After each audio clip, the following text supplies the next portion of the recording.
Test 1 for audio stream. Test 1, 2, 1, 2, 3, 1, 2, 3.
Audio test 2 for YouTube stream. 1, 2, 3.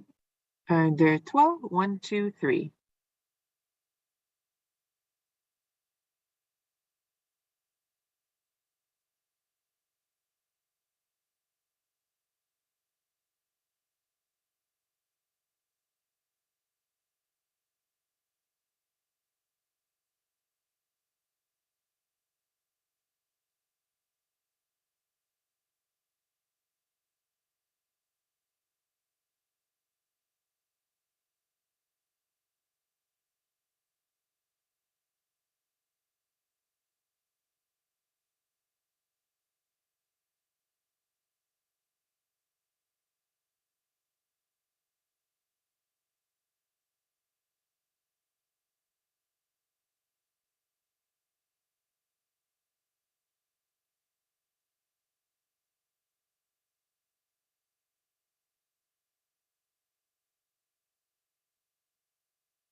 Good morning, coordinator team. Just doing a sound check, please.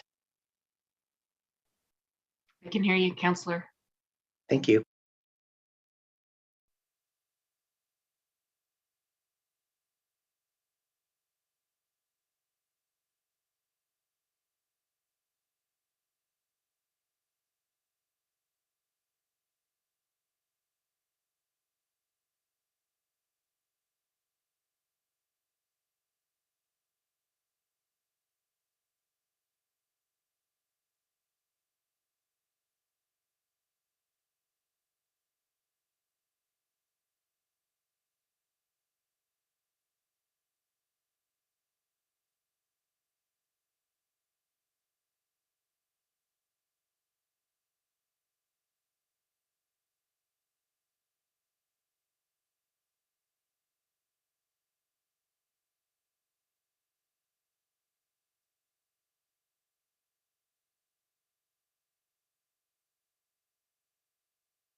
Good morning, Jean.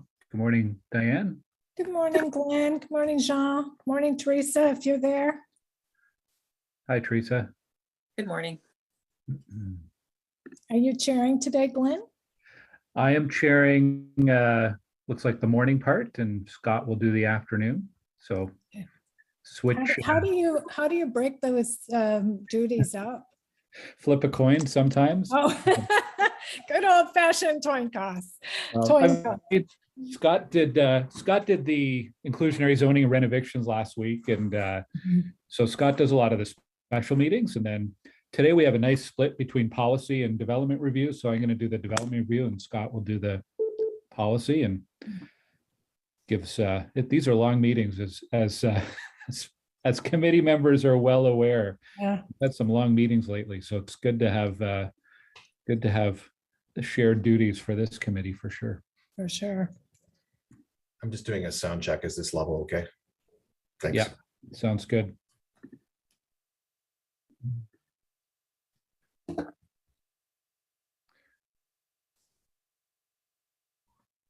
Morning, Kelly. Good morning, Chair and members.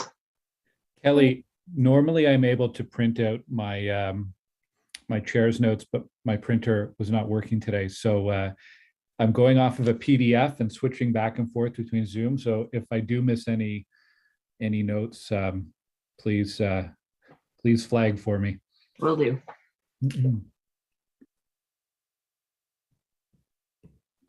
Morning, Laura. Morning, Riley.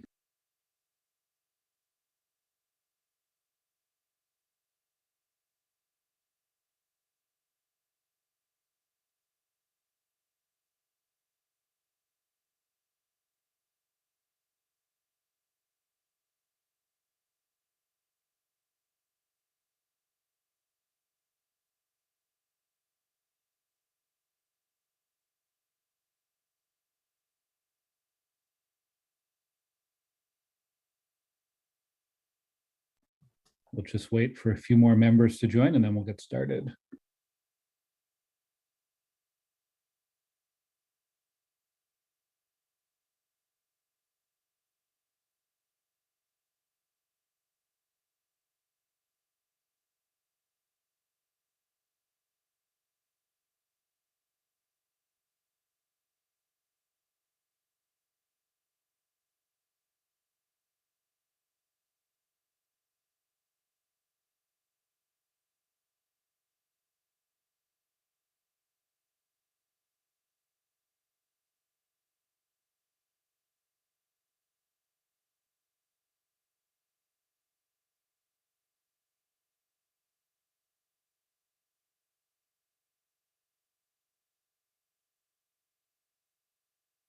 Okay, welcome everyone.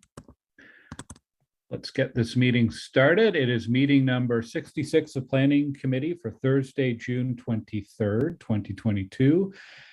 We acknowledge that Ottawa is located on unceded territory of the Algonquin Anishinaabe Nation, whose culture and presence have nurtured and continue to nurture this land. Il est important de souligner que la ville d'Ottawa se trouve sur un territoire non cédé de la nation algonquine Anishinaabe, dont la culture et la présence sont enrichies et continuent d'enrichir ces terres. Kelly, could we do a roll call, please? Certainly. Councillor Brockington, Here. Councillor Cluche, Présent. Councillor Curry, Here. Councillor Dudas, Present. Councillor Hubley, Here. Councillor Kitts, Here. Councillor Leeper, Good morning. Councillor Menard, Here. Councillor Tierney, Present. Co-Chair Moffat. I don't see on the call yet. And Co-Chair Gower. You have quorum. Thank you. Yeah, and Co-Chair Moffat just let me know he's logging in now, so he's joining imminently. Thank you, Kelly. This is a public meeting to consider the proposed comprehensive official plan and zoning bylaw amendments listed as items 10 to 13 on today's agenda. For the items just mentioned, only those who make oral submissions today or written submissions before the amendments are adopted may appeal the matter to the Ontario Land Tribunal. In addition, the applicant may appeal the matter to the Ontario Land Tribunal if council does not adopt an amendment within 90 days of receipt of the application for a zoning bylaw amendment and 120 days for an official plan amendment. To submit written comments on these amendments prior to their consideration by City Council on July 6, 2022, please email or call the committee or council coordinator. Are there any declarations of interest? Okay, I'm seeing none. Confirmation of minutes. We have two meeting minutes to confirm. The first is minutes for June 3rd, 2022, the special meeting. Are the minutes for that meeting confirmed? Confirmed. Thank you.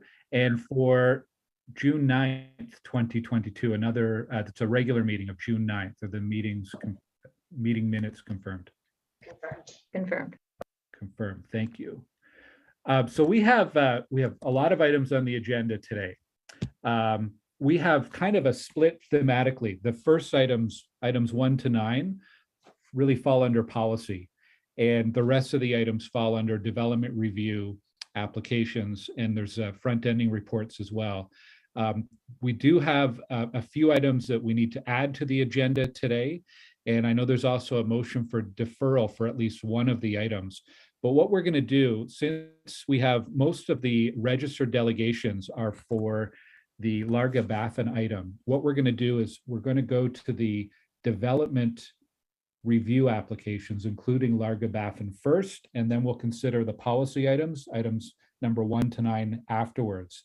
But we will go through our consent agenda first, just to see which items can be carried on consent. Then after that, any of the development review, we will move to the start of our agenda, just so that residents who are delegations who may have taken time off work or made arrangements to be here can be heard as early in the meeting as possible.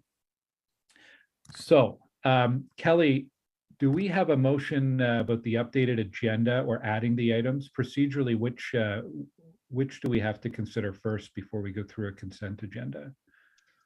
You can go through the consent agenda, and then at the end of the original agenda, you can move the motions to add the 2 additional items. Okay, perfect. So we will go through the consent agenda, and we'll hold any items for which there are delegations registered, or if there's any requests from councillors to hold for questions or debate. So the first item on the agenda is the Parkland Dedication Bylaw Replacement and Cash in lieu of Parklands Funds Policy Revision. Now, there is a deferral motion to defer this to July 7th, our next regular meeting of Planning Committee. Do we have that motion? And is Co-Chair Moffat here? Because I think his name is on that motion for deferral. And if he's not, then I'll read it into the record.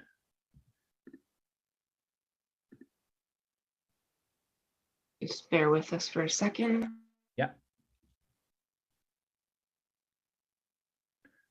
I think Scott is in the waiting room.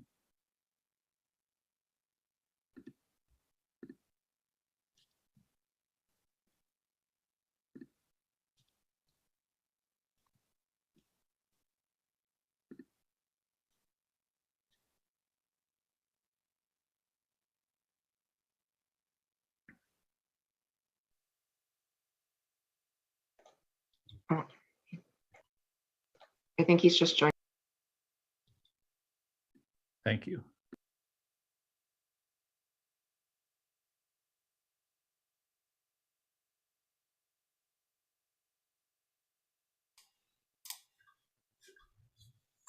Okay, so I can read it. Well, Scott. I'm here. I'm good. Oh, you're here, Scott. Excellent. I finally got in. There was some snafus there. Whereas there are several technical amendments that are requested to be made to the Parkland Dedication Bylaw and Cash in lieu of Parkland Funds Policy Revision Report.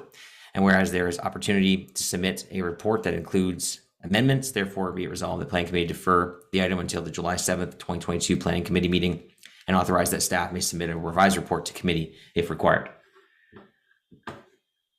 Right, on the deferral motion, is it carried? Chair, just a couple of questions. Yes, Councilor Menard. Thank you very much. I'm happy to carry this today, but just on the council meeting this would go to, would that be August 31st? Or which council meeting would it be going to? Can staff confirm?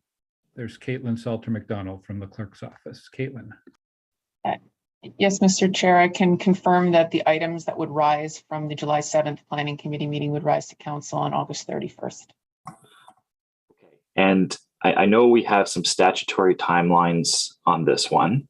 My understanding is, and please help me with some information, but the city needed to review the bylaw by mid-August to keep the alternative parkland dedication rates, which I think are broadly supported and strengthened in the new bylaw to meet that deadline. So is there any issue with meeting that mid-August deadline if this goes to council in late August, or is that deadline not as firm as I think it is? Chair, the deadline that we have is for mid-September. And so with an August deadline or council meeting, we should be fine. Okay, thank you very much. And then, Chair, did the delegations, did they get a heads up this motion was coming, or are they just finding out now? I believe they'd just be finding out now with the deferral motion this morning. Okay, well, I just want to say thank you to the delegations that had signed up. And I know we've got a few amending motions to this as well. And rest assured, those will come forward depending on how the report changes before the 7th. So thank you to all those delegates that came out for this. Thank you, Chair. Thank you, Councillor. Okay, any other questions on deferral? Then on the deferral motion, is it carried? Carried. Carried. Thank you. Okay, item number 2 on the agenda is a Parkland First policy. Are there any requests to hold this one or any questions? Councillor Curry. Yeah, I would like to ask, honestly, fellow councillors, if there's confusion, maybe Councillor Menard has something to say, because I did get a number of emails on this yesterday, people asking for deferral as well, because there wasn't enough consultation. However, being new to it, I thought that potentially those two motions were related. So I'd be interested to hear what Councillor Menard says about this. So I just wanted to make sure we just didn't fly through this.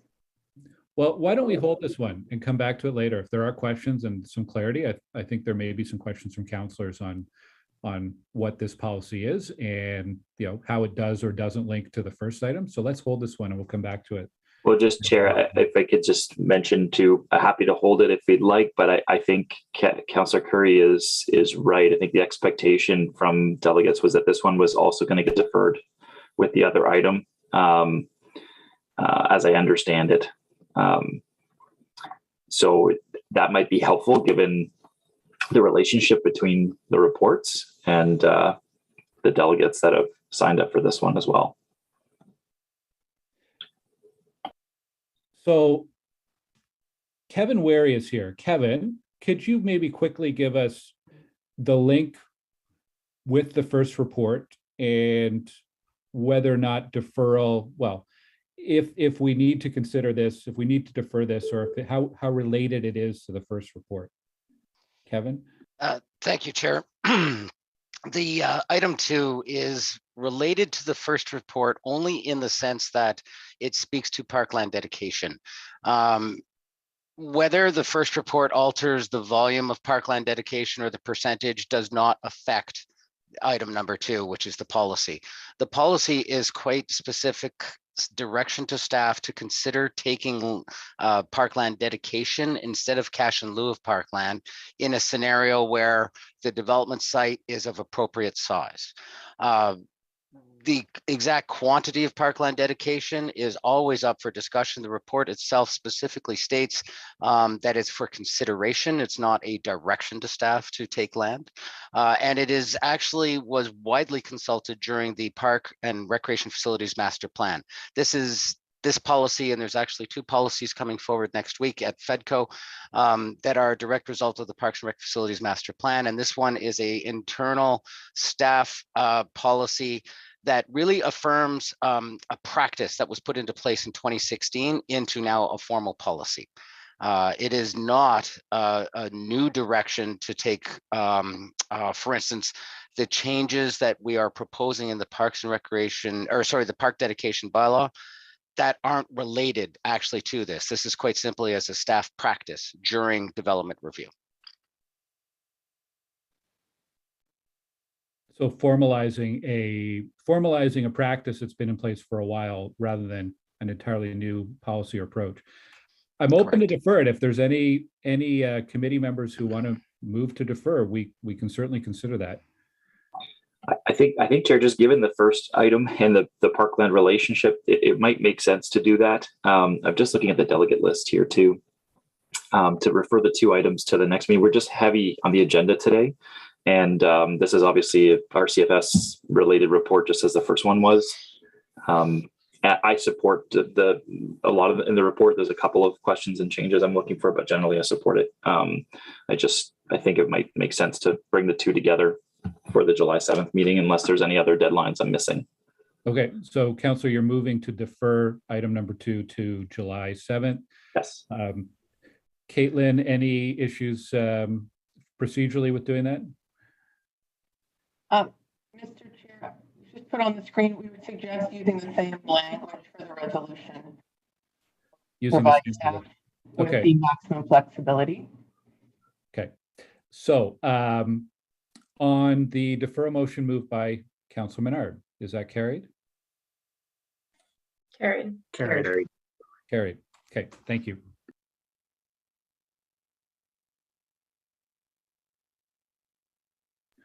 Okay, item number 3 rather is Bill 109 implications phase 1. We are going to hold that report. There's a presentation from staff, and I know some questions from committee members on that.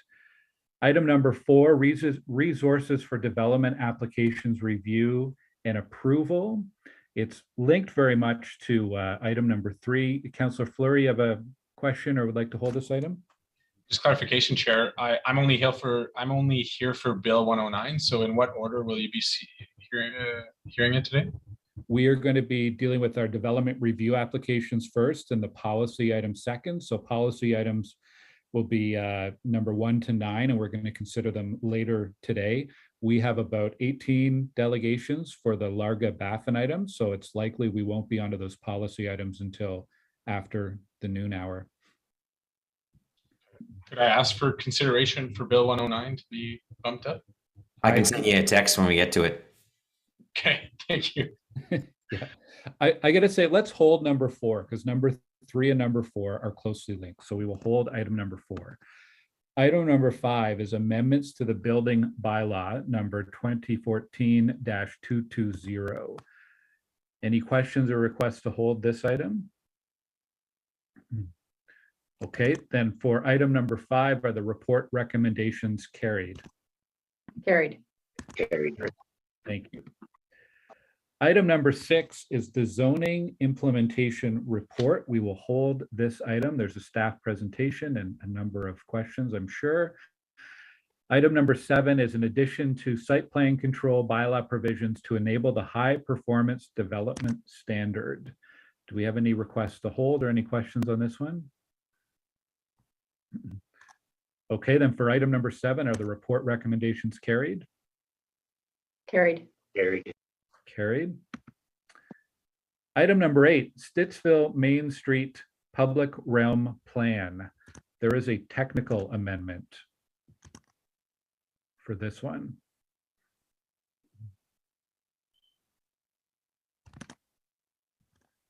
Adding reports.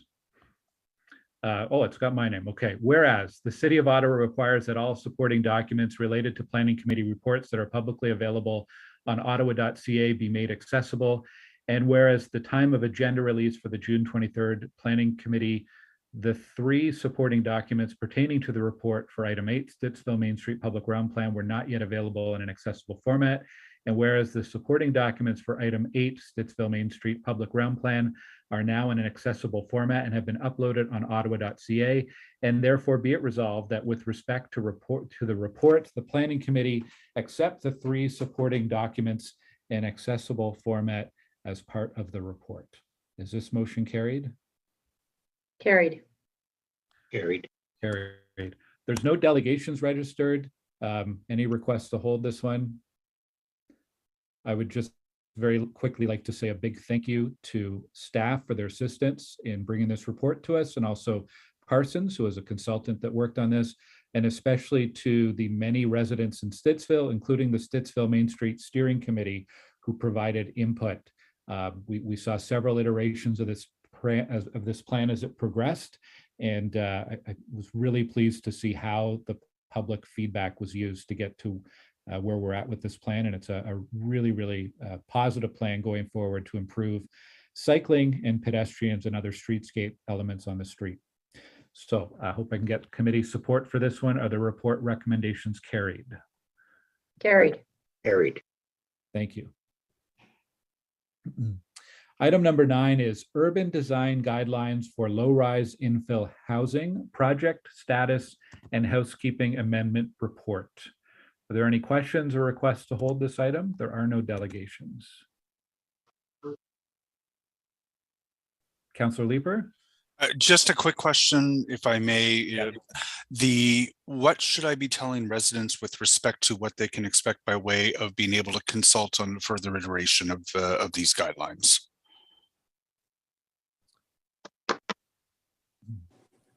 Staff? Yeah, it's Christopher Moyes, designer with the urban design section. Thank you, Chair. There will be an opportunity for residents to view a draft document that will be published on the ottawa.ca website. In moving forward. So they'll be able to comment.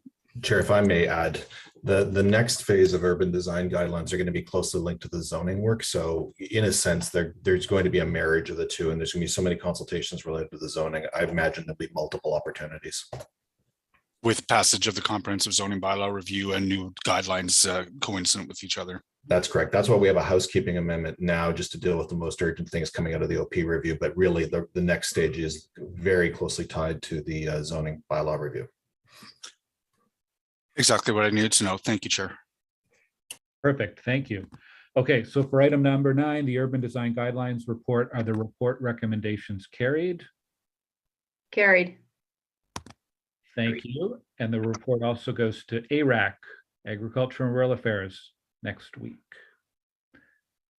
Okay, item number 10 is the official plan amendment and zoning bylaw amendment for Hunt Club Road and Siverite, which we will hold. We do have delegations for that, so we'll come back to that one.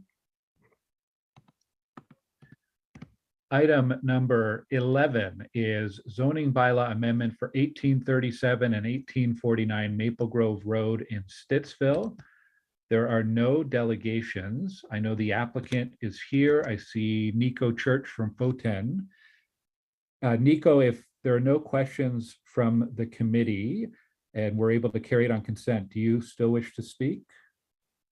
No need to speak. Thank you, Chair. Okay, thank you. So for 1837 and 1849 Maple Grove, are the report recommendations carried? Carried. Carried. Thank you, Chair. Thank you. Item number 12, zoning bylaw amendment for 3718 Greenbank Road in Rito Goulburn. There are no delegations registered. Any requests from committee to hold this item? Okay, we do have representatives from the applicant here, Tim Chatter, Melissa Pattern, and Ashlyn Seiji. If the committee is ready to carry this item, do you wish to speak? There's Tim Chatter on the screen. Yes, no, Mr. Chairman, we're in agreement with the staff report. We do not need to speak to the committee. Okay, thank you. So are the report recommendations carried? Carried. Carried. Thank you. Thank you.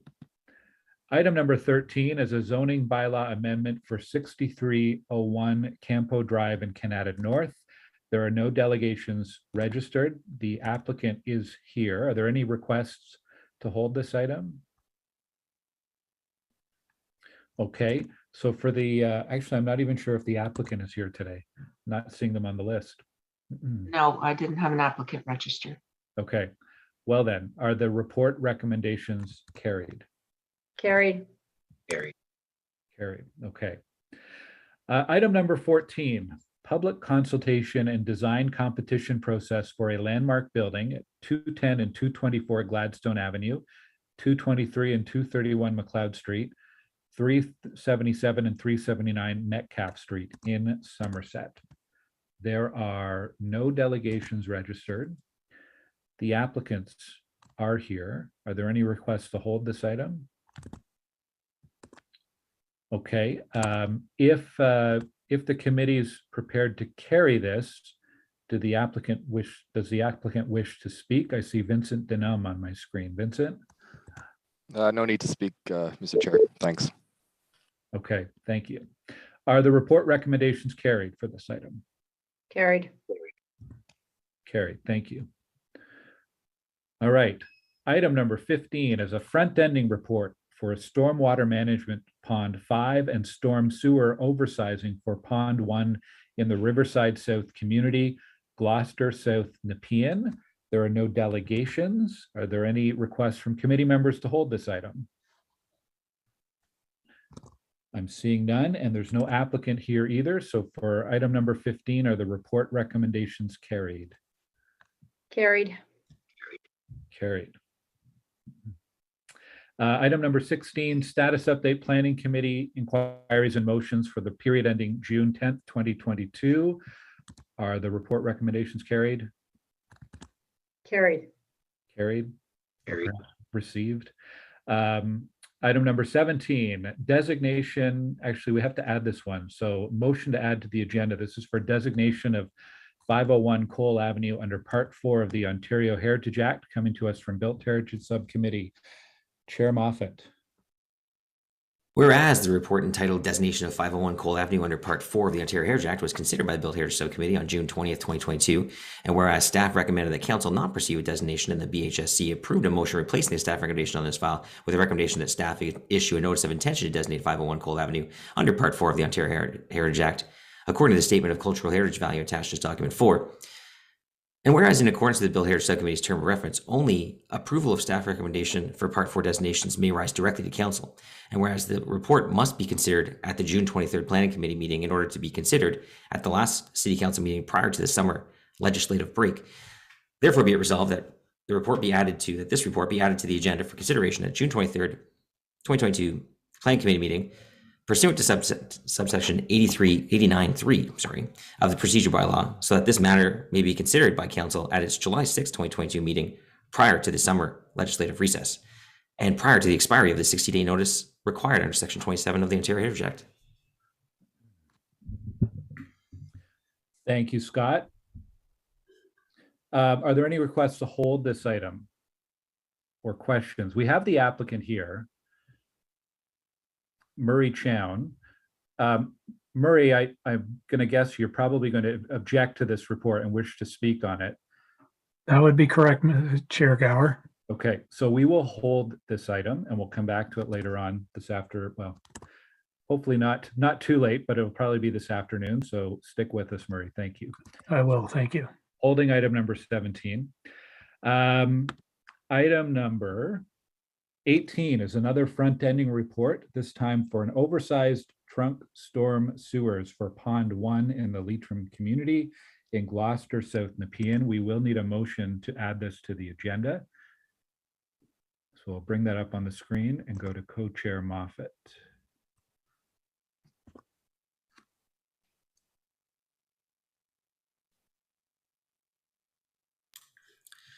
Whereas front ending report ACS 2022 PIE-PS 0089 entitled front ending report oversized trunk storm sewers for Pond 1 in the Leitrim community seeks to amend an error in the 2018 front ending report ACS 2018 PIE-PS 0005 where insufficient budget authority was approved for the Leitrim Pond 1 sewer oversizing.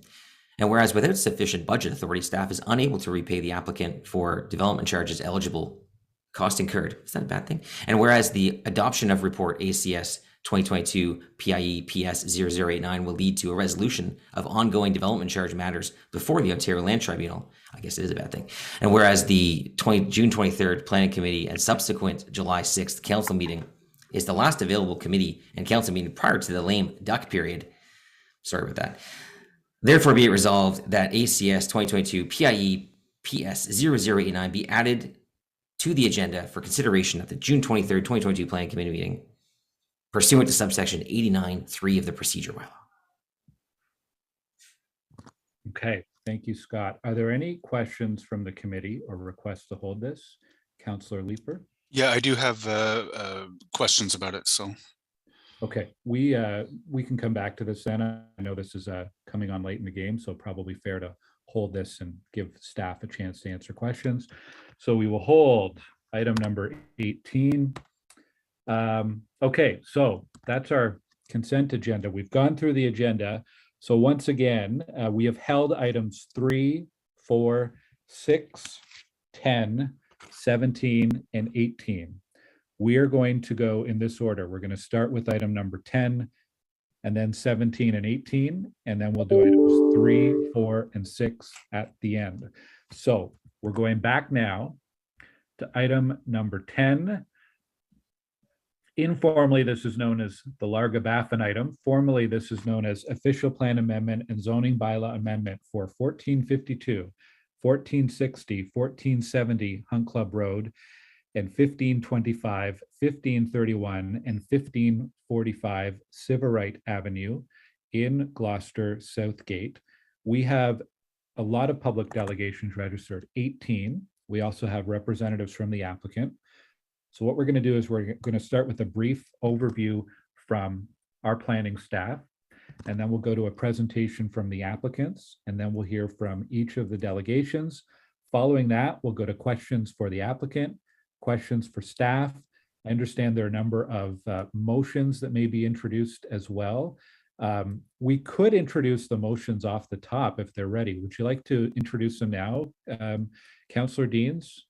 Mr. Chair, I was going to suggest that I introduce the motions after the staff and proponent have introduced this item and before the public delegations. Okay, and that works. And do you have a mover on your behalf? I do. Councillor Menard has kindly agreed to introduce all of the motions.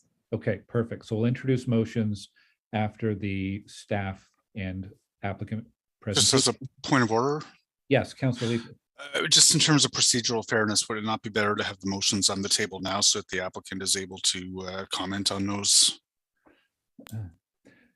We do questions to the applicant after questions to delegations. So it's not like the former process where all of a sudden they would have missed that opportunity. They'll have that opportunity to respond, assuming a member of committee asks them a question. I believe we have shared all of them with them, but if the committee would prefer me to introduce them now, I'd be happy to do so. Let's do them after the presentations, after the staff and after the applicant. Okay, all right. So Melanie Gervais is the planner, and Melanie, I believe it's you walking us through the staff presentation.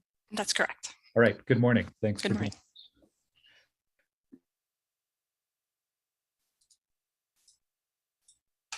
Right. Good morning, co-chairs and members of Planning Committee. I'm Mélanie Gervais, planner and trial lead on this official plan amendment and zoning bylaw amendment to permit a 6-story residential care facility and future low-rise residential. Next slide.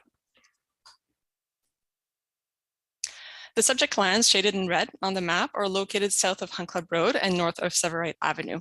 The subject lands are currently zoned general mixed use along Hunt Club, light industrial along Severite and within the interior of the site, and residential in the southeast corner of the site. The GM zone permits a residential care facility, permits heights up to 18 meters and limits height to 11 meters within 20 meters of a residential zone. The light industrial zone permits heights up to 14 meters and the residential zone permits heights up to 11 meters. Next slide, please.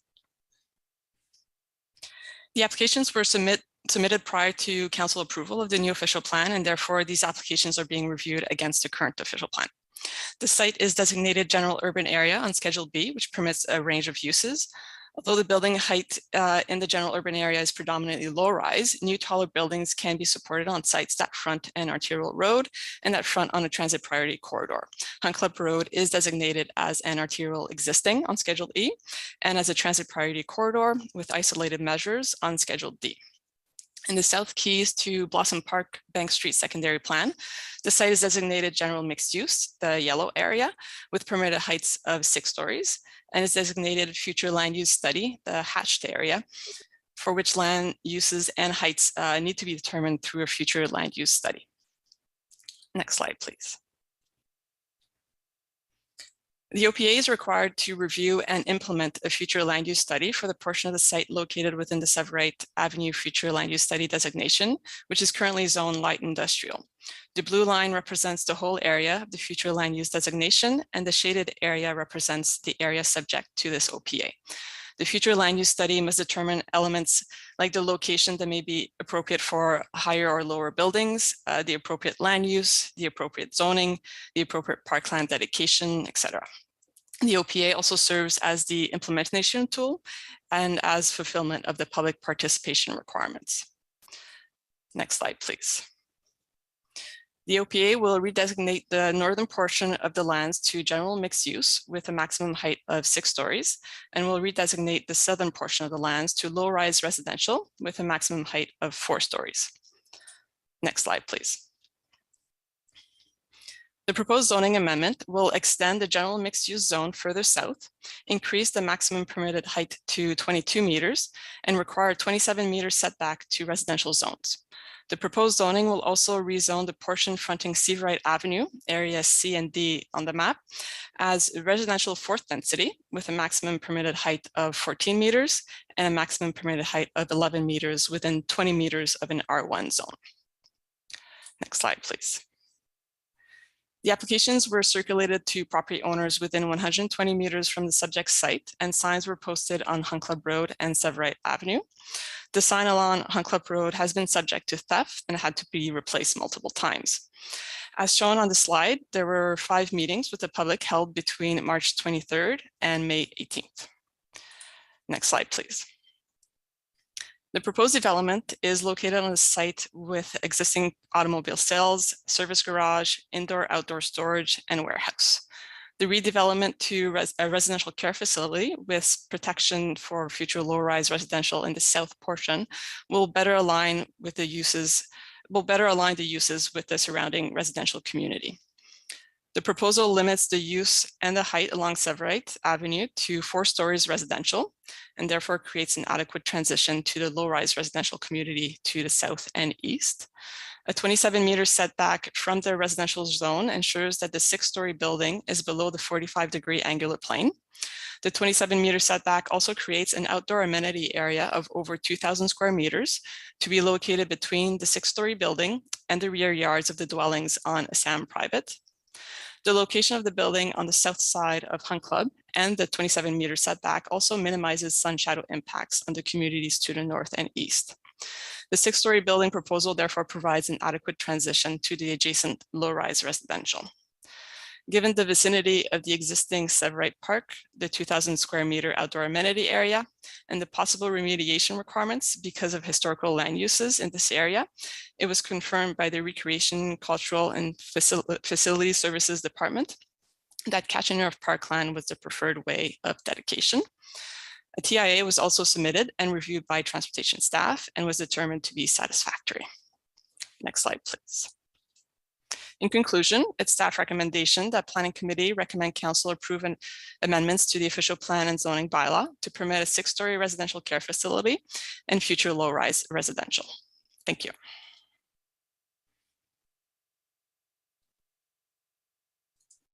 Okay, thank you very much, Melanie. We'll now go to the presentation from the applicant. The applicants is registered are Jacob Balduc from Foten Planning and Design, Michael Boucher from DCR Phoenix, Bill McCurdy with Kriva Group, Megan Torza, DTAH Architecture, David Hook from IBI Group. I'm not sure which of you is leading off the presentation though. Is that Jacob? They're just coming into the room, Chair. Yeah, thank you.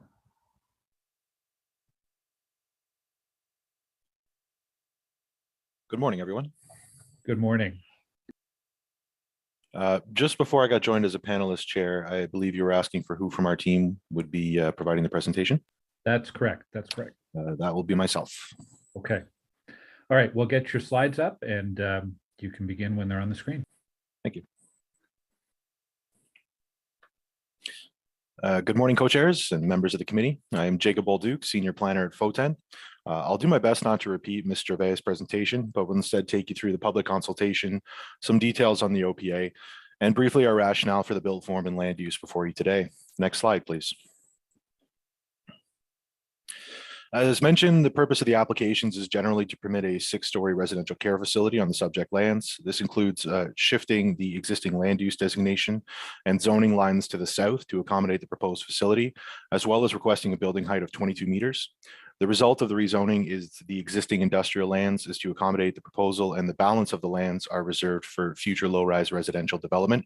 And it should be noted that there is no site plan control application at this time. Next slide, please. This slide illustrates the proposed changes, including the shifting of the line, the area to which is subject to the maximum building height increase, as well as the area that rezoned residential, which corresponds with the zoning schedule in the staff report. Next slide, please. With respect to the project timeline and public consultation, the project team first met with staff in the fall of 2020 and submitted the full application in October 2021. In January of 2022, the ward councillor requested a pause of the application to allow time for the councillor and staff to work through some of the perceived issues they and the public had identified. Following that, a working group meeting was organized by the councillor, and the project team attended a meeting in March 2022 to discuss the application. Following that, a full public meeting was held by the councillor's office with over 250 participants in April. Weeks after the public meeting, the project team also attended a site visit with the councillor and leaders from the community to walk around the block and discuss the proposal. And finally, the project team also attended a regular meeting of the SKGCA, that's the local community association, to discuss the future land use study, which is the foundation of the official plan amendment before you today. Next slide, please. The South Keys to Blossom Park Bank Street CDP and secondary plan identifies 2 future land use areas, one of which is on Severite Avenue and which comprises a large portion of the subject site, identified in blue on the slide. As the CDP and secondary plan make no recommendation for the land use designation or building height within this future land use study area, a developer may initiate the future land use study and make recommendations when submitting development applications.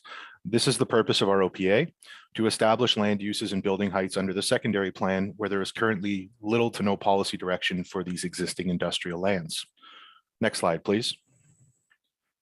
Due to its strategic location on Hunt Club Road, which already permits a large mix of land uses, our proposal extends the general mixed use designation south just over half of the depth of the block. The balance of the lands to the south are proposed to be redesignated to low-rise commercial, providing land use transition to the abutting areas to the southeast and the south. Originally, we had proposed the full study area be redesignated to general mixed use, but after consultations with the community and the councillor, we were agreeable to changing that to low-rise residential to increase the transition and buffer to the existing residential community. And while the existing industrial uses can remain, the goal is that they will eventually be phased out. And when seeking redevelopment, the other properties to the west will also be subject to a future land use study and subsequent planning applications. Next slide, please. The proposal seeks the continuation of the existing 6-story maximum building height on the site, just going further south, with the southern portion south of that blue line retaining the existing maximum building height of 4 stories. And to ensure appropriate built form transition to the abutting residential areas to the east, the zoning can restrict building heights further down to 11 meters within 20 meters of these residential property lines. Next slide, please. In any event, the proposed 22-meter building height is less than the smallest setback to the adjacent residential properties, which range from 27 to 37 meters from the edge of the proposed building.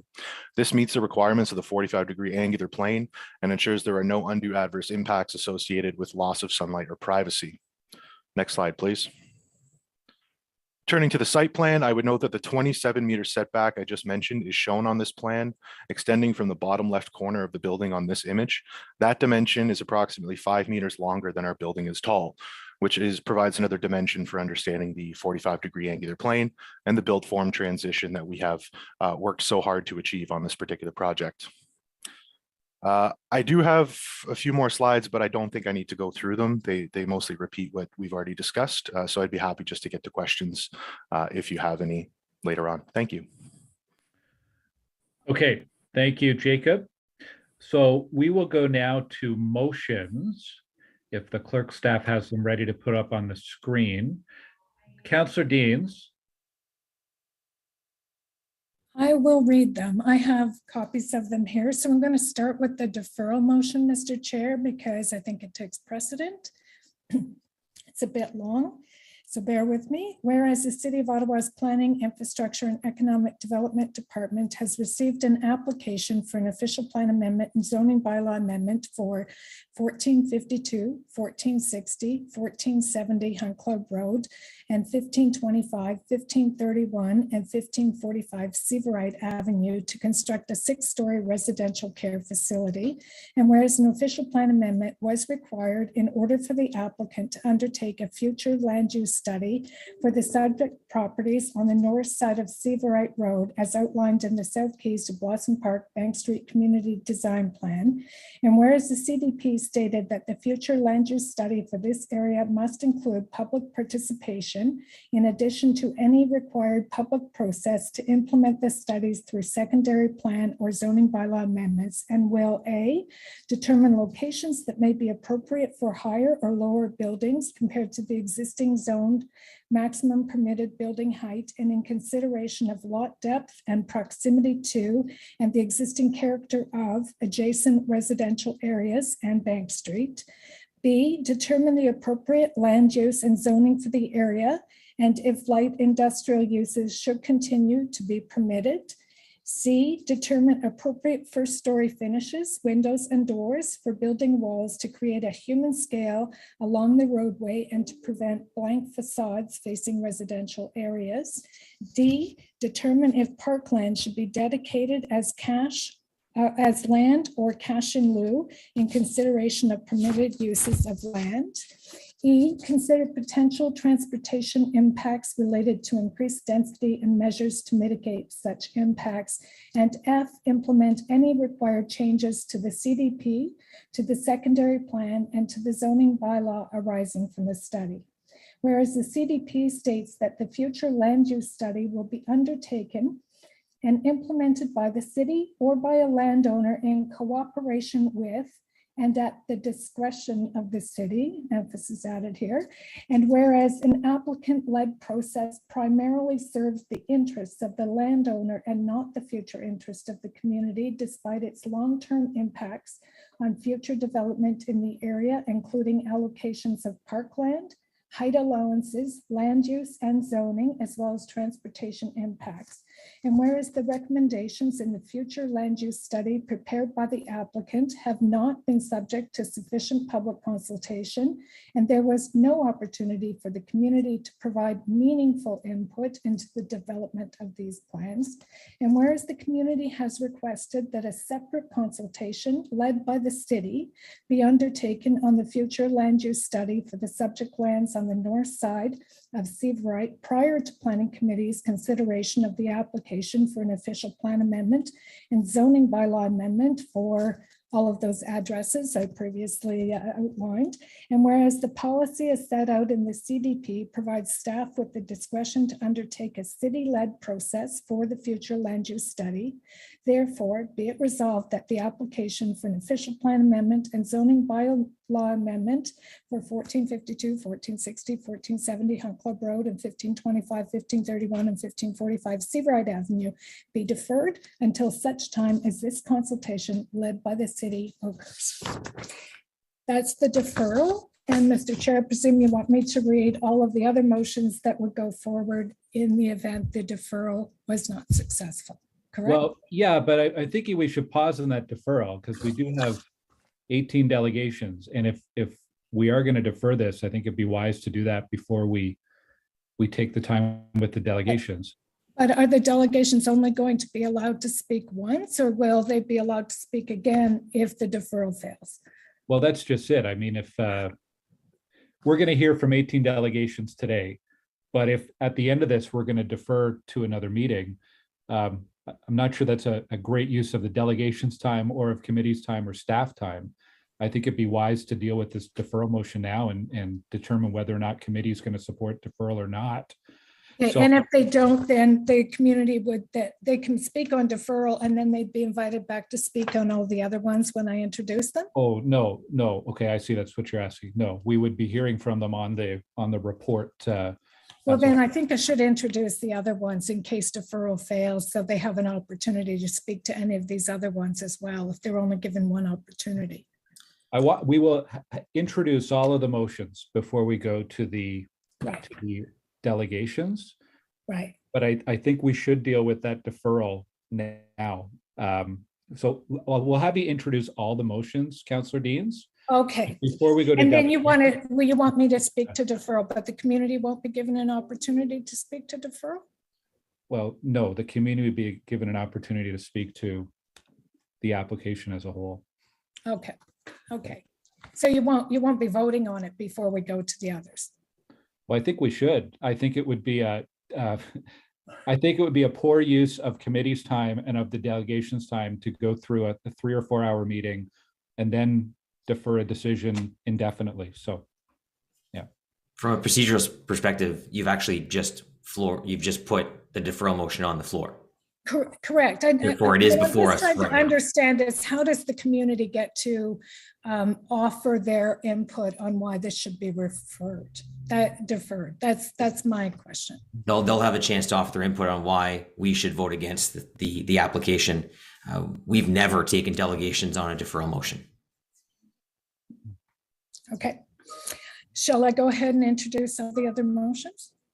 Yes, let's go ahead and then we'll come back to that deferral before we go to delegations. I'm just going to introduce them in the order I have them in my pile, if that's okay. Or Well, if we could go with the order the clerk's office has on the screen, and then it'll Okay. be clearer for the clerk's okay, I'll office. read them off the screen. Okay.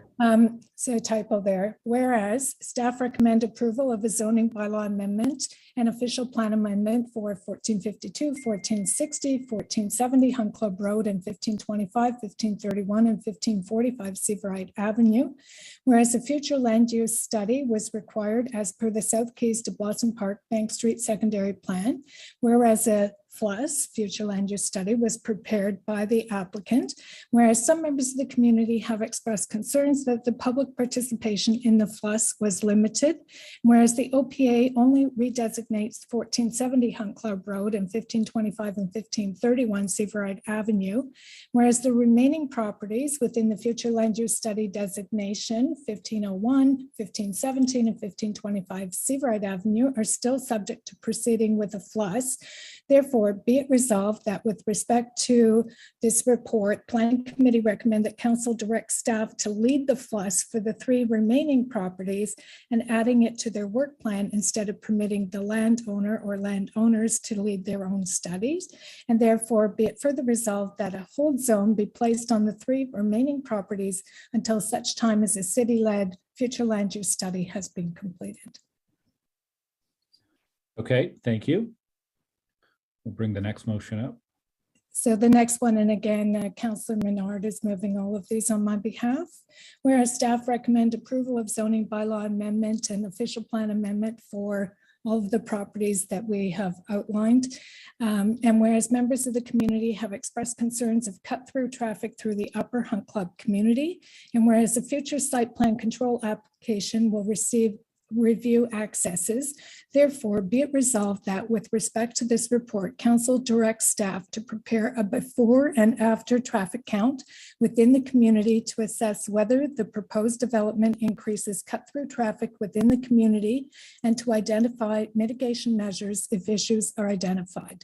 The first traffic count shall occur prior to the start of construction, and the second traffic count shall occur 3 years after occupancy of the residential care facility.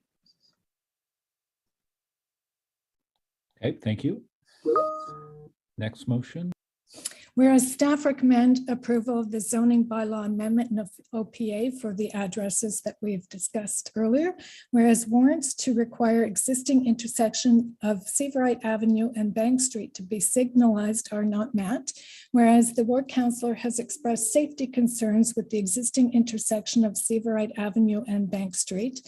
Therefore, be it resolved that the planning committee recommend that council direct staff to consider this intersection for inclusion in the intersection control modifications program during the next update to the development charges bylaw. Okay, thank you. And the next one. Whereas staff recommend approval of zoning bylaw amendment and OPA for the addresses noted, and whereas members of the community have expressed concerns about additional traffic through Seaverite and the surrounding residential streets, and whereas a future site plan control application will review accesses. Therefore, be it resolved that with respect to this report, Planning Committee recommend that Council direct staff through the site plan control process to consider measures to minimize traffic through Seaverite and the surrounding residential streets by potentially including an exit-only access onto Seaverite, a key fob card access, and/or one-way traffic flow into the site, or relocating the access further west onto Seaverite Avenue. Okay, thank you. And the next one. Whereas staff recommend approval of a zoning bylaw amendment and official plan amendment at the noted addresses, and whereas members of the community have expressed concerns about the height of the mechanical penthouse, whereas a future site plan control application will review the mechanical penthouse. Therefore, be it resolved that with respect to this application, Planning Committee recommend that Council direct staff through the site plan control process to work with the applicant to reduce the height of the mechanical penthouse. Okay, thank you. Okay, and whereas staff recommend approval of a zoning bylaw amendment and official plan amendment for these noted addresses, and whereas members of the community have expressed concern about the height of the building, and whereas the councillor would like the maximum height of the area currently zoned IL2H14 to remain at 14 meters. Therefore, be it resolved that with respect to this the application be amended as follows. 1, Area B in document 3, zoning location map be modified from Area B to be rezoned from IL2H14 to GM16 to Area B to be rezoned from IL2H14 to GM16H14.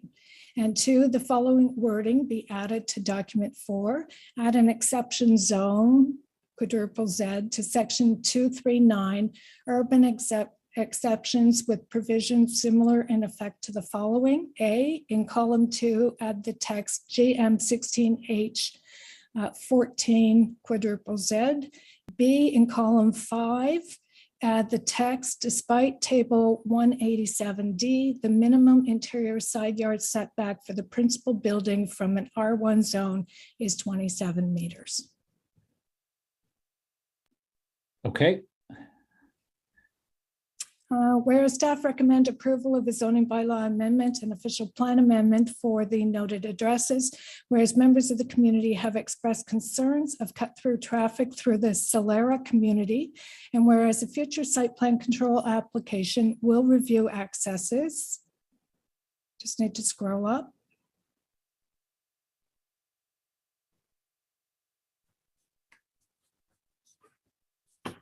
Not get it. Am I frozen or? no, we can still hear you, but The scroll up didn't happen. I've got it here though.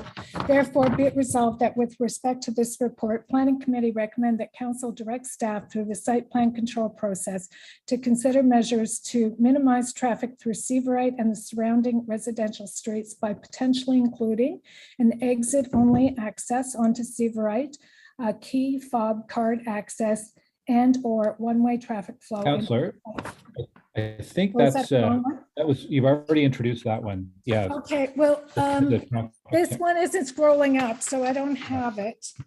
Traffic count. Just give us a moment. We'll get that reset and we'll get it back up. Bear with us here. Is it this one, Jessica?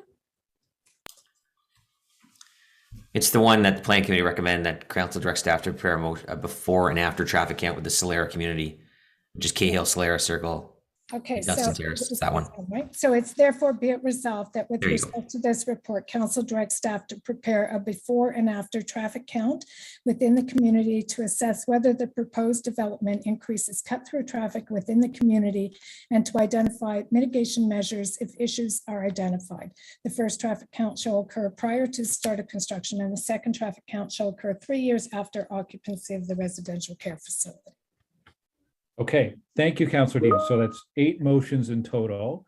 And I'll ask that the clerk's office circulate to all our committee members if it hasn't already been done, and also shared with the applicant as well. We do need to deal with the deferral motion first of all. Councillor Dean's, I'll give you an opportunity to introduce that, and then we can have questions for staff or any debate and discussion from our committee members if we need it. But on the deferral motion, Councillor Deans, can you just introduce that for us? Sure, thank you, Mr. Chair. Before I introduce my comments on the deferral, I did want to begin by acknowledging that we are gathering today on the unceded territory of the Algonquin and Anishinaabe Host Nation. June is also National Indigenous History Month, and I think that it's important that we acknowledge the rich history, heritage, resilience, and diversity of First Nations, Inuit, and Métis people across Canada. On deferral, I'm asking the committee to consider deferring this application on a somewhat technical, but I believe important point of process as it pertains to the official plan amendment and the requirement for the applicant to undertake a future land use study for not only their properties, but adjacent properties along Seaverite Avenue. In 2015, the city undertook a CDP for this area and embedded within the CDP a requirement for a future land use study to take place on the lands north of Seaverite Avenue. The FLUS would set out land use and zoning for these. Just give me a second. Just give me 1 second. Yeah, that's okay.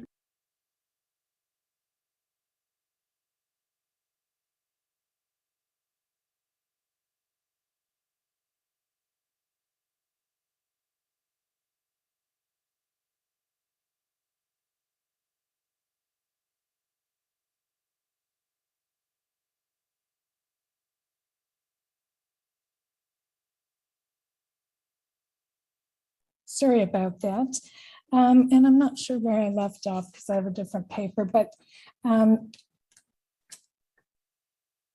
It's an unusual circumstance. The CDP, the South Keys to Blossom Park Bank Street CDP, was primarily focused on the development around South Keys, Greenville Transit Station and Bank Street more broadly. The CDP did not pay a great deal of attention to the Seaverite area. And as such, an unusual clause was added requiring a future land use study to take place at a future date. However, the CDP set out a number of objectives that the FLUS must achieve, including the zoning on these properties, the height, future traffic impacts, as well as parkland allocations, and was to be subject to public consultation. The FLUS covers a broad scope of land use planning issues and includes multiple properties that are privately owned, and clearly it should be a separate process given its community impact. This did not happen. Instead, what we have today is a study completed by FOTAN on behalf of the applicant that focuses primarily on their lands, and if you don't mind me saying, is quite self-serving in its conclusions, supporting their application despite its impacts on adjacent properties, including the residential community.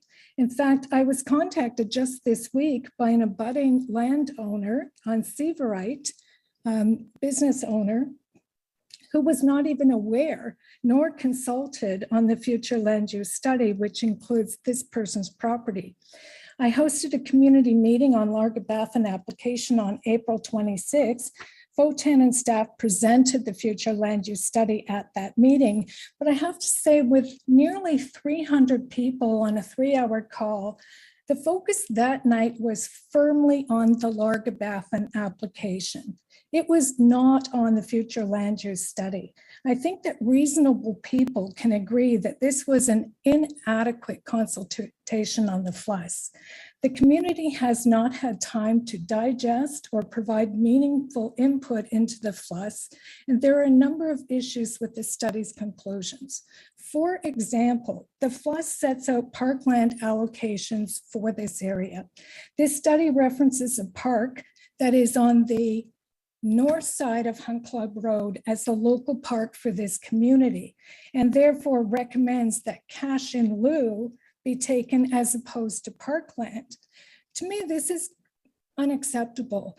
Anyone who knows the area knows that Hunt Club Road functions as a major arterial, major highway, and it is a barrier to access to parkland. And to suggest that that should be taken into account in this application to support cash in lieu as opposed to the construction of parkland supports the application, but does not support the future residents of this building or the broader community. A future land use study should be a community-driven process, not one that is led by a private developer with private interests making impactful decisions for this community. And they were required to pronounce on all of the other properties in the study area. And I would suggest to you that this future land use study really absent of public consultation will be precedent setting moving forward.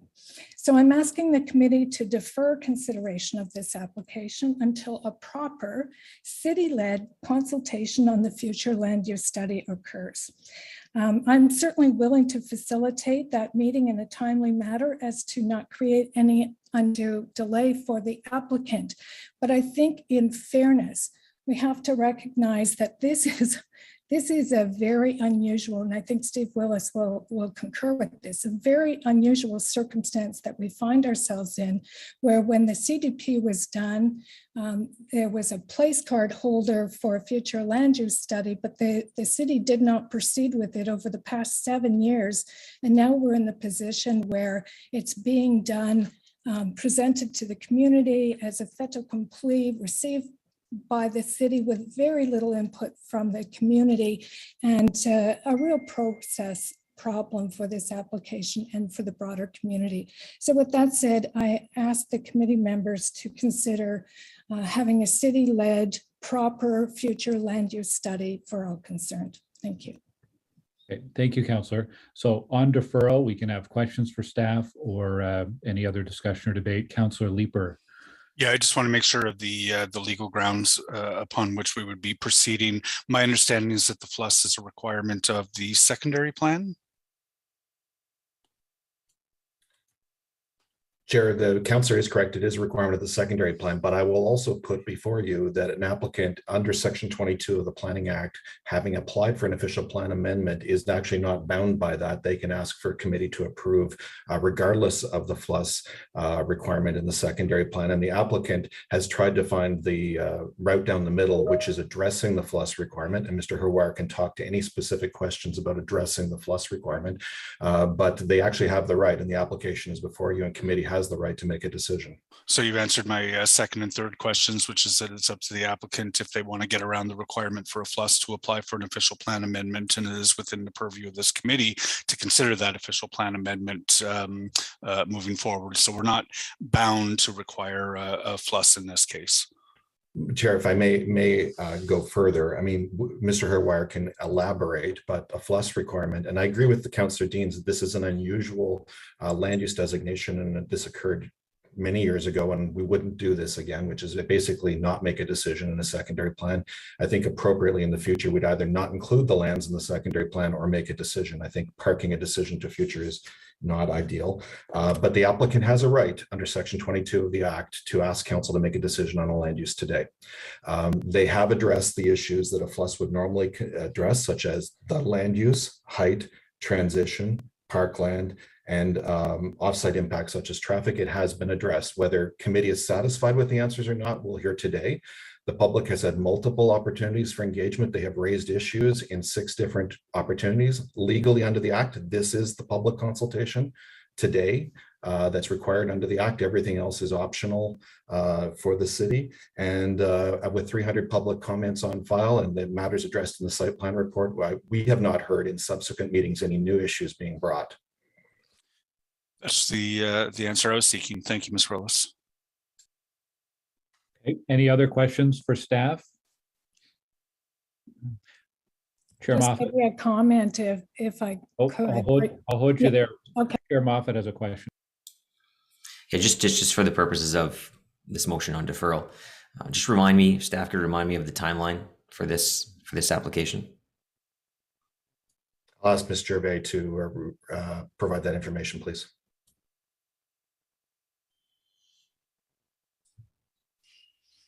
Yeah, so the application was submitted in October of last year and was put on DevApps. And there was, I believe, 5 meetings held with the community between March and in May. And now we're at now in June at Planning Committee. And if it was deferred today with the conditions that Councillor Deans has assigned to that deferral, what's the likelihood of it coming back anytime this term? I mean, obviously the earliest it could come back based on Planning Committee schedule is probably September. But based on the conditions, what's the likelihood it comes back even then? Well, usually we try not to do public consultation during the summer. So Exactly. it would have to be public consultation during the fall. And then there's elections and everything. And then how far past the point where the applicant could appeal for non-decision would we be at that point? Yes, I believe we're probably already at that point now. Yeah. Okay. All right. Thank you. Okay. Thank you. Councillor Deans, questions or I just wanted to comment on one thing that Mr. Willis said, because the community can't, and I know they're listening, and I know they're probably frustrated right now because they would like to be able to speak to their reasons for deferral, and so I'm trying to speak on their behalf. But the community has very much been focused on the application, and the FLUS, although I mean it was apparently published, it didn't really come to their attention until the day before the public meeting. In the public meeting, they didn't have an opportunity to discuss it or ask the questions they wanted to ask because they were focused on the application, and there were almost 300 people on the call. So they did not get an opportunity to probe this official plan amendment, the reason for the FLUS.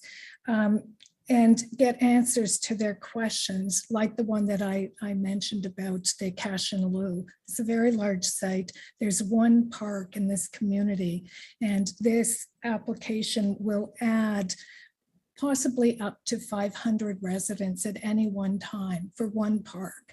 And there's no requirement for parkland development. They're suggesting cash and lieu instead. And it's issues like that that are very concerning to the community. It's just one example, and there are others. And that's why they would like to see deferral in order for a city-led, which seems like a more independent process. I mean, the representative Jacob from Votan, by his own admission, says that this FLUS supports their application. I mean, that was the intention of it. And, you know, from a community perspective on something that is significant in terms of its size and scale, an independent process just seems like a lot more fair process, and one that was certainly contemplated in the CDP back in 2015. Thank you. Okay, thank you, Councillor Deans.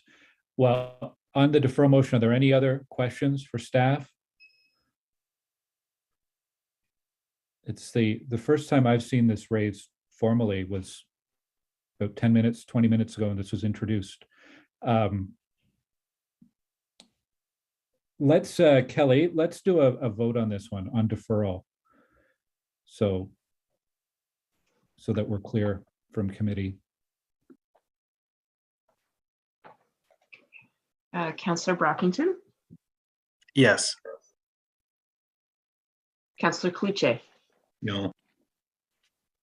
Councillor Curry, No. Councillor Dudas, Councillor Hubley, No. Councillor Kitts, No. Councillor Leeper, No. Councillor Menard, No. Councillor Tierney, No. Councillor El Shantiri, No. Co-Chair Moffat, No. and Co-Chair Gower. No. 1 yay, 10 nays. Okay, thank you, Kelly.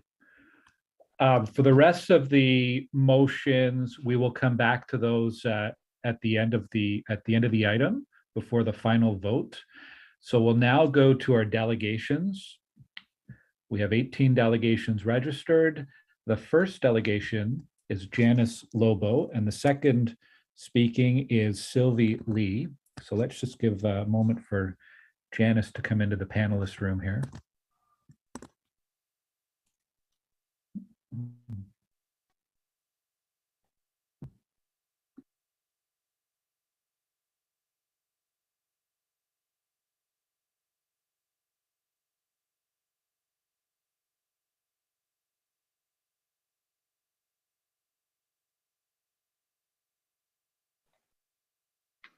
They are in the room, Chair. They might just have to unmute.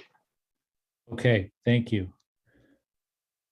Janice, if you can accept the prompt to unmute, we'll be able to hear from you.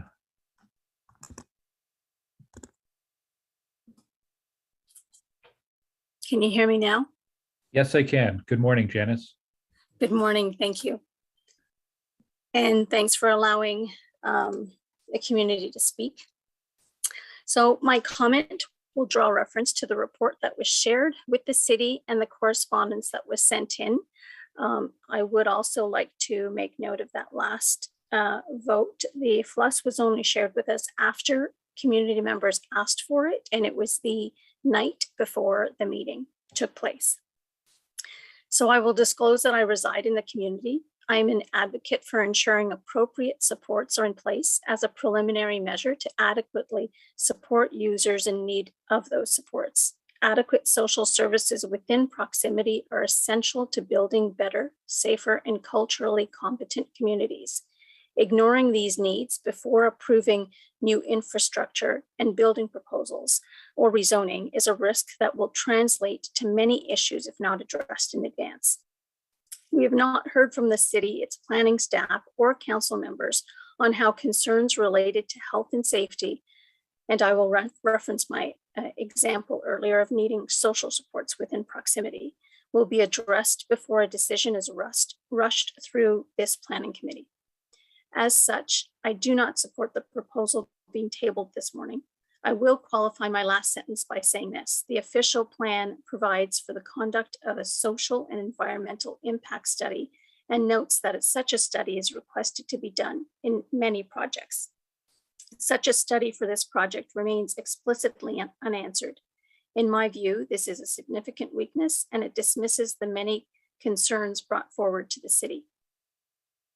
The rezoning supports added density and increases the number of residents, albeit temporary, and this added density requires added supports within proximity. This needs to be considered before taking any decision. Thank you. Thank you very much, Janice. Are there any questions for Janice from committee members? I'm seeing none. Thank you, Janice, for your presentation this morning.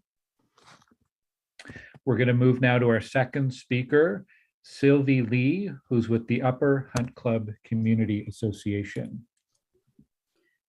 Oui, bonjour. Hello, everyone. So I do have one image that I would like to share while I'm speaking. Thank you so much, Kelly. So I'll start my 5 minutes. Thank you. Mesdames, Messieurs les conseillers et conseillères de la ville d'Ottawa, bonjour. I'm a naturalized Canadian of Chinese descent and I grew up in Africa. And I have witnessed the closed political climate in those countries. And I made a conscious choice to live in Ottawa because I believe in the goodness and transparency of the system in Canada. I have been living in the community for over 18 years, and I'm speaking to you not only as the elected president of our association, but also as a voting citizen of Ottawa. I'm here today to share with you my great disappointment in what has happened since November 2021, when we first heard about this proposal. Trust me, we would not be here if the application from the developer followed the zoning requirements. We would not be here if the city professional we trusted would do the due diligence on each file they put forward to this committee. We would not be here if we, the residents, were treated as and with as much importance as business developers. We would not feel such anger and disappointment if the city performed a proper public consultation and provided a safe space for the residents to voice their concerns. Over the last 7 months, councillors of this committee have received some of our correspondence, which shows efforts from our parts to alert you of irregularities in the process and concerns about the important massing and design issues, the interpretation of the use, and all of their implications, contrary to existing plans and policies that we believe are being ignored by city staff. I reshared these documents with you today as exhibits.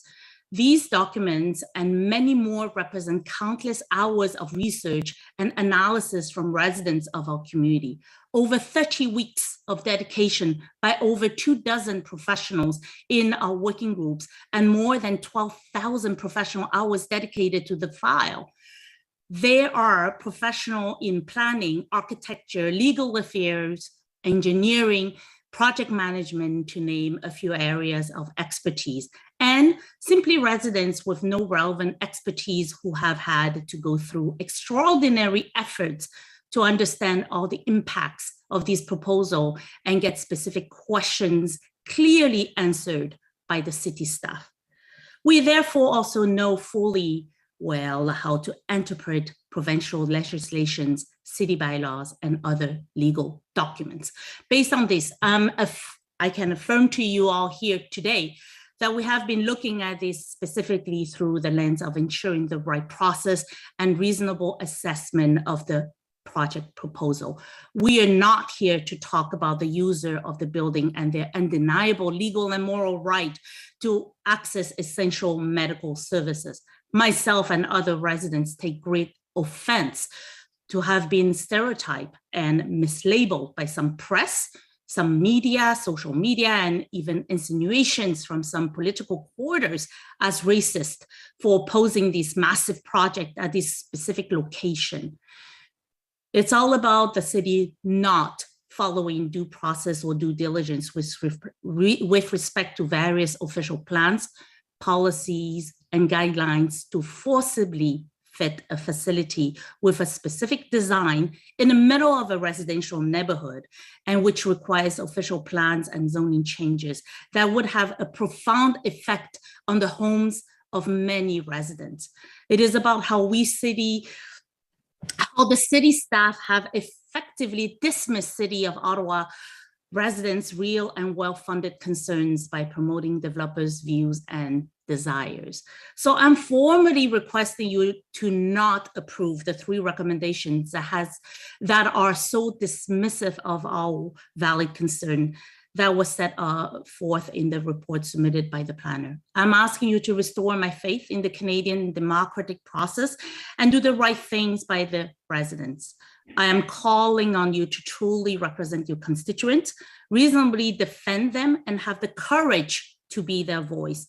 Your decision will either reinforce or destroy my belief that I have chosen the best city to live in, to raise my children, and to grow old. Thank you. Thank you, Sylvie. Merci.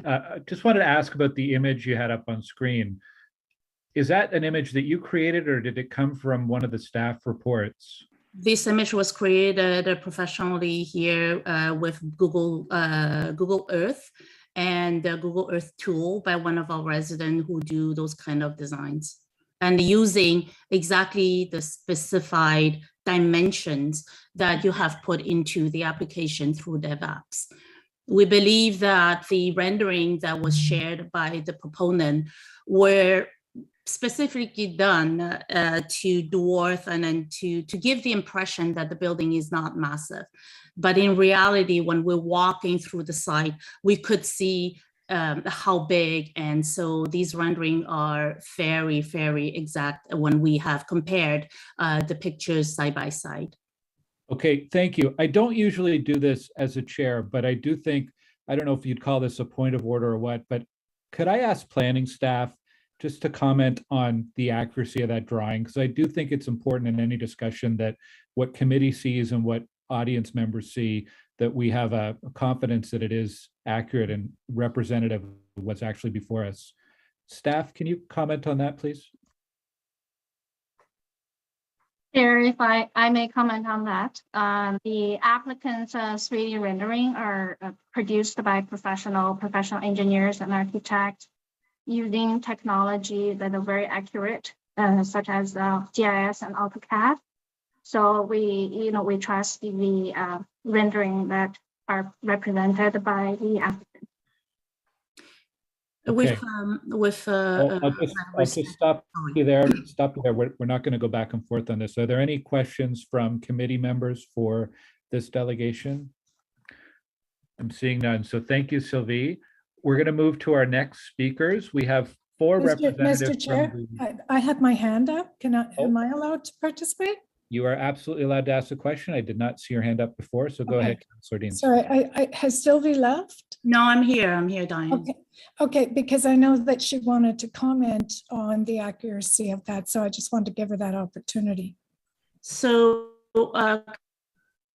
thank you so much, Diane. And so I will give you an example. On April 26th, when we presented the pictures, you would say that it's accurate that a car has the size of the entire first floor of the building's rendering? I'm just asking you that question. But that's it, you don't have to answer. I just want you to go back and be precise in the way that it has been portrayed so other people could believe that the building is smaller than what it should be or it's in reality is.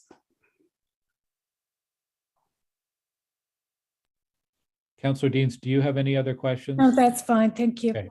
Thank you, Sylvie. So we have a group of speakers who are up next representing the Solera Working Group. We have Farah Amini, Duncan Wright, Benham Benia, and Susan Bubb. And I understand they're each going to present one after the other as a joint presentation. So we'll let them all get into our panelist room here. So the first speaker, I believe, is Farah Amini.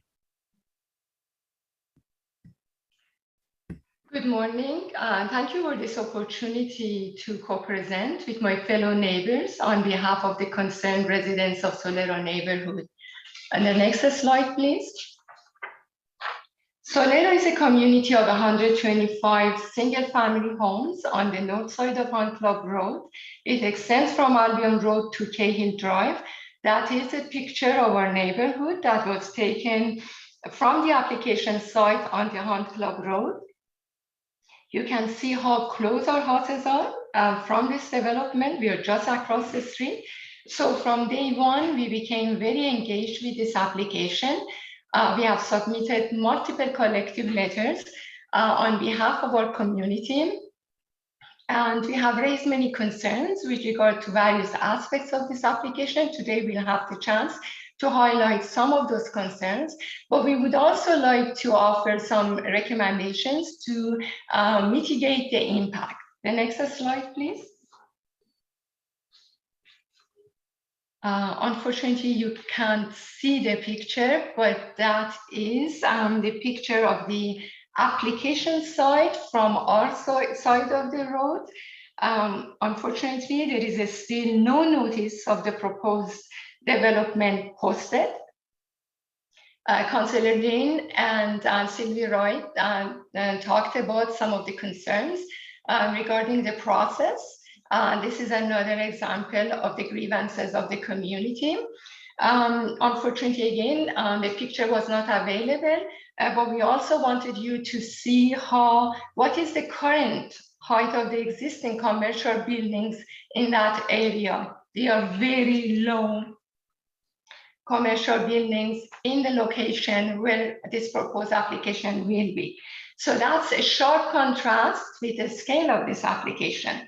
This is a mega complex comprised of 2 high-density structures next to 2 established residential neighborhoods, Solero in the north and Upper Hunt Club in the south and east, on a very congested network of Hunt Club Road and Bank Street that were truly not designed for the constructions of development of this scale and scope. Phase 1 of this development is a multi-usage, comprehensive institutional development for 350 beds for a resident capacity of over 400. This is not only a medical boarding for the residents, but it's also a community services cultural center for the non-residents. And that in itself has also traffic-related implications. We'll discuss this further in the next presentations.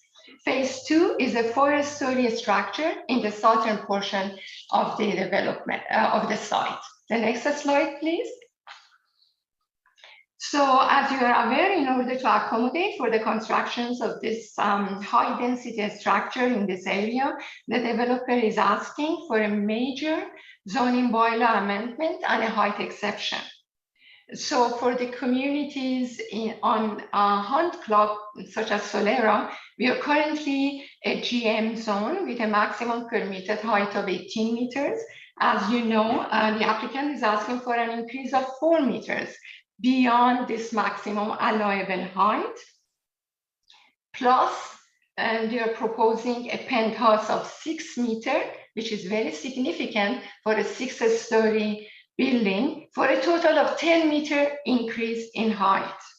This is very overwhelming for the affected neighborhoods. It is a massive structure. It's quite incompatible in terms of design, density, and usage. And we are concerned about the cumulative impact, not only with regard to the 2 phases of this development, but also all these other applications in this broader Bank Street and Hunt Club that will be, some of them are currently under review and some have been approved, but that will be built in the coming years. The next slide, please.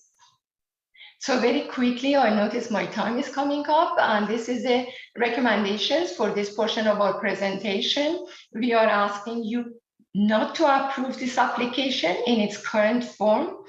At the very, very minimum, this application has to be revised. in order to meet the existing bylaw requirements for the maximum building height for the Hunt Club Road, no exceptions to be granted. We are asking that the size of the penthouse be significantly reduced, and we are asking to apply a shrink wrap to impose clear height parameters around this building.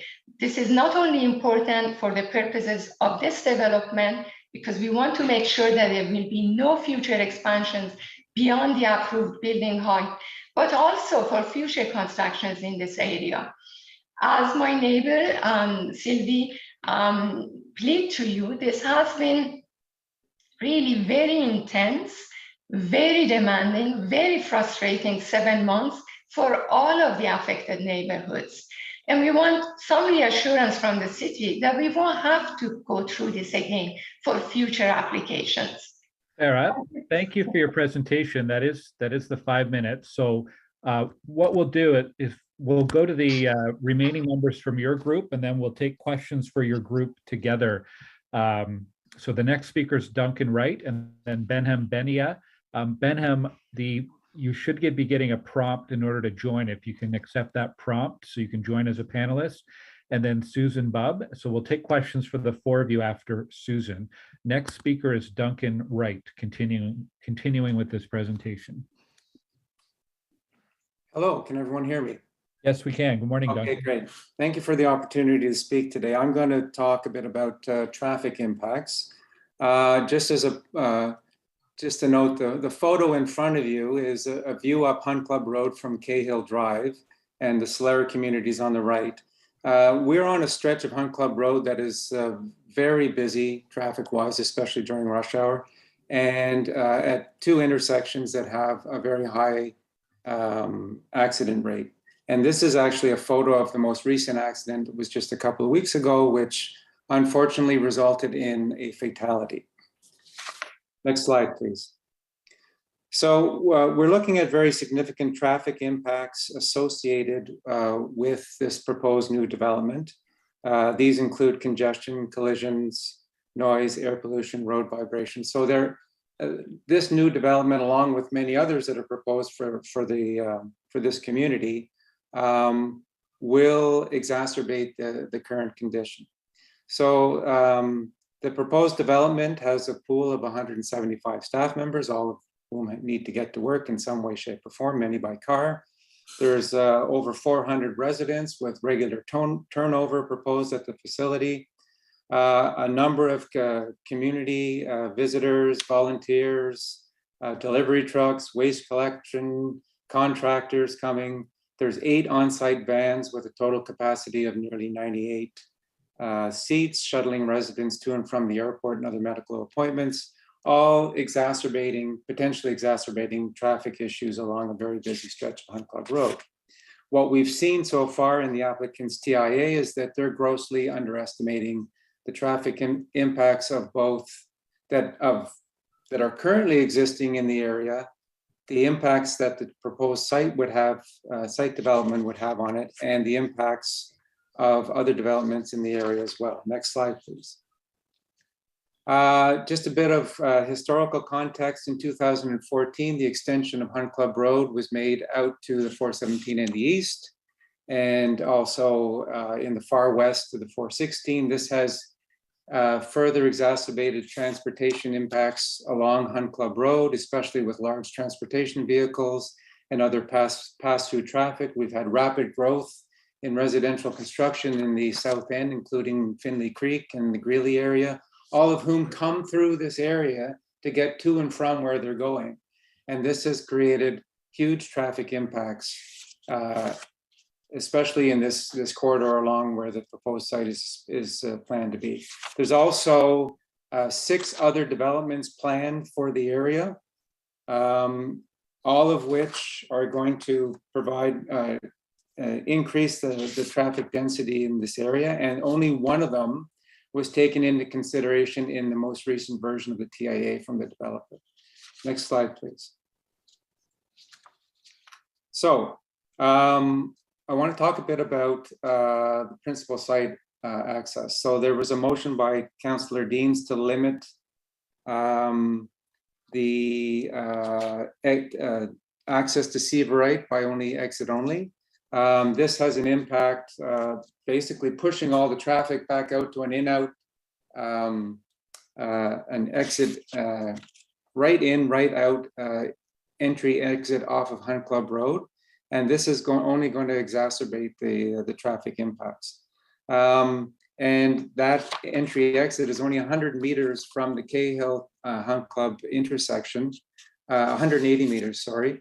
And that means that traffic coming out of the site has to cross 3 lanes to get over to make a left turn or a U-turn to get back to the west or the north of the site. Next slide, please. So we're basically proposing that there be a secondary entry exit off of Seaverite to help deal with this, to basically share the load of the traffic, both from the Hunt Club side of the development and the Seaverite side, to allow traffic to get back up onto Bank Street. So, I mean, the development is fronting on both streets, and I think they should have the right to use both for their transportation needs. Next slide, please. We also have some concerns about a growing number of U-turns at Hunt Club Road and Cahill, high rates of collision, increased traffic volumes, which will result in pass-through traffic into the residential streets on the north side of Hunt Club Road, including Dunstan Terrace that is within the Solera neighborhood. And this is for anyone trying to get onto Hunt Club Road out of the site and to head either north or west. It's going to create a lot of problems traffic-wise. Duncan, So the recommendations you're at your time. Can you very quickly wrap up? Yeah, recommendations very quickly. So I'm also suggesting that we don't approve the application in its current form, that it be deferred, that the city take more time to carefully examine the traffic impacts, that TIA should be updated to reflect this, that there should be a 2-way secondary access using Seabright Road to share the load.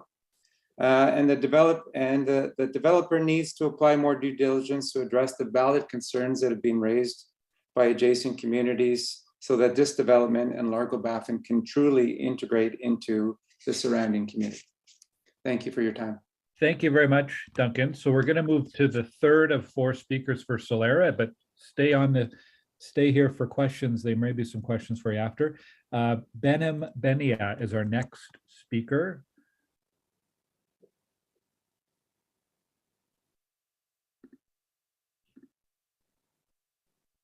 Is Benham with us?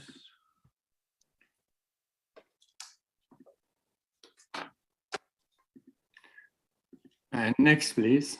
Hello. Hello. Good morning, councillors. Traffic-related challenges faced by Solera neighborhood includes cut-through traffic, safety concerns, noise pollution and air pollution, and vibration.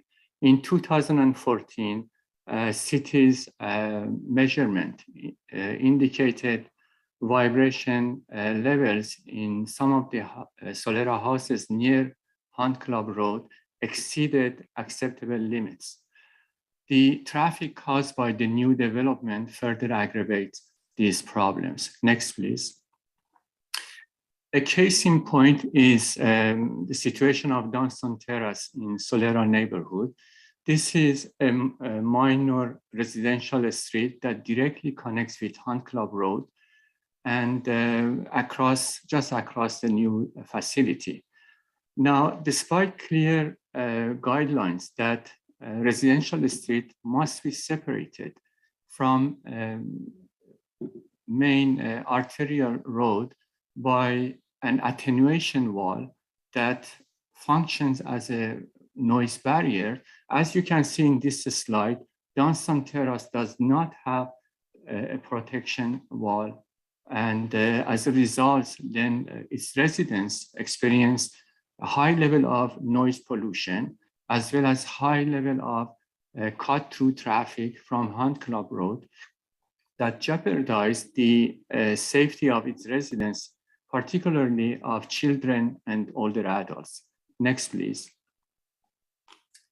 Therefore, we recommend not to delay the support for this approval for this project until the following 4 demands are addressed.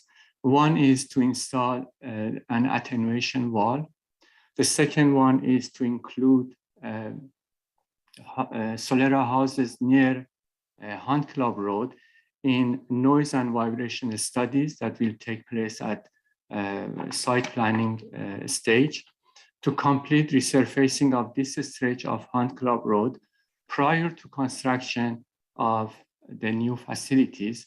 And the fourth one is to do traffic impact studies on this stretch of Hunt Club Road before the construction of the building, and another one after the completion of the construction. In that way, we can identify mitigation measures. Next, please. Now, a care facility of this size and scope needs more than 93 parking spots recommended by a developer. Now, just considering past pattern of Largo-Baffin staff resident ratio and its growth over the year, the new facility at least need 250 staff rather than 175 suggested by developer. And this has a huge impact on both TIA and parking requirements. Next, please. Now, according to TIA studies, there will be 100 on-site staff at any time in the new facilities. And again, according to TIA, 80% of those staff will drive a personal car. So out of 93 spots, 80 will be occupied by staff. And then in the new facility, there are 8 vans, which means there will be only 5 parking spots left for visitors. That include not only the drivers that deliver service products, but also volunteers and family members, and etc.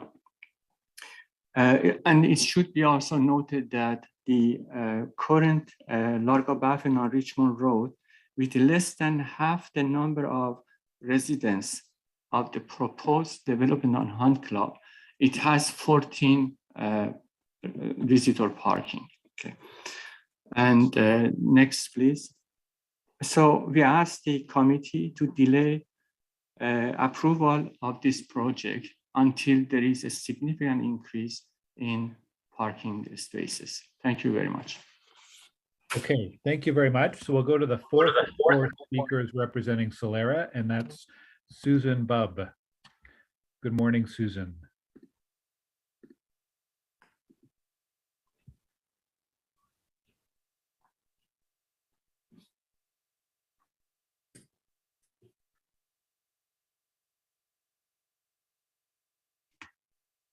Thank you for listening to me. Sorry about that. Couldn't do the unmute button. That's a picture of the building height in our residential neighborhood. I just wanted to illustrate that as we talk about such a high building for the Largo-Baffin Care Facility. Next slide, please.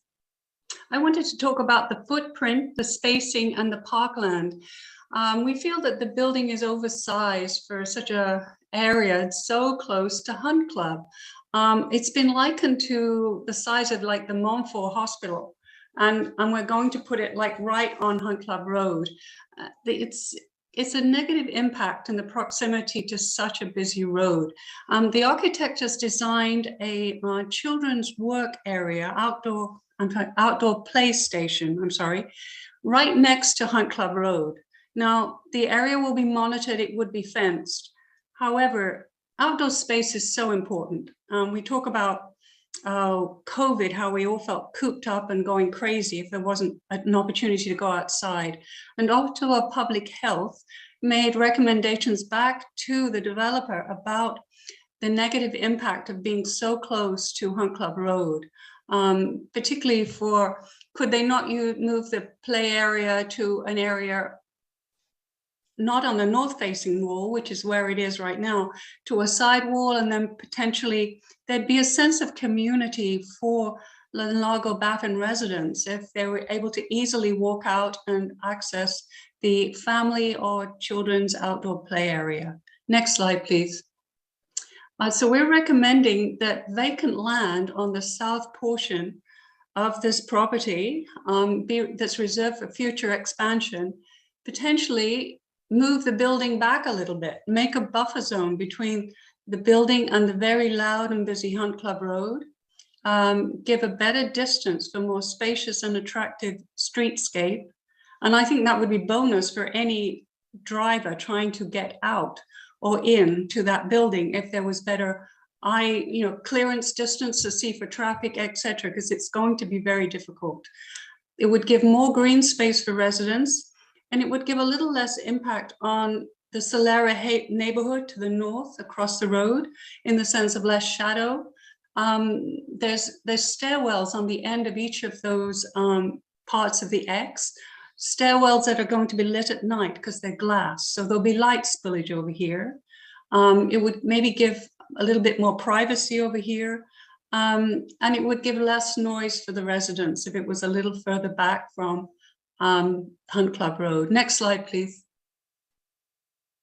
Next slide. So another recommendation would be, again, talking about parkland, is to reject the city to reject proposal for cash in lieu. It's such a large multi-use care complex.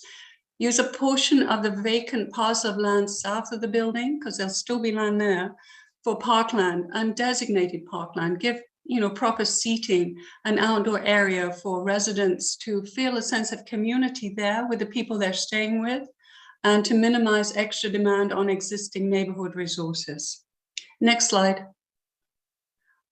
So as a final slide for our presentation, we'd like the committee to consider not approving this application in its current form. We would like this development to better blend with our neighborhood in the sense of limiting its scale. Do not give any height exception. Look at reducing the height of the penthouse, apply a shrink wrap so that other buildings that will develop in the future on that site cannot go above a certain height. Minimize the traffic impact. Do a current transport impact assessment. And also use vacant space for parkland and parking. Thank you for your time.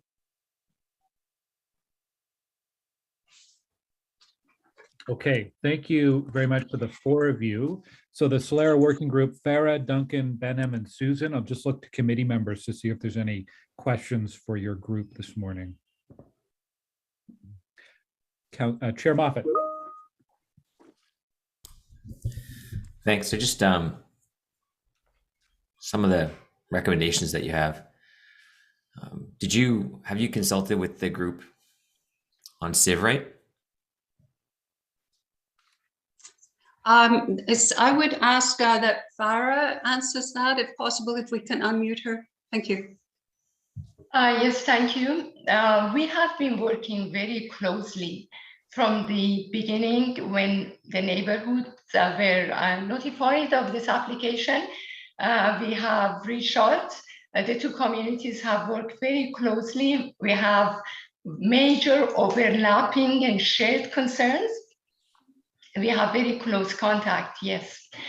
On most points, we are on the same page. The only point of diversion is the fact that our community feels that we need to have two-way access to this site because of the reasons that one of my neighbors pointed out in terms of the scale and scope of this application, the fact that it's housing vulnerable populations, because it is being built according to standards of long-term care for future repurposing. It has frontage on two streets. And because the second building, the phase 2, involves an application that's even farther away from the Hunt Club Road. We have several reasons and rationales to disagree on that point. But other than that, we support all the concerns they are raising. And we have worked very closely. It's almost like working like a coalition. So they're supportive of your request to move the building closer to them? Sorry, could you repeat the question again? Well, one of your recommendations Oh, that yes, you move the so- building further Yes. back, which It would is- mean that you would move it closer to Sivrite and you would then get away from your angular plane. They're supportive of that request that you have? I think they will be in the better position to respond to that, but my understanding. Well, that's why I was asking if you guys are working together. I figured you'd be able to speak to them. Correct. Yes, I understand. So I'm sure they will have the opportunity to correct me if I'm wrong. But informal conversations that I've had, we are all in support of more space around the building, more parkland, more landscaping, more green space. Our understanding is that pushing this building a little bit further south will not affect the communities, given the way the building is situated right now with that buffer zone. They are already, unfortunately, very negatively affected anyway. It is not going to be getting closer to the east side of the building, so I don't think there is any concerns, but I believe that will create an opportunity for more space around the building. And I believe they are 100% on board with the proposal for more parking and parkland space within that parcel of land. And what we are suggesting is that perhaps a portion of that vacant space can be used for those purposes. So I hope that. Just another question. One of your recommendations is that there be a complete resurfacing of a stretch of Hunt Club Road prior to approval of this application. Correct. Are you suggesting that the applicant should be paying for the resurfacing of that road? I would leave that decision to the city, but I can tell you that's already overdue. In 2014, when we worked very closely. That's fair, but I'm just asking. I don't need a long story about the condition of Hunt Club Road. If I may, I just need to answer the question. Do you believe that the applicant, I mean, in the recommendation, you're saying that you shouldn't approve this until Hunt Club Road is resurfaced? But that's a city issue. That's not the applicant. We should be treating all applicants the same here. We often don't. And for whatever reason, it's the Salvation Armies and the Largabathans of the world that don't get treated the same way as we treat other applicants at this committee. And I find that odd. But so just that question, do you believe that the applicant should pay for the resurfacing of the road prior to approval of the application?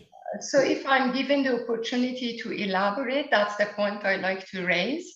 That slide indicated that we are asking for the application not to be approved in its current form, and we're asking for an overall traffic impact assessment that is objective, as opposed to what has been done so far by the applicant, that is not omitting factual information, that is not underestimating impact. That was the content of that slide, as I understood it.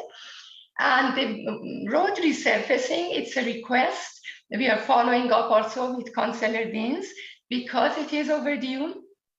It was promised to our neighborhood that it will be done actually in 2020. And what we are asking is that before the construction of this massive development and all the further damage to the building, because some of us can't sleep at night.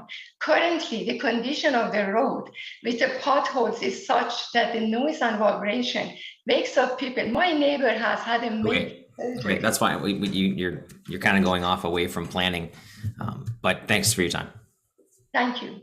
Okay, are there any other questions for this delegation? Councillor Leeper.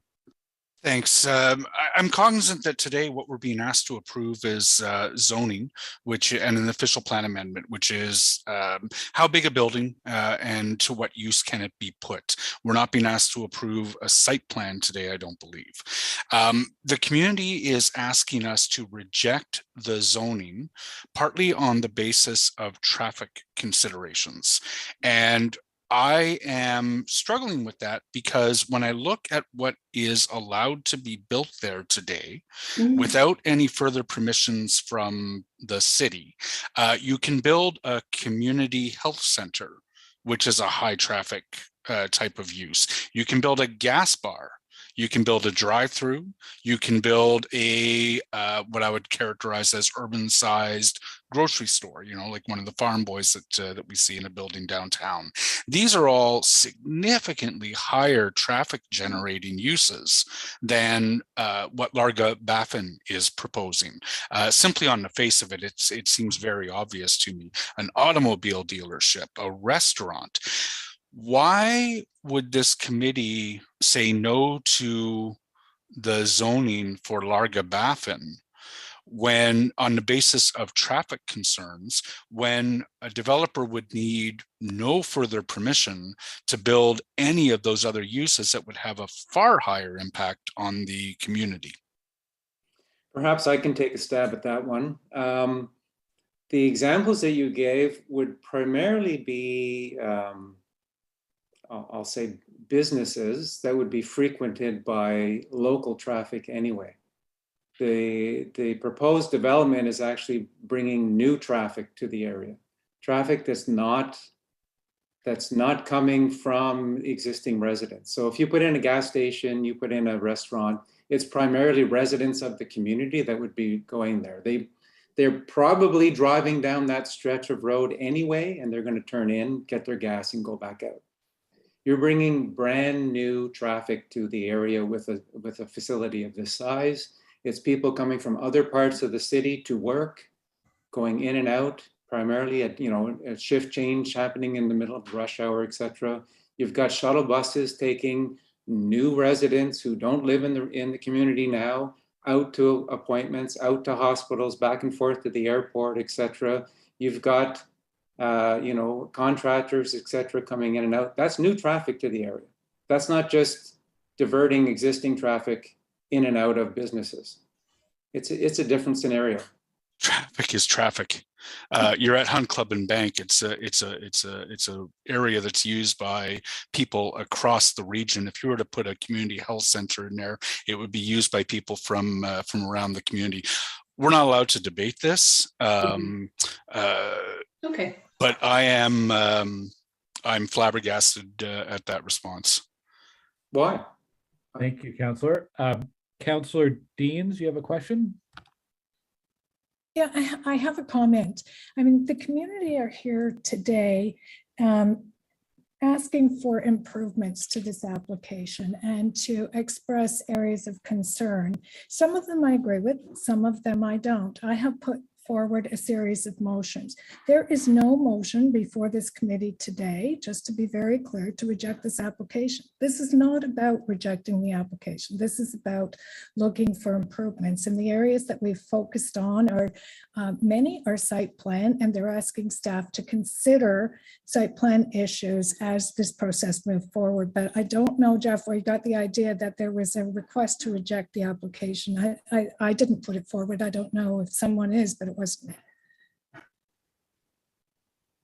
I think there are a significant number of site plan issues that are to be dealt with that site plan. Rejecting the zoning on the basis of site plan concerns is, theoretically not within the purview of this committee. Who is asking for the zoning to be rejected is my question to you, because it's not before you. I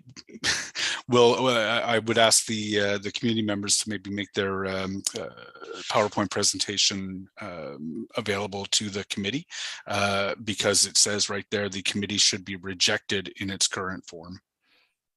Yeah, and it's current form, and we're asking for a number of amendments today. On the basis of site plan considerations. Okay, thank you, councillors. Are there any other questions for the delegations, which is the section we're in now? Questions for the delegation? Okay, I'm seeing none. So thank you to the group of you from Solera, Farah, Duncan, Benham, and Susan. Thank you for joining us today. Our next speaker is Janine Flood, and after Janine, we'll hear from Julie Hauser.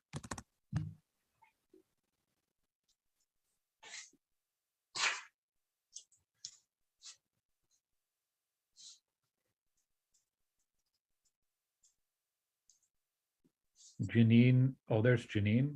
So Janine, you may have to accept the prompt to unmute.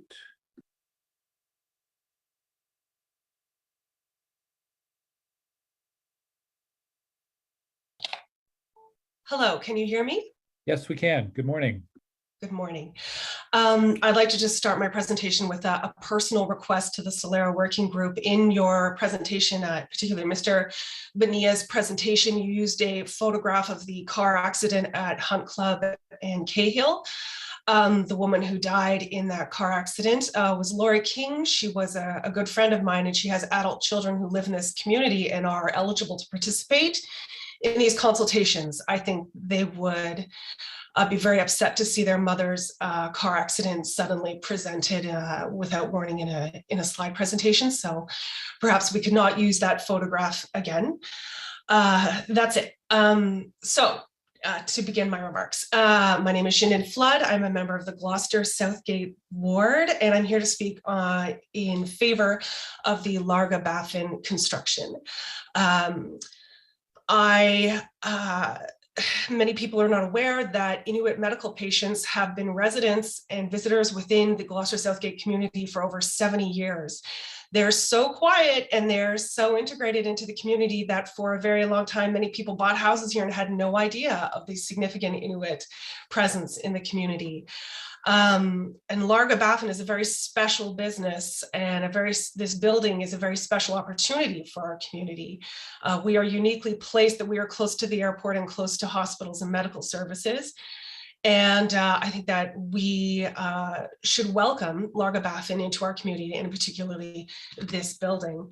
My day job working for Crown Indigenous Relations is working on the Nanilavut Initiative. That is an ongoing process of reconciliation for Inuit, where Canada addresses the history of it removing Inuit from the north between the 1950s and the 1970s to receive medical treatment for tuberculosis in the south. This is a pattern of removing Inuit from the north to receive medical treatment in the south that has gone on for decades and has cast a very traumatic shadow over all Inuit and Inuit Nanangat, which is the Inuit homeland. Between the 1950s and the 1970s, Inuit were subjected to medical treatments and medical examinations by English-speaking people. They were brought south, where they were removed from their culture and their home. No one spoke their languages, and I will make an effort to significantly understate the trauma that they experienced with the family separations. And most tragically, there is a significant number of Inuit who died in transit or in the south while receiving treatment, where the government and healthcare providers did not notify families back home and did not make note of where people were buried. So we have Inuit TB patients who are in unmarked graves, and a part of the work that we do now with the Nanilavut Initiative is helping Inuit find their lost loved ones from so long ago. Larga Baffin, as a medical boarding house, ensures that Inuit today are taken into care and they are transported, and then they live amongst their own people, where they can speak Inuktitut, where they have access to translators, where they're in a culturally safe home. And Larga Baffin is an established business. They know what they're doing. They will absolutely take care of Inuit medical boarding patients. And we already have an established history of Inuit being an integrated and positive part of our community, almost invisible to residents already. I believe that if Larga Baffin is permitted to build here, that we are going to have nothing but a positive experience, and that they will enrich our community. So I believe that as applicants, they are willing to modify the building as needed to meet residents' concerns. And so I really support this project, and I really hope that you will also look at this as being not just a building and not just a traffic concern, but as the end of a long-term cycle of trauma for Inuit that we can all be a part of by actively supporting this proposal. So thank you for your time. Thank you, Janine. Councillor Leeper has a question for you. Janine, thank you very much for the intervention. I believe it was the very first public delegate on this matter who suggested that before we approve the zoning on this building, there should be a more careful look taken at what social services and supports are available in the broader community. I'm struggling to understand what those might be. I think when many of us travel for medical care, we'd like to know that there's maybe a Tim's nearby for good coffee, but that's about it. Can you think about what kind of additional supports would have to be in the broader community in order to make this successful for the people who are receiving medical care? Well, thank you for that question. The thing about Larga-Baffin is that it is at its core the accommodation. It is the social accommodation. Inuit fly down, they register with Larga-Baffin. Larga-Baffin equips them with home food, transport to and from their medical appointments, a place to stay so that Inuit don't need additional social supports from the city or from the region or from the neighborhood or the community. They don't need help figuring out how to use OC Transpo. They don't need help figuring out how to phone for a cab. They don't get lost and then need someone to help them find their way back to their boarding house or their hotel. Larga-Baffin takes care of all of that. So the social supports for Inuit medical patients is built into the building itself. When I heard other folks speaking about like, what about the broader considerations for the community and other broader social supports that will be needed? I was a little bit confused. I wasn't sure who they were talking about because that is Larga-Baffin. Thanks. That's helpful. Thank you, Chair. Okay, thank you. Thank you very much, Janine, for your presentation today. Just a point of clarity, the clerk's office has reminded me any of the slides from delegates today are shared in the council SharePoint site. So if anyone needs to reference those. Our next speaker is Julie Hauser, who does have slides. Thank you and good morning. And thank you to Janine for your comments, because this certainly is an important project. But I too am going to talk about some of the concerns that I have with the traffic. And I will talk about the traffic on Bank and Seawright. Sorry, this flipped into full screen on me and now I can't see my notes. Let me see if I can get out of this. Just a second. I had my notes right beside it, and at any rate, as you can see on the first slide, the Bank and Seawright is also known as Highway 31, Bank Street. It's a very busy arterial truck route. Speed limit is 60 kilometers an hour. And Seawright is a local road used by approximately 250 vehicles during peak times. And the guidelines of the City of Ottawa actually are for a maximum of 120. So it's already over capacity on Seawright Avenue. And it also, if you go to the next slide, please, is a difficult one because of its topography and its access. In the layout of the land is difficult. There's a great slope and the sightlines are very poor. So it makes it very difficult for people to see as they are exiting, whether they're turning north or south. And it's even worse in the winter with snowbanks. It is used, sorry. I also wanted to let you know that Bank Street is, there's no OC Transpo bus service between Athens and Hunt Club on this section of the street, and many pedestrians walk or cycle to the nearby shopping plazas and transit stations.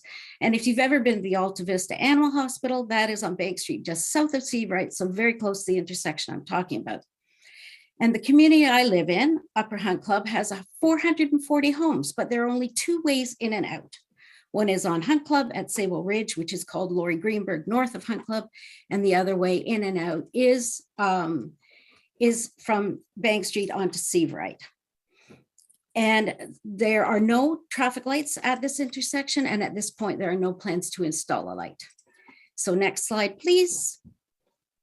I mentioned, whoops. I mentioned already the elevation of the poor sight lines and Oh, yes, and I should have mentioned the proposed development is anticipated to contribute an additional 8 to 13 vehicles during the peak hours. However, since the vehicles include 21, 15, 7, and 6-seat passenger vans, their length would translate into something closer to 24 to 39 vehicles. Service vehicles, including large delivery and garbage trucks, will also use Seaverite when exiting the site. And we don't know how many they use at the site because this information was not included in the TIA.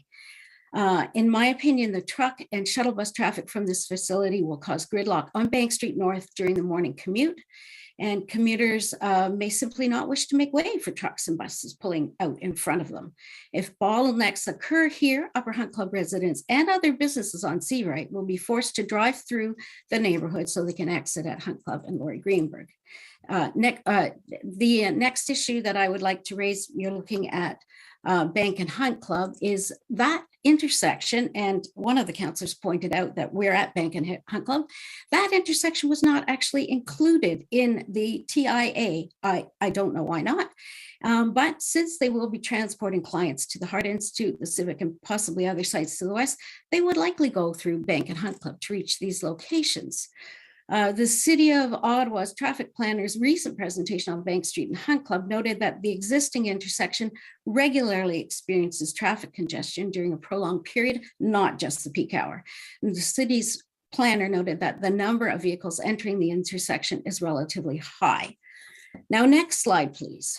Since it wasn't included in the IGI TIA, I used information from another TIA conducted for a proposed project at 2600 Bank Street, which would be across the road from Seaverite.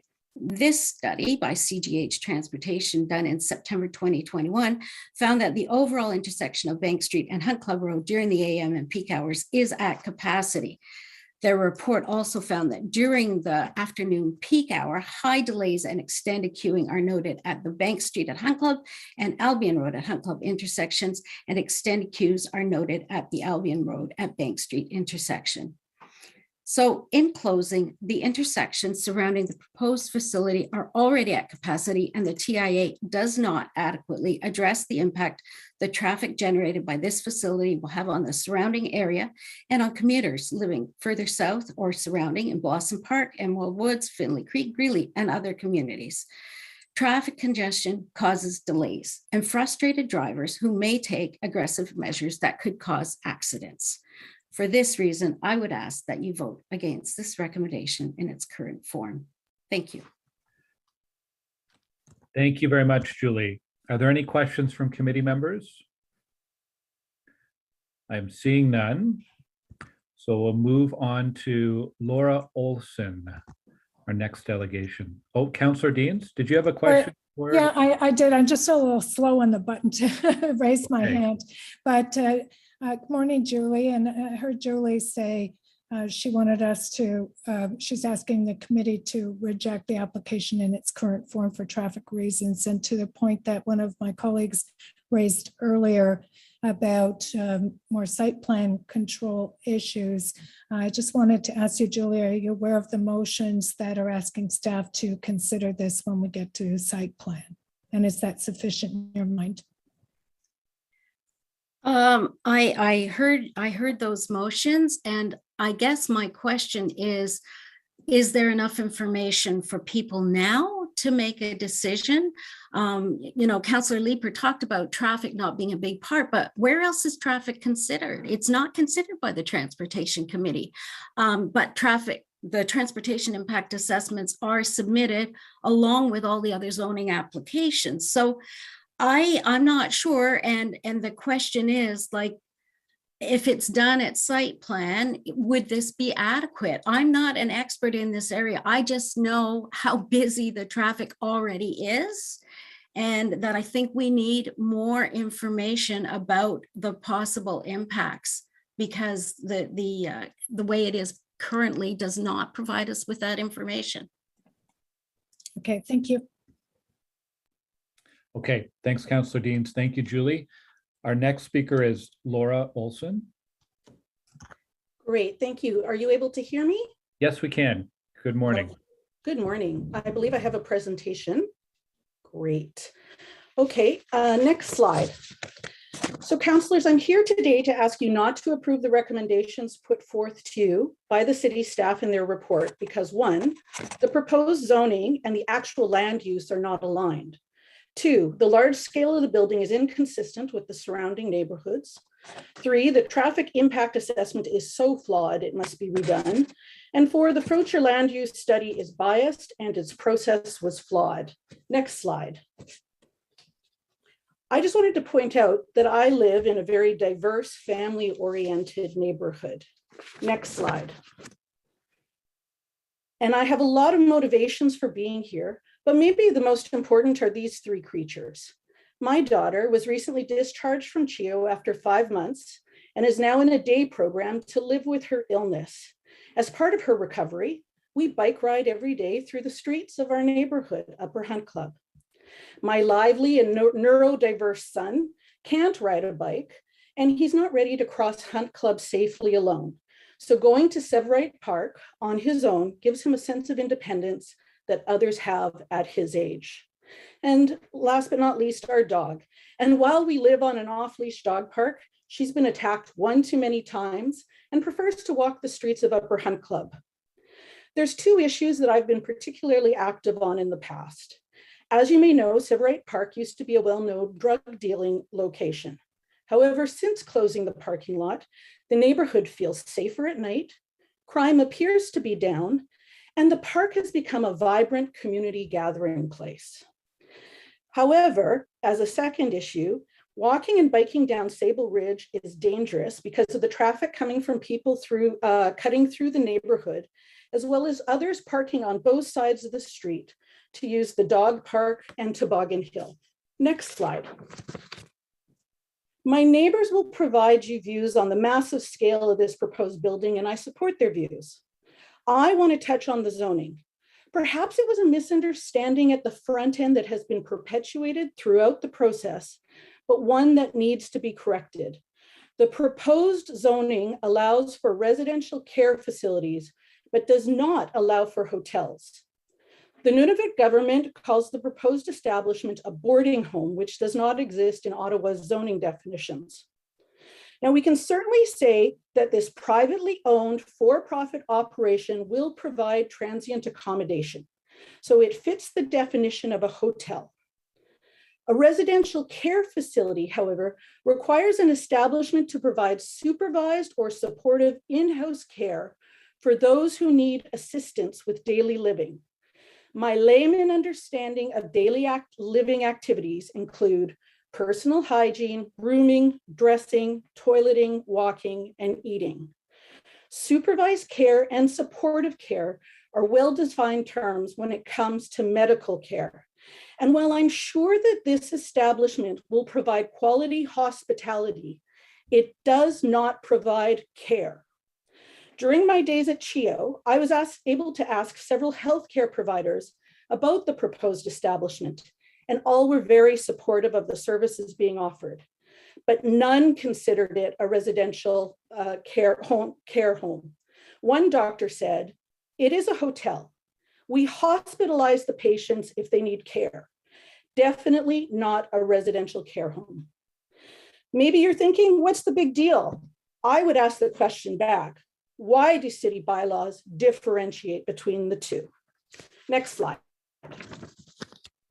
Others will speak to the flawed transportation impact. I simply will say here that I urge you to ask officials to have an independent third party look at this before approving the zoning. Next slide. We are already dealing with dangerous roads in the neighborhood. With more time, I could provide you examples. This facility will increase the neighborhood traffic, and I expect we will also see significantly more collisions on Hunt Club and Bank, which will also lead to more detours through the neighborhood. Next slide. You know our concerns on the process and the content of the future land use study. The study was written to accommodate the proposal, and there were no accommodations. I am providing you with what the draft 2015 proposal for the community design plan was. Why was this not also an option in the FLUS? On the residential recommendation, why R4, not R1 or 2? Next slide. By rejecting this report, You are not saying no to a project on this land. We understand that this land will eventually be developed. Next slide. You would be requesting additional work on this applicant's submission to address our concerns and to fully examine the negative impacts on our community. Thank you very much for your time.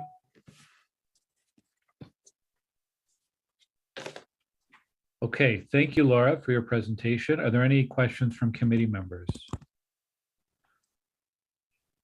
I am seeing none. So thank you, Laura. We'll move on to our next speaker, Mariette Fife-Fortin. And then Luc Fortin will be next. Mariette, good morning. Good morning, Councillor. I want to raise to your attention today a number of deficiencies in the report in front of you and ask you not to approve the recommendations set out in the report. First, I am of the view that the report appears to lack critical analysis by mirroring the applicant's submission, which systematically outlines the positive effects and implications of its proposed development, while abstaining to provide information and analyses that would bring out the negative impacts. The report also lacks a thorough and balanced analysis of the issues and concerns raised by the community in the context of the application process. Furthermore, the report contains numerous omissions and misrepresentations of facts, leading to misleading descriptions of various aspects of the application and the regulatory framework. This results in the appearance that the report was written with a view to recommending approval without due consideration of matters of concern. This raises a perception of bias. Second, I have serious concerns with respect to the report's recommendations relating to the Seawright Lands Future Land Use Study, referred later as the FLUS. In particular, the report recommends the removal of the lands that are the subject of the application from the FLUS. Such a recommendation to sever the Seawright lands disregards the purpose and intent of the FLUS to study the area as a whole, as planned by the city in the secondary plan, a statutory document under the Planning Act. Furthermore, this will deprive the city from having a proper zoning framework against which the application for zoning amendment should be analyzed. It would also reduce the size of the remaining lands subjected to another FLUS, which would lead to different analyses and conclusions. Third, the FLUS prepared on behalf of the applicant was presented at the public meeting of April 26, a meeting held at the request of the ward councillor, Mrs. Deans, but its mention was absent from the meeting invitation. No advance notice was provided to the community that the FLUS would be presented. This raises significant concerns with respect to the adequacy of notice for public participation by itself. However, it is particularly injurious to the community because the secondary plan specifically contains a requirement for public participation in the FLUS. How can public participation be deemed to occur in a FLUS process when the participants are only informed that they are participating in a public meeting for another process? I submit that the genuine participation of residents in the April 26 public meeting on the development proposal by the applicant was misconstrued in your report as representing participation in the FLUS. Fourth, the report mentions a meeting of May 18th when the FLUS was presented to the board of the South Keys Greenboro Community Association. I am of the view that this specific occurrence represents the start of public participation, but only the start, as the South Keys Greenboro area is not located in the immediate vicinity of the Seawright lands. The Seawright lands are landlocked on Seawright Avenue. No other street deserves these lands, and they are adjacent to the community of Operon Club. Again, the statutory and policy documents contain numerous references to the consideration that needs to be given to the immediate residential surroundings of the Seawright lands in the execution of the FLUS, yet no resident of these immediate surroundings was ever invited to participate in the FLUS study. Councillors, for these reasons, I submit that the report presented to you is misleading and does not contain the information you need to make an informed and knowledgeable decision about this application. For these reasons, I ask you to not approve the recommendations set out in the report. And I also ask you to instruct the city to commission a proper FLUS of the full Seawright lands to be done by an independent third party with full and adequate public participation. Thank you. Okay, thank you very much, Mariette. Merci. Are there any questions from councillors? Okay, I'm seeing none, so we will move on to our next speaker, Luc Fortin. Is Luc with us this morning? Definitely. Welcome. Good afternoon, members of the Planning Committee. My presentation will focus on numerous procedural issues relating to the public process dealing with the applications which are the subject of the city report in front of you. First, the provision of notice of proposed development using posted signs is an important means of informing the public and ensuring public participation. I submit to you that the provision of notice on Club Road and Seawright Avenue is a major area of concern. City staff has advised that the sign on Club Road disappeared and that they were replaced. If there has been a sign posted on that street at some time, it has been absent for extended periods of time. As well, the sign posted on Seawright Avenue did not include the property located on 1545 Seawright Avenue, which is part of the application until it was changed a few days ago. Second, I know that the signs wrongly describe the intended use for the building as medical care, which is not the case. This constitutes a significant misrepresentation. The importance of ensuring that signs correctly reflect the development proposal cannot be underestimated. They are the only means of communication to inform the broader surrounding neighborhoods of the forthcoming development.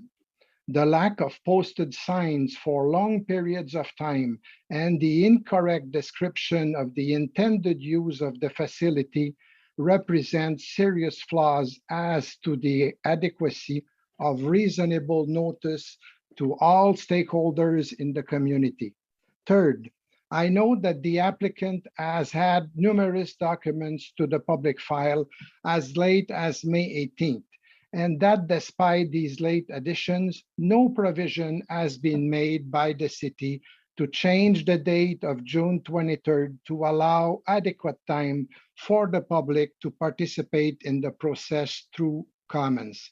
I raise to your attention that the combined effect of the applicant's late submissions and the unforeseen power outage resulting from the storm of May 21st should be taken into consideration to allow additional time for public participation and ensure a fair process. Fourth, a notice of correction was posted by the city on the website on May 2nd to amend the list of the applicant's properties subject to its proposal by including the 1545 Seawright Avenue.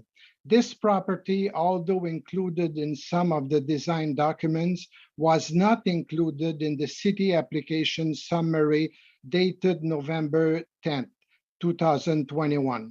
The omission of this property from the application for a period close to 6 months caused confusion as to the boundaries of the development of the corresponding impact of the development. This is significant because the property is in very close proximity to the residential area and is the actual site of the applicant's proposed road access inside the heart of the Upper Unclub community. The addition of this correction raises again significant concern as to the adequacy of notice. Councillors, members of the Planning Committee, all these procedural issues are serious and have taken place throughout the application, withholding key information for the residents of Upper Hunt Club and the surrounding community, as well as preventing reasonable delays to fully understand the applicant's proposed development. For this reason, I request that you do not approve the recommendations set forth in the city report presented to you, and ask that you assign additional time to this file to ensure a fair public process with adequacy of notice and complete information in the review of this application. Thank you, members of the Planning Committee, for your attention. Thank you, Luc. Merci. Are there any questions from the committee or councillors? I'm seeing none. We'll move on to, actually, our next speaker was supposed to be Nancy Abbey Qatar. She had to leave. However, the slides that she submitted are on file if councillors want to refer to those. So that means our next speaker is Angus McKay.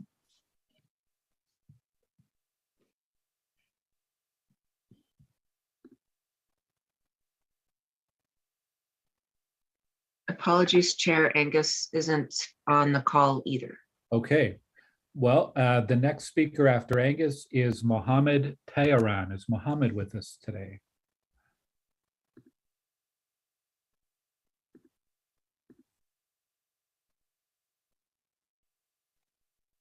Mohammed should be on the call. Okay. Might just need to unmute.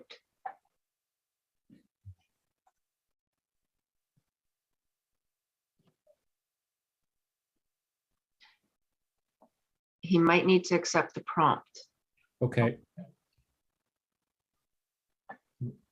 We can give him a moment.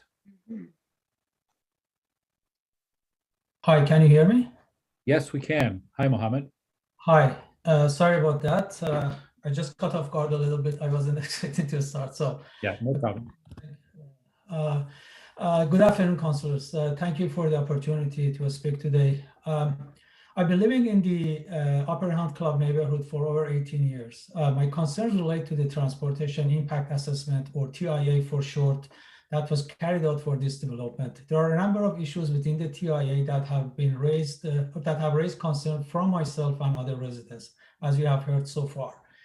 Having an extensive background in transportation planning and engineering, being a registered professional engineer in the province of Ontario, and having reviewed numerous TIAs in my former life as a City of Ottawa employee, I can confidently tell you that one of the most important steps, if not the most important one in any TIA, is the proper and reasonable estimate of the number of trips that are generated by a proposed development.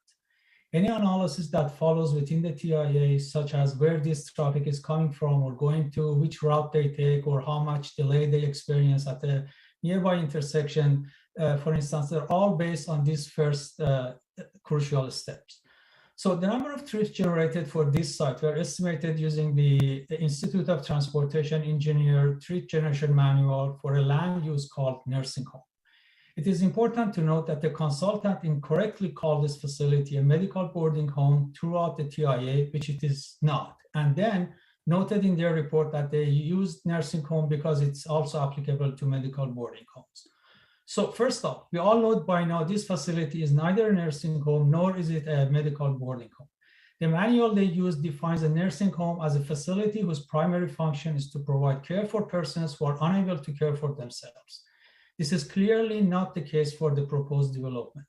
Moreover, the nursing home category that was used in this TIA is based on observation on only 3 case studies, with the average number of beds being around 120 beds in their observation. This development is 3 times larger. Secondly, unlike a nursing home, this development generates considerable number of trips by facilities users throughout the day, whether it's for going to medical appointments or for other purposes such as shopping, recreation, excursion, and so forth, none of which is captured in the manual for a nursing home category. All this to say that the TIA has most likely underestimated the volume of traffic generated by this facility significantly, which in turn has considerable impact on the TIA's conclusion, including the proposed mitigation measures. This is a unique facility. To provide a true picture of the volume of traffic generated by the proposed development, the applicant should undertake traffic counts at the existing Largo Baffin facility on Richmond Road. Even though that facility is much smaller than the proposed building, it is of the same function and type that will allow to provide realistic trip generation rates for the proposed development. Only after this step is done, they can continue accurately with the rest of their impact assessment. My other concerns regarding U-turns at Hunt Club and K. The TIA addendum that was done in May has noted that the site-generated traffic that exits the site access at Hunt Club and does U-turn at Hunt Club and Cahill could equally be accommodated from the Seabright access, where vehicles can turn right from Seabright to Bank with minimal impacts on the intersection performance. And then it goes to say that it is expected that the traffic will likely be split within these two intersections based on driver preferences. This is in complete contrast with the analysis and recommendations in the original TIA that noted, in order to eliminate the potential cut-through traffic, it is recommended that the access on Seabright Avenue be gate controlled and no through traffic signage be placed at the entrances. This was also confirmed at the online community information session on April 26 by the developers consultants. These two statements contradict each other. Should the development be approved by City Council, residents need assurance in the form of contractual obligation or any other appropriate binding agreements by the developer that the Seabright Road access will be gate controlled and used for emergency purposes only. Lastly, as Julie mentioned previously, Bank Street and Hunt Club intersection is a major intersection in the city that is already experiencing extensive delays and congestion during peak times, yet it was not included in the TIA. So councilors, to conclude, it is for all these reasons as well as other concerns raised by previous speakers that I ask you not to approve the recommendations in its current form. I'm also asking you to request additional work on the TIA to address our concerns and to fully examine the negative impacts of increased traffic in surrounding areas which have been mostly overlooked today. Thank you very much. Okay, thank you. Councillor Deans has a question for you. Yeah, thanks, Mr. Chair, and thanks, Mohammed, for being here. I was just wondering if you could share with me a copy of your notes today so I can follow up with staff on the points that you have made.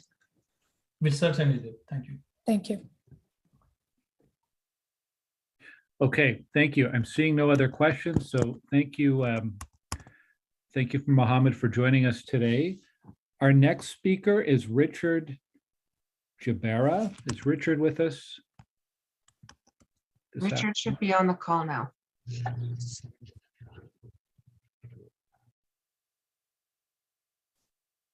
Hello. Hello, Richard. Can anyone hear? Yes, we can. Good afternoon. Thanks for allowing me to be heard. I want to speak regarding lot 1545 Seabright. As it was stated before, this 1545 lot was not included on the agenda at the beginning or the notices. And I was disappointed because I did send requests to the city through email saying, is this lot part of the applicant's application? And they told me no, it was not. Not until after the meeting with the Largo Baffin and their proposal that we saw that the exit to Seabright is going through this lot. So that is a procedural fault by the city, and I was not happy with it. So regarding 1545 Seabright, this is a lot that was severed from a previous lot 1601 Seabright, and it's treated as a subdivision for 3 lots that myself built on and my neighbor. And what was left is this 1545 Seabright that should adhere to strict zoning to just build a residential home according to what was approved by the city. Now the purchaser of this land is well aware of that, and we have an agreement of purchase that states that he should only build a house similar to the others that were part of this subdivision, and also to build a fence that separates us from 1372, where the Larga Baffin building is being put. Both of these are legal obligations that whoever buys this land should adhere to. So before I get into the constraint of the severance, we were looking at what we can do with the land as well. So we had the option of building units other than this nice homes, but we looked at the community and we saw what kind of homes were built, and my wife and I were in love with the area, and we wanted to build our dream home on one of these 3 lots. So we did, and so did our neighbor. Going back to the severance, there was strict constraints, like they wanted gas, electricity, everything be put on all 3 lots before we sever. So that was part of the agreement or the grant to sever these lands. They weren't, severed so that they would have different uses, like a highway coming through it. There was a vision that the city and the community supported, and that was to build these residential units, even with characteristics such as brick layouts, not vinyl. There was specific what has to be put on these lots. In that point of view, we built our homes according to these rules and characteristics.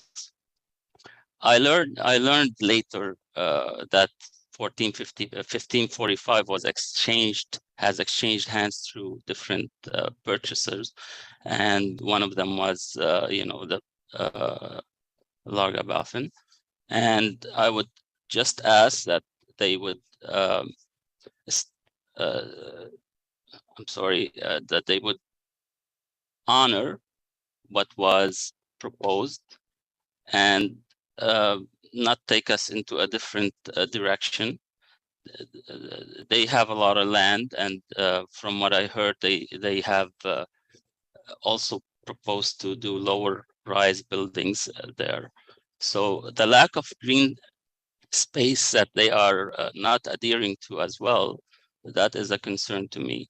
This property is very close to where they're going to build, and I would like for it to stay as is, not rezoned, not repurposed, not to do anything else with it. Thank you. Thank you, Richard, for your presentation. Do any committee members have questions? Councillor Leeper. We can find the hand up button today. And sorry, Richard, I just wanted to understand a little bit better the conditions that you consider are on the 1545 parcel. Are you suggesting that there are conditions of severance that were imposed by, I presume, the Committee of Adjustment that are in place? There is one that to build that fence between us and the other building that is on file on the committee. Okay. The other one is like they have asked for a specific building to be put on that lot, and that's how we got a grant to really sever the lands. Is that just a handshake agreement, or was that written in? No, I mean, there's a big file of what was requested: environmental, grading, sewer plan. That if you want, I have 2 numbers for you.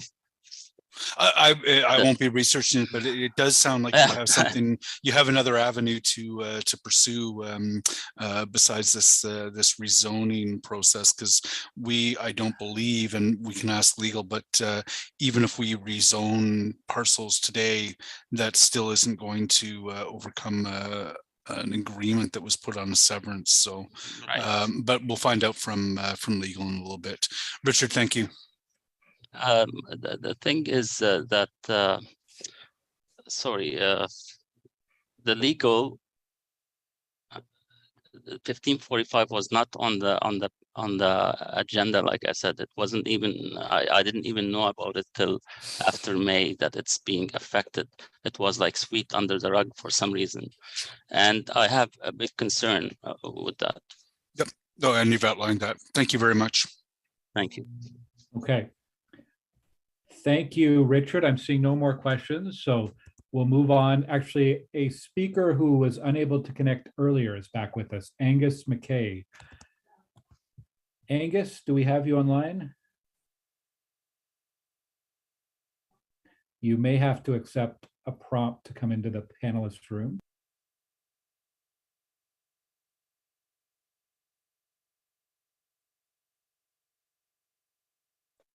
He should be joining now. Okay. Good afternoon, Angus.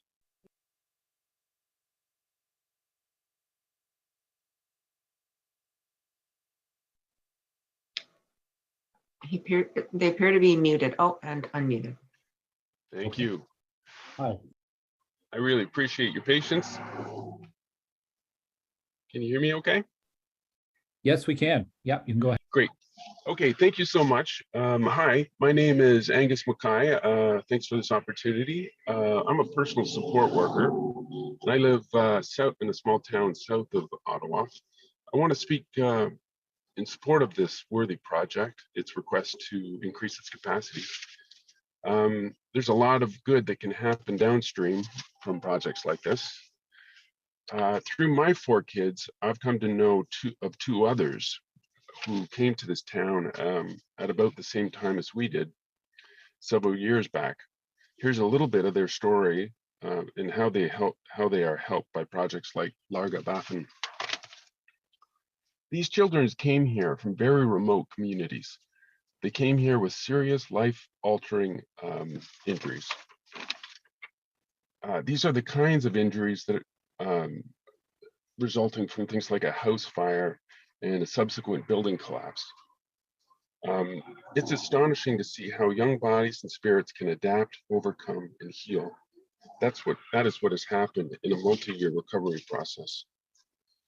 The key ingredients have been stability, meaningful connections to extended family, along with good quality healthcare and education. This new housing increases and supports all of these beneficial ingredients.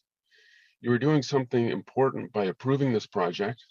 Each effort is an important link in the Canadian community chain. Thanks for the opportunity to speak.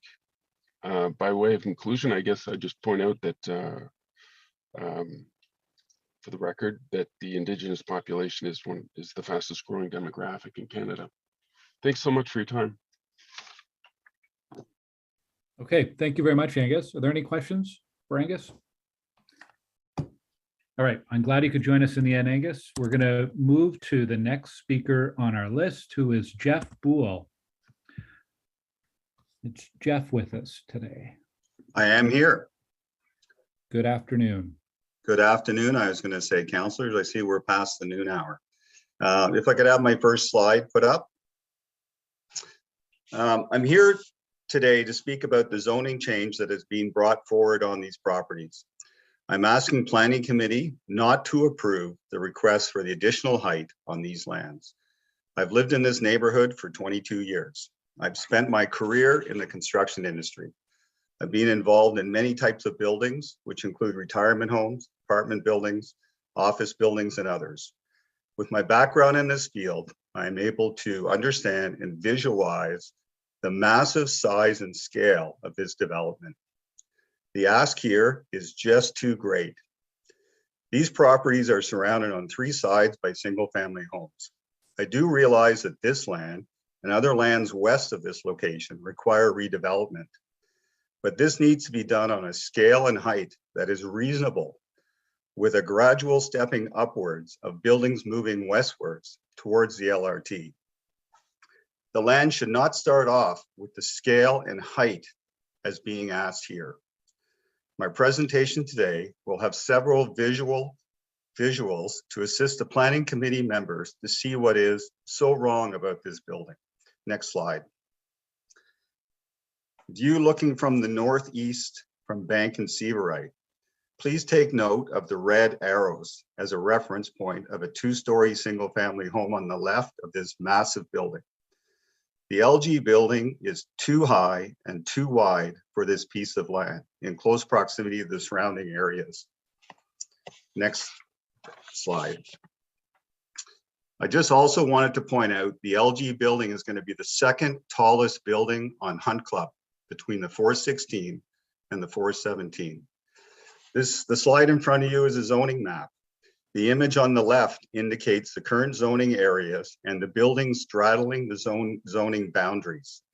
The right image indicates a building with the current zoning height at the green level. The asking height indicated above in brown.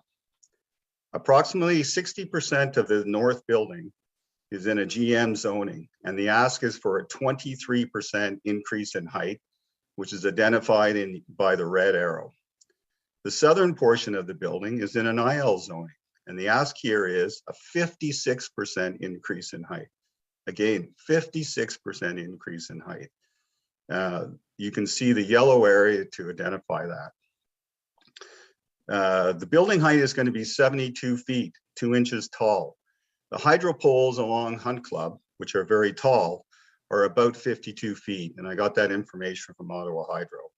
This building is going to be 20 feet taller at the parapet height on the main roof. The height of the penthouse is 19 feet, 8 inches. You can see this with the white arrow. The total height of this complex, 91 feet, 10 inches, and that includes the penthouse. Next slide, please. I like to compare this building to the size of a US football field that measures 300 feet in length, excluding the end zones, and 160 feet wide. The outer 4 corners of this building are going to stretch out to a dimension of 312 feet by 182 plus or minus. There's missing dimensions on the drawings. Next slide. This is Bank and Hunt Club. The left image is the Waterford building. The right image is the LG building on this site. You can clearly see how big the LG building is on this site. Next slide. Hunt Club and Paul Anka. Again, LG building is so much larger than the existing building. Next slide. This is Hunt Club in Prince of Wales. Again, the LG building is so much larger than the existing office building. Next slide. As we move further west along Hunt Club, you can see the Sandman Hotel near Costco. Again, the LG building far expands past the existing building hotel and footprint. Next slide.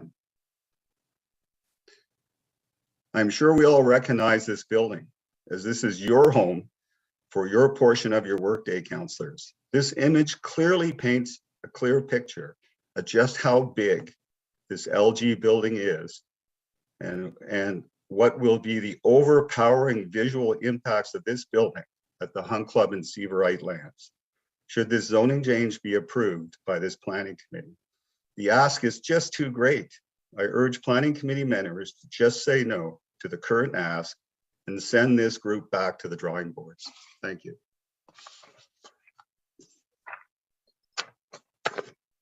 Okay, thank you for your presentation. Are there any questions from committee members? I'm seeing none. So our next speaker will be Francois Malrec. Yes, hello, I have some slides. Okay, we'll get those up on the screen. Welcome, Francois.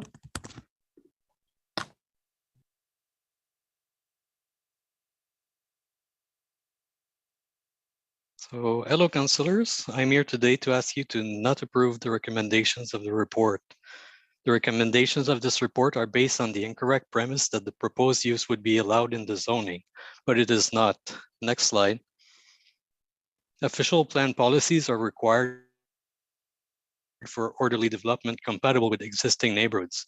Zoning bylaw implement these objectives and policies, and importantly, should provide a legal and precise way for managing land use and future development, and protect us from conflicting land use in our community. Next slide. The report recommendations are based on the incorrect premise that the proposed use is a residential care facility. When thoroughly evaluated, it is clear that the proposed use meets the definition of a hotel, and the zoning for the lands where it would be built does not allow such hotel use. The rezoning requested will also not allow this use. Next slide. The proposed use, not classified as not-for-profit, is described as per the report as accommodations for patients and escorts, full kitchen services, transportation to and from the airport and medical appointments and treatments, arranged return air transportation, interpretation services, and services for family of patients and escorts, including but not limited to craft rooms, computer rooms, etc. Next slide. In simple terms, these services would translate to temporary accommodation, restaurant food service, desk services such as interpretation help and coordination for transport, shuttle service, and entertainment for guests. Next slide. This proposed use definitely meets the definition of a hotel as defined by the city. It is a commercial use that provides transient accommodation with 220 units accessed by common space with the desk services and other amenities. Next slide. It is arguable if the proposed use meets the definition of a residential care facility, especially with the interpretation given in this report to the plain and ordinary meaning of the phrase in-house care for those who need assistance with daily living. Next slide. In the general rules of interpretation, section 15 specified that definitions are given to aid in the understanding and implementation of the true spirit, intent, and meaning of the bylaw. They should not be used to avoid obligations imposed by the bylaw, such as locating a facility in a zone where its use is allowed. Section 16 further states that interpretation should be good-natured and in a way that meets the intent. Next slide. In the true spirit, intent, and meaning of the residential care facility designation, we note that the city's new official plan considers them as long-term housing, which conflicts with the meaning as temporary accommodation. The report's interpretation of important characteristics for residential care is also questionable and seem not in the true spirit, intent, and meaning of the definition, especially that these services are also commonly offered by hotels and resorts. With this trivialized meaning, and any hotel could be considered residential care facility, offering food services to people who need to eat daily. Support service is different from supportive care. Next slide. And in any case, the general rules of interpretation, section 18 states that where a situation arises where two or more regulations are equally applicable, all provisions must be complied with.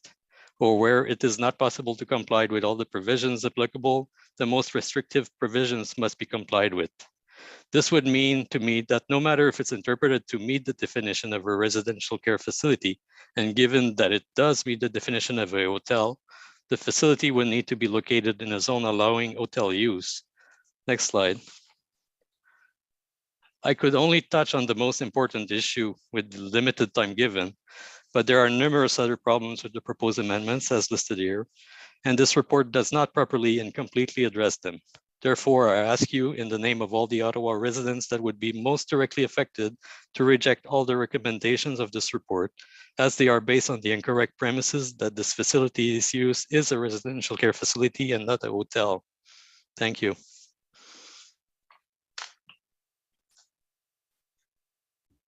Okay, thank you for your presentation. Chair Moffat has a question for you. Thanks. We've heard this comment before, this analogy that it's more closely associated to a hotel than anything else. And speaker earlier referenced CHEO as well. Would you be surprised to learn that CHEO is not zoned for a hotel use? I know it's an institution. Right. Do you go to CHEO often? Nope. Okay, so there's a building on the CHEO property known as the Rotel. Are you familiar with the Rotel? Yes, I know about the Rotel, and I believe it's an ancillary use to the institution. No, it's zoned. Actually, has separate zoning from the hospital because it has an exception, but it'd be categorized as a residential care facility in our zoning bylaw. It provides 50. I mean, even their own website actually refers to themselves, oddly enough, as a motel. Of course, rotel is a combination of the words rotary and hotel. They provide those types of accommodations for individuals that need care at CHEO. And then you can book a room, family members and things like that there. I can't just go stay at the rotel. Do you think you'd be able to book a room at the Larga Baffin? I don't see the relevance of your comment. Well, really. it absolutely is relevant, because you're trying to argue. I disagree. And to be fair, if Larga Baffin required a hotel use to use this property, they could just apply for that use on this property. Well, they could, but they don't need that use because that's not the definition of what this facility is. So it's a bit of a innocuous argument that people are making to suggest that this should be categorized as a hotel, because if it needed to be categorized as a hotel, which it's not, they would just apply for that zoning use, because what we're talking about here is a zoning bylaw amendment. Nice, thanks. I disagree. Hey, thank you, Scott. I'm seeing no more questions. Oh, Councillor Leeper, just in time. Jeff, go ahead. Thanks. And I will, much as Scott did, just sort of step it back a moment in terms of what this process is. The zoning bylaw doesn't currently allow this use, no question. But what we're being asked as a committee is to approve a use that they're asking for. And the context for that, in my view, is that, look, you're already allowed to have a community recreation facility. You're already allowed to have a gas bar. You're already allowed to have an automobile dealership. You're already allowed to have a retail store. If you're allowed to have all these different uses, you know, we think you should consider adding this other use that wasn't contemplated in the zoning bylaw as being appropriate. And I guess my question for you is, setting aside what the zoning bylaw says today, because we're being asked to change the zoning, why would this use be inappropriate? Why would a hotel use be appropriate? And I'm looking at Larga Baffin because we all have an understanding that, they're not asking to put a Holiday Inn here. They're asking for a very specific function.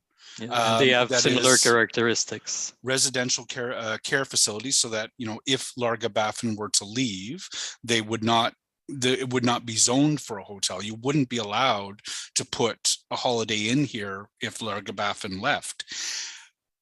It's a very worthwhile use that is ideally located in close proximity to the airport to be able to shuttle people around. The traffic impacts are significantly less than many of the things that are allowed to be done today. Why wouldn't this committee be amenable to accepting the staff recommendation to rezone this property to allow for a residential care facility? Because it's a hotel use and not residential care, and the characteristics are very much different. Okay, so even though you couldn't put a Holiday Inn here if Larga Baffin were to leave, you feel that the Larga Baffin is just it's too similar to a hotel to be allowed to go in. That's right. Okay. No, and that's the big question, I guess, with which this committee is seized.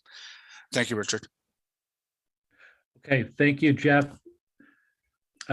Merci, Francois. We'll move on now to our next speaker. I think our final speaker. It's Michael Zabarski, who's joining by phone. I'm on the Zoom call. Can you hear me, folks? Yes, we can.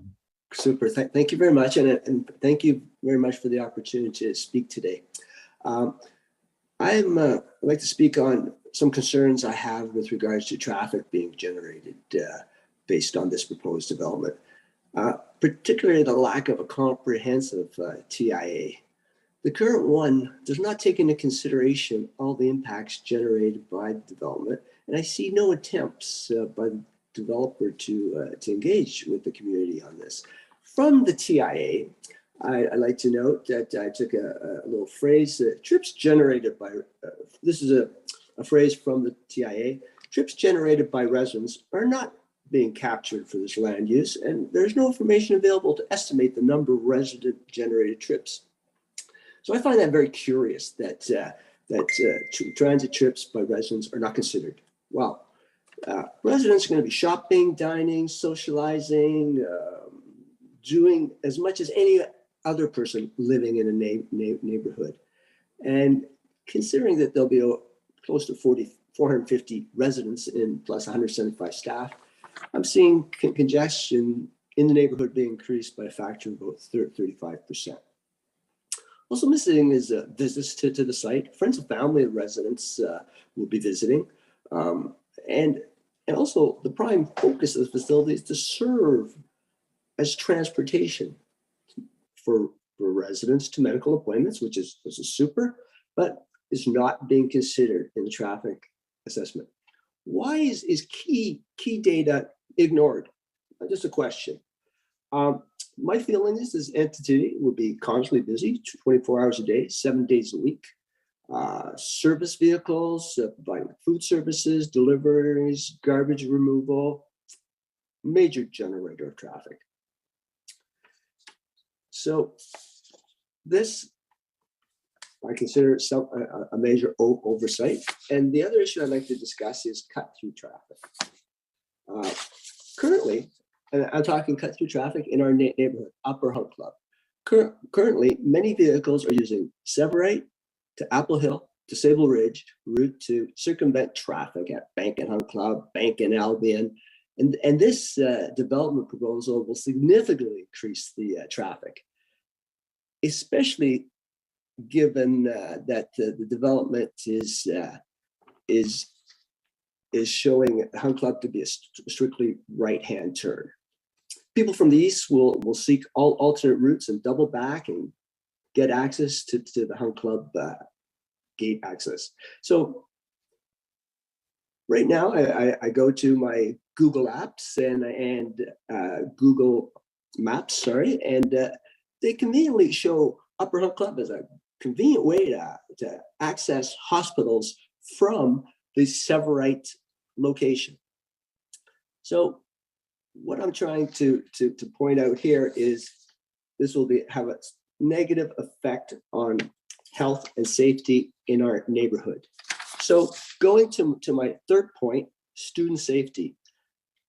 The Apple Hill and Severite intersection and other parts of the route along Hunt Club Road is used as a school bus pickup and drop off zone for all the children in our neighborhood. There's currently 7 school boards that supply buses or provide buses in our neighborhood. So every morning for an hour and a half and every afternoon for approximately an hour and a half, there's numerous students and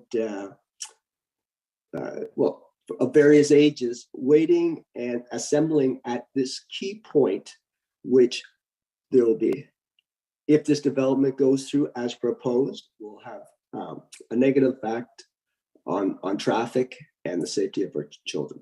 So that's all I'd like to say, and thank you very much for your time. Thank you, Michael. Are there any questions for the delegation? Okay, I'm seeing none. Thank you very much, Michael, for your presentation today. That brings us to the end of our public delegations. We are going to go now to questions for the applicant and then questions for staff, and then we will go through each of the motions as well. And we will take a break after this item is finished, so everyone can get a chance to refresh and recharge a little bit. So going now to questions for staff, questions for the applicant. Questions for the applicant. Councillor Leeper is first up. Thanks. Vehicle access to Severite seems problematic. Why is any access to Severite required at all?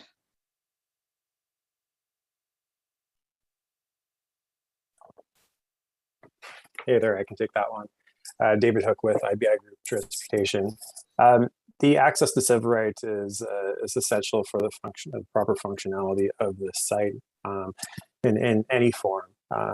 primarily due to the restriction of right in, right out on Hunt Club, and other restrictions in the area, no truck routes on Cahill, for instance.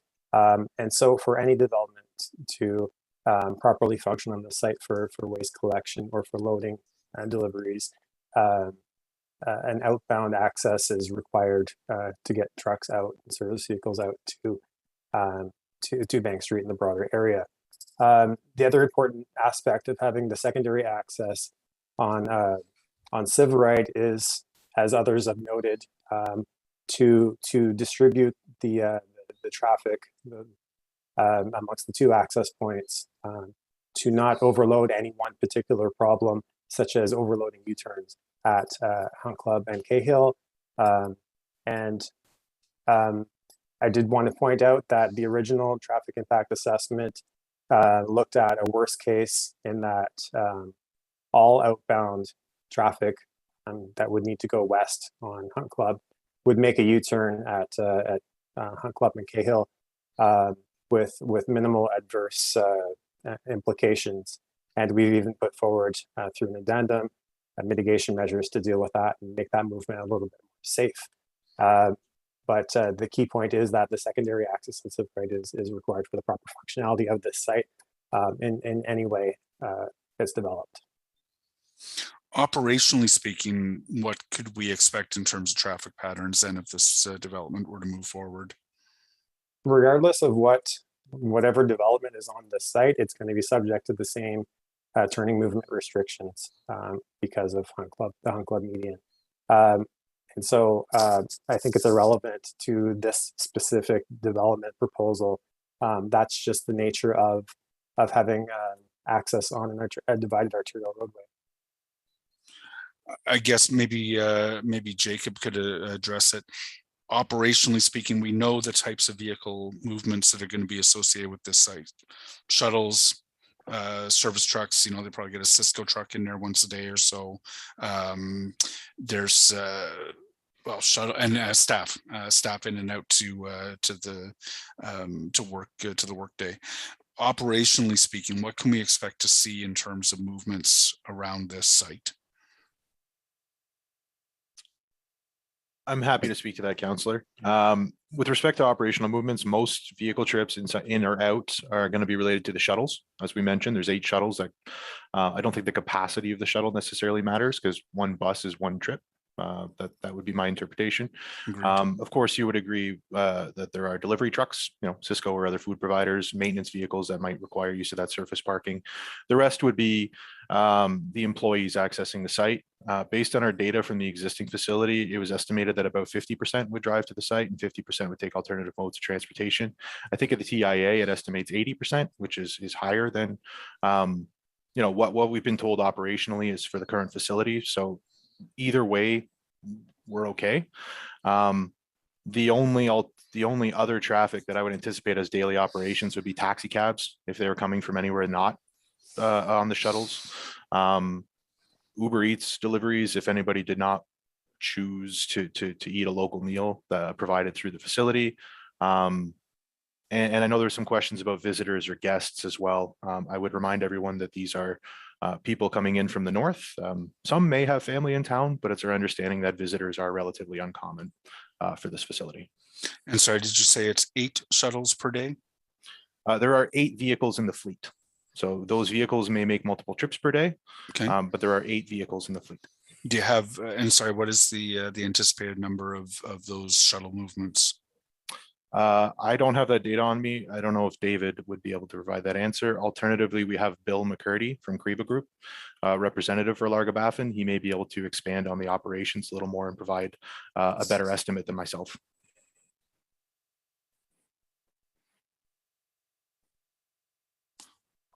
I think one important point is it's only 8 vehicles as well. And, worst case is that all 8 vehicles holding a capacity of, what was it? Somebody did the math, 100 passengers or whatever, all coming in and out of the site within an hour is highly unrealistic. Okay. And then the previous, or sorry, a couple of delegates ago spoke to something which is, I think, more germane to this discussion, which is the proposed land use, and suggesting that this committee should be considering whether or not to allow this facility as something more akin to a hotel. And that's obviously, you know, it's one thing to contemplate a residential care facility in this context. It's another thing to consider a hotel in this context. Can you provide any counterpoint to the delegates' argument that we should be thinking about this as a hotel, as the land use, which ultimately we'd be approving if we did? I can certainly speak to that, Councillor. For one, I believe there was another councillor who mentioned that you can't book a room here. It's not open to the public. And therefore, that would be one of the primary functions of a hotel that anybody could attend. Hotels and motels are often arrived by vehicles or people who are using their personal vehicles or a rent-a-car on the site. I would note that the guests staying in this building don't generally have personal vehicles because, again, they're flying in. But more specifically as to why we consider this a residential care facility, I would note that there's sort of three main functions within the definition. One is an establishment providing supervised or supportive in-house care. And we would note that there are staff on site 24/7 to assist the temporary residents with services. And I would believe this qualifies as supervised and supportive. I'll come back to the definition of care in a minute. But the second part of that is for those who need daily assistance with daily living that may also provide ongoing medical and nursing care, counseling, or social support services. Due to language restrictions and other logistical support for appointments, daily meals, Largabaffin provides a lot of assistance for daily living for these residents who are being taken out of their communities and coming here to seek care. I did hear a comment that this facility doesn't provide care. And I strongly oppose that idea. I think care means a lot of things to a lot of people. And I would say that maybe a Western-centric definition of care would place that on operations or medical care. I would say language support services, meals, including country food from back home, support, healing circles, a lot of different cultural events on significant days. That's all part of healing and that's all part of care. And that's something this facility provides that a hotel would not. So this is more of a community for people coming in from the north, receiving care that I don't think is limited to just medical care. Jacob, thank you. Thank you, Chair. Okay, Councillor Tierney. Great. Thank you, Chair. I'm just looking for some comments. There was a slide previous where somebody did their own artistic rendering, but also made critical statements about the renderings provided by yourselves, the applicant. I don't think people are flying in the air, you know, the perspective that they proposed. So I just wanted to get your feedback on, you know, how well your architectural renderings are in relation to scale and size based on the comments you've heard today. Thank you for the question. If I may defer this question to our project architect, Megan Torza, who is here with us from DTAH. Thank you, Jacob, and thank you for the question. The renderings that were prepared as part of this application were prepared using AutoCAD and SketchUp software based on a legal documented survey of the property, also provided to us in AutoCAD format. So the renderings as well as the drawings that were submitted are accurate to the millimeter and do demonstrate the scale of the project. We cannot comment on the accuracy of the images provided by the delegates today, but the images that are prepared by the applicant, including 3D renderings and 2D drawings, are accurate. Great, and thank you for that. As a matter of fact, my son's an architect, and you mentioned all these tools. They're standard business tools when doing renderings. This is the architectural standard for all applicants. Would that be correct? Yes, that is correct. Okay, wonderful. So we've debunked that myth. Just real quickly, and I'll save this for later on, chairs.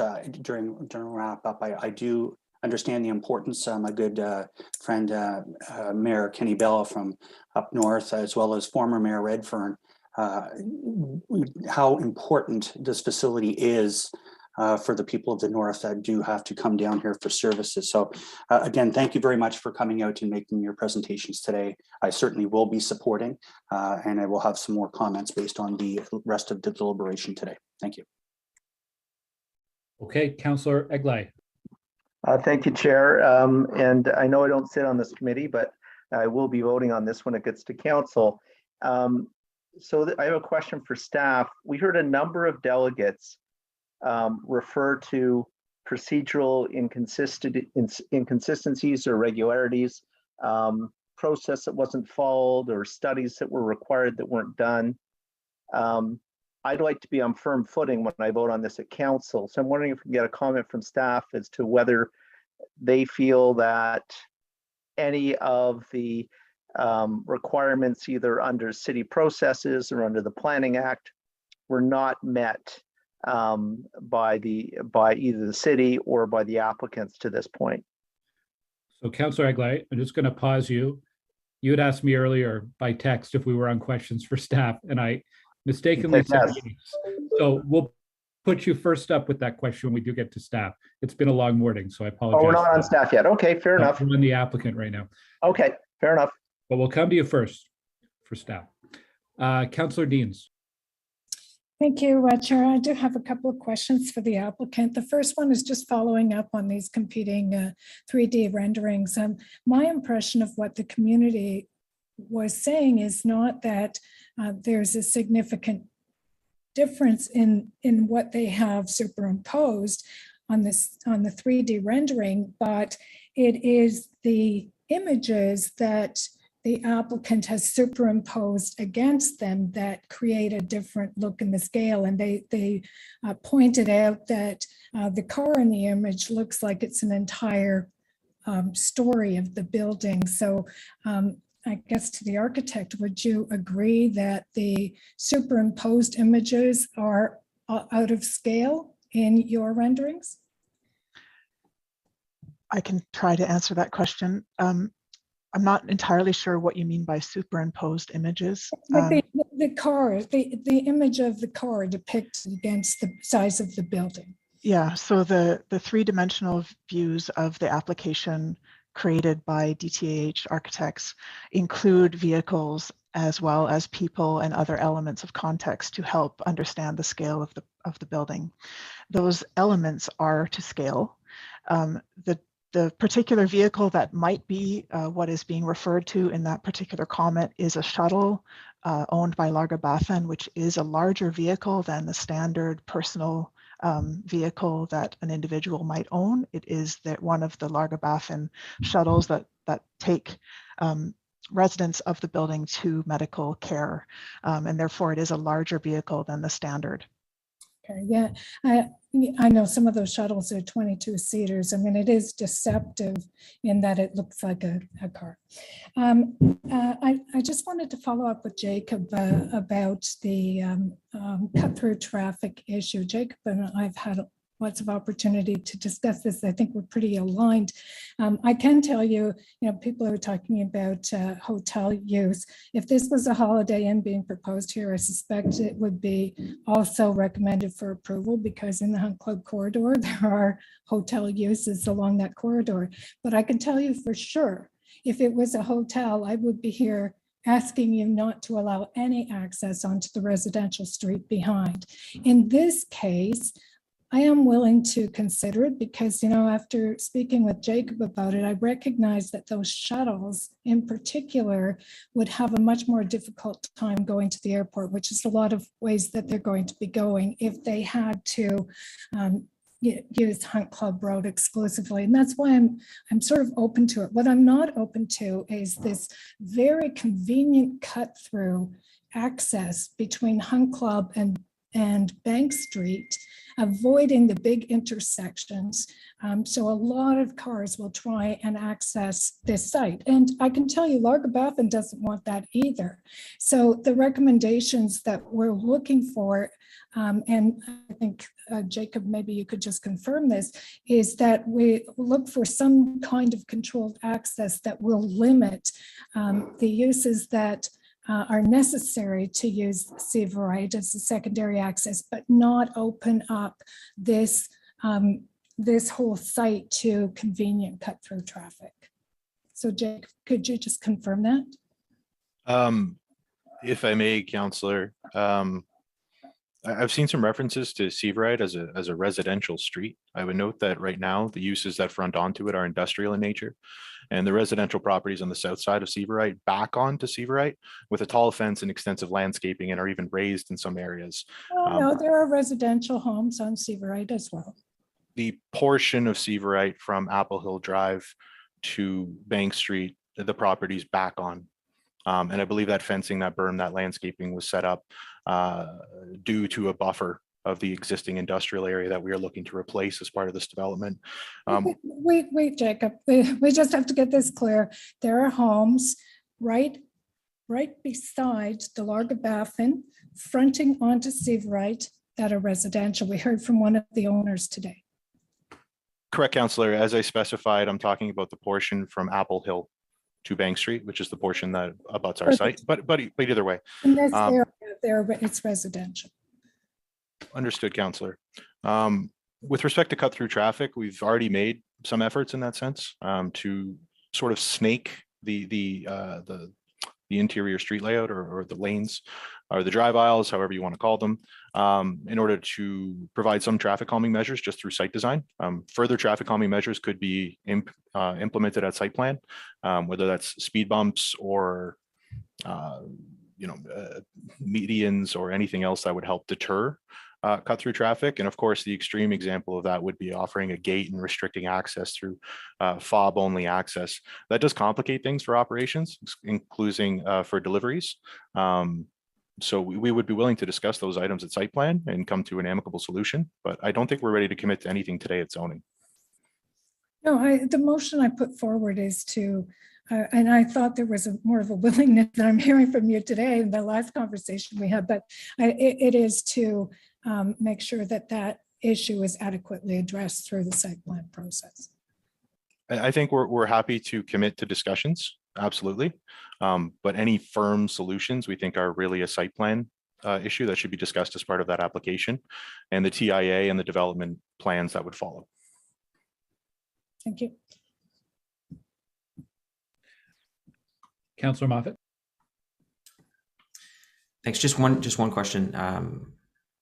Your GFA. So in your presentation, you say your gross floor area is 15,000 square meters.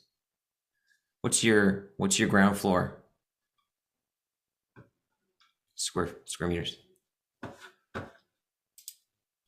If you'll bear with me, co-chair, I'll fill that information for you.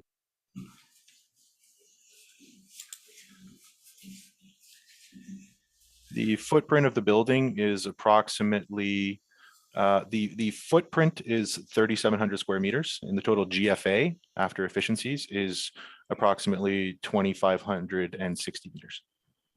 Okay, I only asked that because we're talking about all these different renderings and stuff, and there was a rendering where our beautiful Raymond Moriyama City Hall was enshrouded by your building, but the floor area of City Hall is 8,000 square meters, and your building is less than 4,000.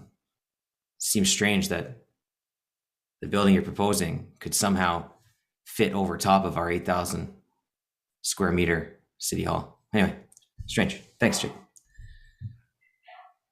There were a number of different numbers from the delegations. One referenced 400 residents on site, one referenced 450, but there's 350 beds. So is the number of residents 350, or is there some variation to that? Apologies, co-chair. I'll come to that in a moment. I do want to correct my last response to Councillor Moffat. I was quoting a typical floor plan, but there is an extension of the ground floor at the rear of the building that occupies some of the operational areas, including deliveries. So the footprint of the building at the ground floor is 4,300 square meters, whereas a typical floor above that would be 3,700. So my apologies for that, and I wanted to correct that for the record. But your footprint is still less than 8,000 square meters. Correct. Okay, or less. My apologies, Chair. Could you repeat the question? Yes, it was the number of residents expected to be on site, because I think there's 350 beds, but we heard a range of numbers for residents during the presentations today. Correct. Yeah, it's 350 beds across 220 rooms. Some of those rooms are single rooms. Some of those rooms are double or quote unquote family rooms, depending on if someone is coming with an escort or perhaps a child with their parent or guardian or other escort. 350, I don't know where the 450 come from, but if I could speculate, I would assume that it would include peak employees, of which we're estimating approximately 100. But it's 350 beds. Okay, thanks for clarifying. And how does the TIA, the traffic impact assessment, how does that take into account newer buildings or future buildings that might be built in the area? If I may, Chair, I would defer to David Hook for that question. Sure. Yes, the TIA process, as many on the call are aware, goes through a 4-step process reviewed by city staff. We firstly identify the scope of the study area intersections, and that defines the lens in which we look at other developments within that area, traffic impacts within that area, and that was agreed upon with city staff of the study area for this application, acknowledging that there are other developments planned in the broader area, and you know, this process followed the typical process that any TIA would, by specifically accounting for any known developments within that defined study area explicitly, and through any other background growth through a general background growth rate. That's not any different than any other study that's conducted in the city of Ottawa. Okay, thank you. Councillor Deans. Thank you. Just following up on the issue of the number of residents that could occupy the facility at any one time. My understanding from conversations I've been involved is there are 350 beds, but they're not all single beds. A lot of the people that are coming with a spouse or a partner or a child, and that there are any double capacity beds in that facility. So I think the question maybe to the applicant is what is the total capacity of this building? Thank you, Councillor. I'm happy to respond once again that we have 220 rooms containing 350 beds. If there are any further details with respect, are you referring to the sharing of beds, or do you just mean the sharing of beds? Some of the beds are queen beds in that facility, and the rooms accommodate full families. So I think the community would like to know what the actual capacity is. 350 beds, as I understand it, does not represent 350 temporary residents. I will defer to our project architect, who was intimately involved with Larga Baffin and the designing of this purpose-built facility. So I am personally unaware of any bed sharing involved. To me, it's similar to the way you would quote it for a hospital. A bed is a patient, but I may be wrong in that. I'll defer to Megan. That is our understanding as well, Jacob, that the bed count is the total count of residents who would be sleeping in the facility at any one time. The city staff, because that is not what the community has been told. Thank you. Okay. Any other questions for the applicant? Jacob, was there something? I saw your hand there. It was just a question through you, Mr. Chair, to Councillor Deans. I don't know where that would have come from. Every slide, every presentation I've done on this in all of the public meetings has referenced the correct numbers of 220 rooms to 350 beds. I'm unfamiliar with this idea of bed sharing or more than 350 beds. Okay, thank you. I think we're done then for questions for the applicant. So thank you to the applicant team for being here. We'll move now to questions for staff. And I did promise Councillor Eglai, and your question would be up first. Maybe just restate it if you could, Councillor. Sure, and thank you, Chair. Sorry about the confusion. Yeah, just to rephrase to staff, we heard a number of delegations talk about either procedural irregularities or inconsistencies, lack of proper and legal notice of the project, inadequate consultation time, studies that should have been done but weren't done or weren't properly reviewed. I'm just wondering, I'm not voting today as I indicated earlier, but I will be voting at council. I want to make sure that I'm on firm footing when I vote, that in staff's professional opinion, that all city processes with regard to this planning process and application, that all regulatory obligations under the Planning Act have in fact been met. I'm wondering if staff can comment on that. Yes, thank you for the question. Through you, co-chairs. Yes, I can confirm that all Planning Act requirements have been met. So there was a 120-meter notice sent to all the residents within that 120 meters. That was sent at the beginning of the process.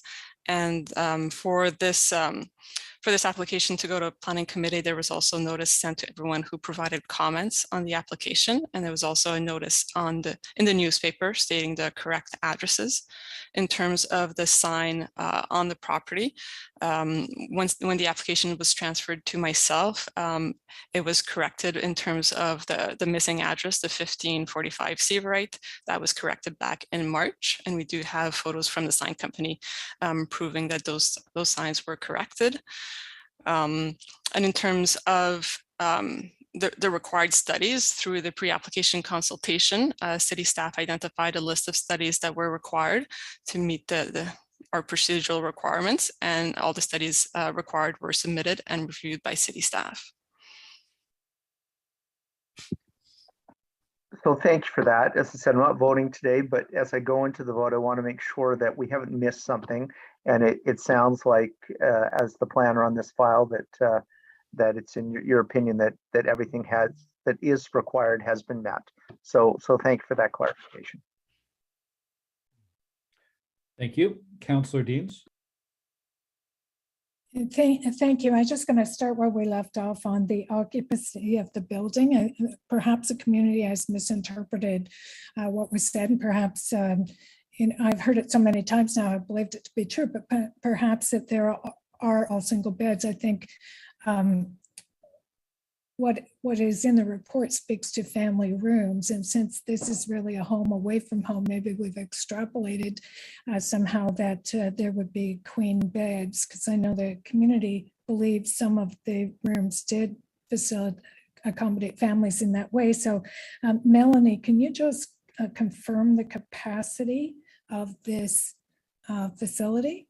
Melanie, before you answer that question, I would like to caution committee that under the Planning Act, we do not have regulatory authority on what happens inside the walls of a building. We have control on the exterior wall dimensions and space, but legally we do not. We had this discussion at the Salvation Army file, and I want to caution committee, although because it may be germane to the traffic analysis, I will ask Melanie to answer that question, but I think it's important committee is cautioned. I'm just asking about the capacity, yeah. So the capacity that the report quotes is the number of units, which is 220 units, and then the number of beds, which is 350 beds. There had been some questions from the community in the past in terms of, the capacity of the building, and the only numbers provided to the community that would be in excess of the 350 were when we were speaking to staffing. So additional numbers because of staffing. A member of the community just sent me a message and said that the queen beds are written into the proposal. So I'm still a little iffy on that, but I'll take another look at it. Melanie, I wanted to talk about the signage on the property in the scheme of things, perhaps not the most important point, but still, posting proper signage is important. And I know there was a mistake on the original signage that referred to it as a medical care facility. It's since been corrected, although I'm not actually sure that sign's even up yet, that calls it a medical care facility. It may have gone up a couple of days ago. But I have heard from many members of the community that the signage on Hunt Club Road has never been there.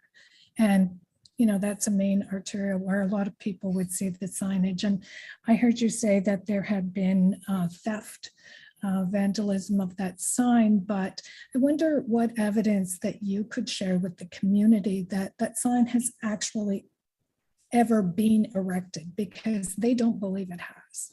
And nobody in that community apparently has ever seen it, nor have I. So I just wondered if you, like, when people go out there to put those signs up, do you actually take a photograph of them to show that they're there? And do you have evidence of each time that they put up the sign? Yes, thank you for the question, Councillor, and through you, chairs. I can confirm that yes, when the sign companies put up the signs, they do take a photograph and send it to the planner on file. So we do have photographs of the signs every time they've been replaced. I can say that the sign along Hunt Club was initially installed on the bollards of the car dealership with tie wraps. And on one occasion, I did go on the site, I believe it was 1 or 2 days after the sign was put up, and it was no longer there. So it didn't take long for the sign to be removed. The sign company did confirm for this last time where I requested the sign to be installed again, that they were going to be building a wood frame structure with sandbags to hold up the sign on Hunt Club, although I haven't gone on site to verify. And have you seen the sign, like when you did your presentation this morning, I think you said there were 3 times the sign had been installed. Do you have photographic evidence of that? Yes. And how were they installed those other times? So yes, we do have photograph evidence that the signs were installed. And as I indicated, they were installed with tie wraps on the bollards. So that was done several times, tie wraps on the bollards? That's correct. And okay, so there's some indication that they were, can you send me those photos just so I can share them with the community, please? I believe I can, unless there's some legal reasons why I couldn't, but I do think I can. Okay, thank you. We heard from the community today a number of concerns about the parking on this site, and I wondered if you could just address the adequacy of the parking requirement. Yeah, thank you for the question. In terms of the parking, we're reviewing right now a zoning bylaw amendment, and the applicant is not requesting a reduction in the parking rates for the specific use. So once we receive the site plan control application, the parking will be reviewed at that time and subject to the rates in the zoning bylaw. But you can give assurance to the community that in your estimation, the parking is adequate for this use. According to the concept plans that we received with the zoning application, they are showing that they are respecting the zoning bylaw rates. Okay, and sort of a hypothetical question, but if somewhere down the road, Largabaffin were to sell this facility to, say, the Holiday Inn, for lack of better term, would there be an opportunity to significantly alter the parking requirement if a different use came in there? We would have to review that at that time, and they would most likely need a zoning bylaw amendment, and we would be able to review parking requirements at that time also. And if it was a retirement resident or retirement residential facility that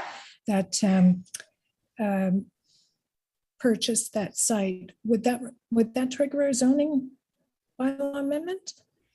I would have to double check the list of permitted uses, but I do believe a retirement home is a permitted use in the GM zone. So how would, if this site were to change hands, how would down the road the parking requirement to fit that new use be addressed by the city? If there's no development application, it would not be coming to development review, but I would believe that they require some permit from most likely building code services, and zoning plans examiner would be doing a review at that time. But maybe Lily could provide more information if she's aware. Yes, Chair. So if the land use or is going to be changed, or the property is going to be changing the hand, the new use would still need to comply to the zoning bylaw requirements in terms of minimum parking provision and visitors parking, etc. And currently under the site plan control bylaw, if the applicant make changes to the on-site parking for more than 10 space, they would need to subject to a site plan control process. Okay, thank you for that. Those are all my questions. Councillor Leeper. Thank you very much. So I've heard a lot from the community on traffic patterns, et cetera, compared to what is already there and what could go there. I'm reasonably confident that on planning grounds, the change in use is appropriate. I'm also convinced that the use for this residential care facility is also appropriate. The biggest planning grounds I have questions about are actually the height of the building. Going up significantly taller than what is currently, there's nothing like it around, and it's significantly taller than the zoning would allow. My concern is over transition from the immediately adjacent residential neighborhood. Can staff talk about transition from the residential to this more institutional use and why they consider it appropriate to amend the zoning to allow for a significantly higher building than would otherwise be allowed? Yes, thank you for the question. So, Mr. Co-Chairs, I can confirm that we were looking at different aspects when we were evaluating the zoning bylaw amendment. And one of the items that we look at what's permitted currently on site. And right now for the GM 16 area, it is a maximum height of 18 meters with a required setback of 20 meters from residential properties. And that equals to a 42-degree angular plane. So the angle at the residential property line up to the top of the building. And in terms of the existing light industrial zone, there's a permitted height of 14 meters with a setback of 7.5 meters, and that equals to an angular plane of 61.8 degrees. So when we looked at the application or the proposal in front of us, they were proposing the 22-meter height at a setback of 27 meters. And that is actually an angular plane that is below what is currently permitted. So the proposal would be at 39.2 degrees angular plane to be exact. So that is one thing that we look at in terms of transition to see if it's appropriate transition to low-rise residential. And one other item also that we took into consideration was the outdoor amenity area. So that 27-meter setback effectively creates a fairly large amenity area of over 2,000 square meters, which is the size almost of an urban parkette, according to our park development manual. And we also have considerations for sun shadow impacts and the fact that this building is located on the south side of Hunt Club. And with that 27-meter setback, it minimizes any sun shadow impacts on the community to the north and to the east. Yeah, like this building is to the west of those buildings that are on Severite. With that height, do we expect there to be a shadow impact, like for example in December? And I apologize, I haven't looked at the shadow studies, but it is to the west, so you've got that evening shadow potential. Yes, that's correct. And as I indicated before, the sunset, there's currently permitted heights that are allowed on site for the GM and for the light industrial, and the sun shadow study compares what is permitted. So essentially they create a built form of what's permitted in their software, and then they compare that to what is proposed. And there's minimal changes. In some spots it's better, in some spots it might be a little bit worse, but in general, there's no greater impact compared to what's currently on site or permitted on site. Okay. And then so the required setback is 20 meters to the In which direction? To the east from those homes on Severite? Yeah, so the current setback of 20 meters for in the GM zone, the existing GM zone, is to the residential zoning. So that would be to the east. And so they're proposing 27. Exactly. Yep. Okay. Thank you very much. Councillor Deans. Thanks, Mr. Chair. I'm sorry, I wanted to ask one more question about the TIA, and in particular, the intersection of Bank Street and Severite. And just wondering why we heard Jacob say earlier that, we know that those vans will heavily use that intersection. Doesn't meet the warrant right now, but it has a significant, serious sightline issue. And I can only imagine 22 passenger vans trying to turn onto Bank Street with cars flying at a high speed over that hill. And I do think it does present a real safety risk. And I'm wondering why the TIA did not include the intersection of Bank and Hunt Club.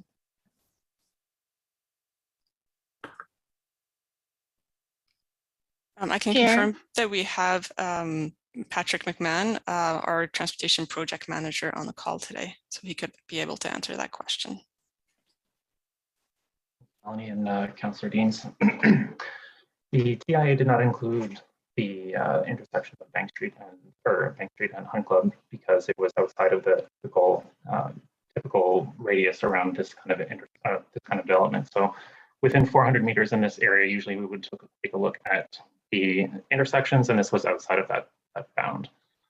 With respect to Bank Street and Severite, this intersection was reviewed within the TIA as well for capacity and for storage for the train movements.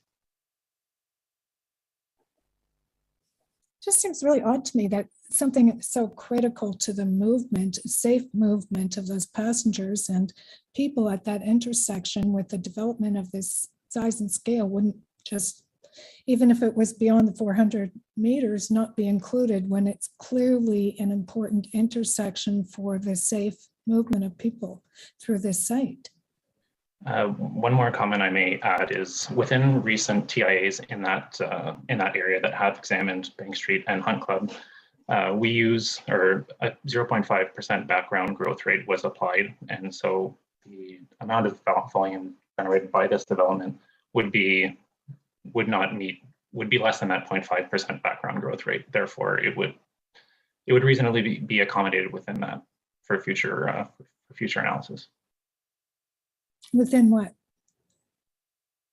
So within other TIAs, other developments use 0.5% background growth rate along Bank Street as well as on Hunt Club. This development, as a percentage of the total volume on Bank Street, would be less than that background growth rate increase.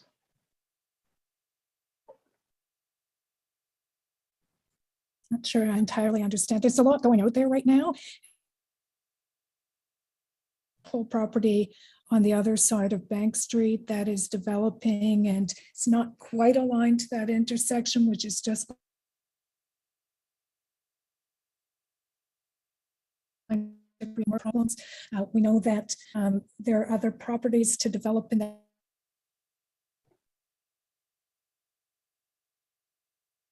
worry about how all of this gets taken into account. And it would seem that this one, using that intersection, you would want to include it.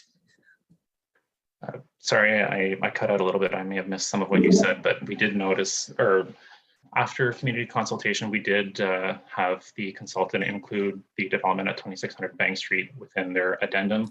This is something that was not. This is something that was not initially requested because the application came beyond the scoping date, but they did accommodate us by including that in their analysis. I'll leave it at that. Thank you. Okay, thank you. Any other questions for staff? Okay, I'm seeing no other questions for staff. What we're going to do now is we're going to go through the motions and we can have a discussion on each of the motions as required. After the motions, I know there are a few councillors who may wish to do a wrap up comments. We'll do that before the final vote on the report recommendations as they may be amended. So we'll go through the motions in the order that they were read into the record by Councillor Deans earlier. These are all being moved on behalf of Councillor Deans by Councillor Menard. And the first one is on a holding zone until such time as a city-led FLUS has been completed. Councillor Deans, can you introduce this for us and just a bit about what your intention is here? Yeah, thank you for that, Chair. This motion speaks to the OPA amendment. As I referenced in my comments on deferral, back in 2015, the CDP was undertaken in this area and embedded in the policy the requirement for future land use study for the seabright lands. The FLUS could be triggered by the city or an applicant, whichever came first. In this case, Largabaffin's application triggered the FLUS, which provides guidance on how land in this area should develop. This was a confusing process for both staff and the community. And while I appreciate this is no fault of the applicant, this motion directs staff to set aside any recommendations in the FLUS that do not pertain to the applicant's property and request that staff conduct a city-led FLUS on the balance of the lands. This would allow for more fulsome community consultation on these lands. It also requests that a hold zone be placed on the balance of the properties that would remain in effect until a city-led FLUS was completed. And I think, Mr. Chair, you heard today the frustration from many members of the community that they do not feel that an adequate future land use study was conducted. I put a motion earlier to defer until that could happen. Committee rejected that.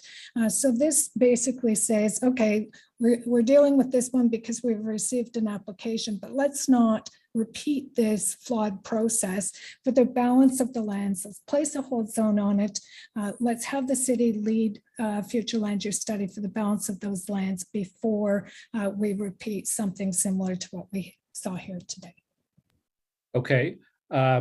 Want to give staff a chance to comment on this motion.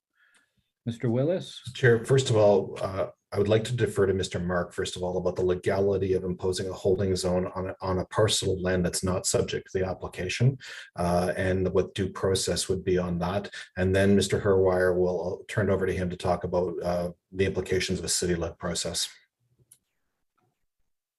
Mr. Chair, if only to my fellow staff, I have expressed a concern about including in rezoning parcels that were not subject to the zoning application. I recall there was something in, before Councillor Leeper was a councillor, there was a parcel where amongst a very large parcel, the city did include a one, which was an upzoning. That is the only time I can recall that parcels that were not subject to the notice have ever been included in a rezoning, Mr. Chair. So I clear, Mr. Mark, on what you're saying, because FOTAN were required, again, through no fault of their own, but as part of this application process, to pronounce on what their vision for the balance of those lands that are not in their ownership as part of that FLUS. And even the landowners of that property, as I understand it, were not consulted. So there is some direction that just left unchecked today, a guidance for the future based on this future land use study. And so what the community is saying is we want a separate process for the balance of those lands. So leaving aside what you're doing today for the balance of those lands doesn't have to be included in this zoning, but the city should lead a process and they should put a hold zone on it until such time. So are you suggesting that's not possible? Mr. Chair, there's absolutely no difficulty, of course, with a separate process, but removing zoning rights, which was what a hold will do, would say the zoning rights that you have today, you cannot give effect to. Removing zoning rights without it actually being part of the application, yes, I have concerns about, Mr. Chair. Here, if I could be helpful to committee, which I try to do every once in a while, my advice to the councillor in committee is that the councillor withdraw this motion, work with staff between now and council to come up with something that we would be perceived as legal. Because I understand and staff understands the councillor's position about setting aside the conclusions of the FLUS as it relates to the adjacent sites. I have some sympathy for the councillor's position on that aspect of it, but changing an adjacent site zoning when they're not in the room representing themselves without appropriate representation, staff strongly counseled this committee not to do. Okay, I'm prepared to withdraw this and work with you to bring it back to council. I think that's fine. Okay. Thank you. I would provide just some slight to make sure that you consult the 3 property owners as well. Are you talking to me, Scott? Yeah, sorry. Yeah, sorry. I just because whenever it comes through, whenever you work with staff and whoever it is, that just give a heads up to the 3 property owners so you don't end up in a situation where they're coming to committee and saying that they oppose the holding provision. I don't dispute the merits of what you're doing. That commented on the property didn't consult them as part of the issue, but we're different though. We're different, right? We should do that. So I'll work with staff on that. Good stuff. Thank you. Okay. All right. So we'll move on then to the second motion that was introduced. I believe it is the before and after traffic count. Well, as you know, traffic is another major issue, and while I acknowledge that the residents of this facility will not have vehicle or visitors, or very many visitors anyway, there will be more than 100 employees as well as large passenger vans accessing this site daily, and maintenance facility vans as well. This motion directs staff to undertake a pre and post traffic study in the Upper Hunt Club community to identify any mitigation measures needed. The post study would be 3 years after the site is operational. Okay, can I get staff to comment on this motion, please? Thank you, Chair. Staff do have some concerns with this motion. From a couple of different aspects. One of them, and primarily, we've just completed a transportation impact analysis associated with this development that has reviewed the traffic impacts resulting from this development. We feel that they're minor in nature and that they don't on their own warrant additional traffic counts. We have consulted with our traffic services department, who have also raised concerns with respect to the resources required to undertake this study and you know, both from the doing the study, but also if there was issues identified in 3 years' time, that there is not an existing program or funding available to rectify any issues that may come up. So in a sense, we would be setting some sort of false expectation for the public. Can I ask for clarity then, is there not neighborhood traffic calming that could be done? Like, wouldn't a traffic study be part of that? If a councillor wanted to request that 3 years from now, is that not a route that could be taken? It's a little bit different than what's in the motion, but to say there's no opportunity for traffic counts 3 years from now, don't think that's quite right. Councillor, I see Vivi has joined the call. I'll invite her to answer that. Good afternoon, Chair. Yes, there is the temporary traffic calming program that Traffic Services is responsible for in transportation planning. Staff would look after the permanent traffic calming solutions, but before any of that's done, of course, there's a request that's submitted, and then staff would review the information, and then the project would be prioritized for the study as well as implementation. So there is a process that can be used that way rather than imposing more on this development or tactic onto this development. Councillor Deans? Mr. Chair, if I can just respond to these comments. I mean, I think what you heard today from the community, by and large, is huge concern for cut-through traffic and the potential for it in this neighborhood. And whether it's real or perceived, it's real in the minds of the people that live there and experience the traffic issues that they currently experience every day in this neighborhood. I can tell you I have extensively used my word budget to add the traffic calming features to this community already that are currently at our disposal, and they have been quite ineffective, frankly, in addressing the concerns of cut-through traffic in this neighborhood.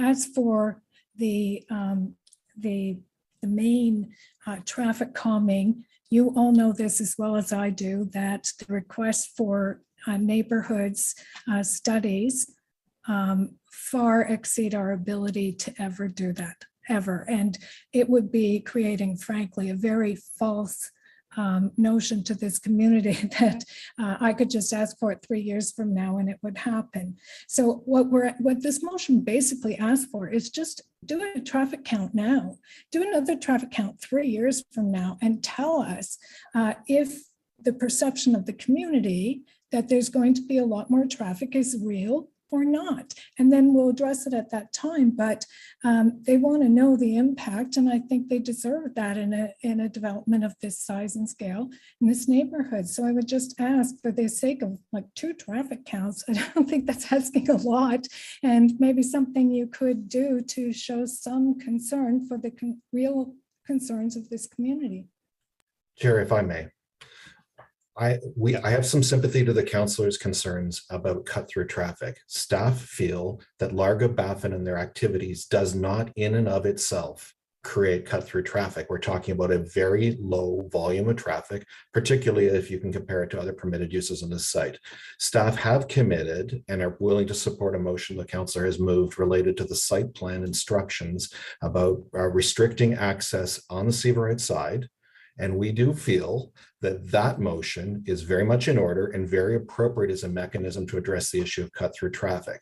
We feel this motion is not needed, and we have expressed resource concerns and other matters because we believe it can be addressed through the other mechanism in site plan. Councillor Leeper? Yeah, I'm absolutely full of sympathy with the desire to get some traffic counts, you know, pre and post going into service or operation. Dan, the only piece of this that I'm a little bit concerned about is identifying the mitigations, because that starts to get into real staff resources. I think all of us have had significant success getting counts. They can run out and do traffic counts fairly easily, but if they start studying the issue, then we're getting into staff resources. And I have numerous streets in the ward where I've asked staff to consider traffic mitigations. I get into the screening in process for a neighborhood traffic calming study, and I don't get the traffic calming study. So I'm a little hesitant about voting in favor of a motion that devotes those staff resources now, when I don't know where this is going to wind up in the priority list that's the result of the screening process that you are free to ask for. The traffic counts themselves, though, I mean, that should be easy to request, and I think you have some confidence that staff will go out and do it. Chair Moffat? Yeah, it's simply along that same line. I think that because the motion does speak to identifying mitigation measures, it makes it a bit more than just a traffic count. I'd have to assume, so just to staff, if the ward councillor goes ahead and upon approval, I mean, there's no point to do a traffic count now. I would say do a traffic count after site plan's approved. So you have site plan approval, and then 3 years post construction, the councillor asks for a traffic count just to get that data.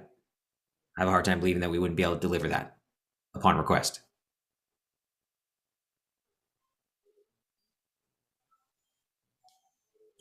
Chair, I think Judy's probably the best to answer that one. Yeah. Right. Yes, that's right, Chair. We've done traffic counts at the request of councillors in the past, and so my colleagues in traffic services would be actioning that request. Yeah. Okay.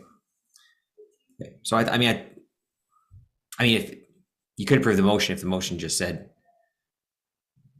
the dates at which you would do a traffic count, but I also think that the councillor is well within their right at the time to ask for a traffic count, and staff will deliver. So I'm not necessarily sure the motion is necessary, but I think it's important that we have had this conversation to express that the community can then have some understanding that this is what can occur. Chair, again, we're willing to work with the council between now and council to formulate a direction that would reflect that. And I think the cutoff between doing the traffic counts versus the mitigation is an appropriate line. I'm willing to be helpful to the council on that. Okay, Councillor Deans. Thank you. Okay, based on the conversation, I'm willing to delete the line and to identify mitigation measures if issues are identified.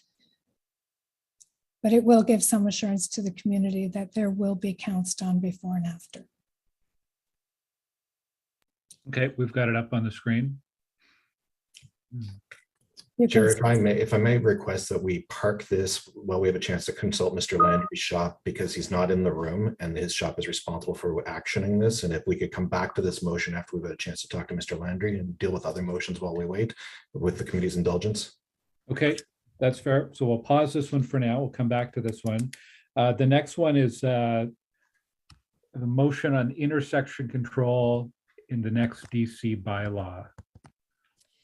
Yeah, thanks, Mr. Chair. This motion speaks to this concerns raised with regard to the intersection of Bank Street and Seaverite, which is a significant concern.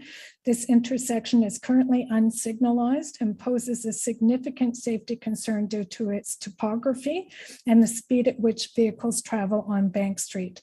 Since the signal is not in our DC bylaw background study, the DC charges collected from this application will not fund a traffic light.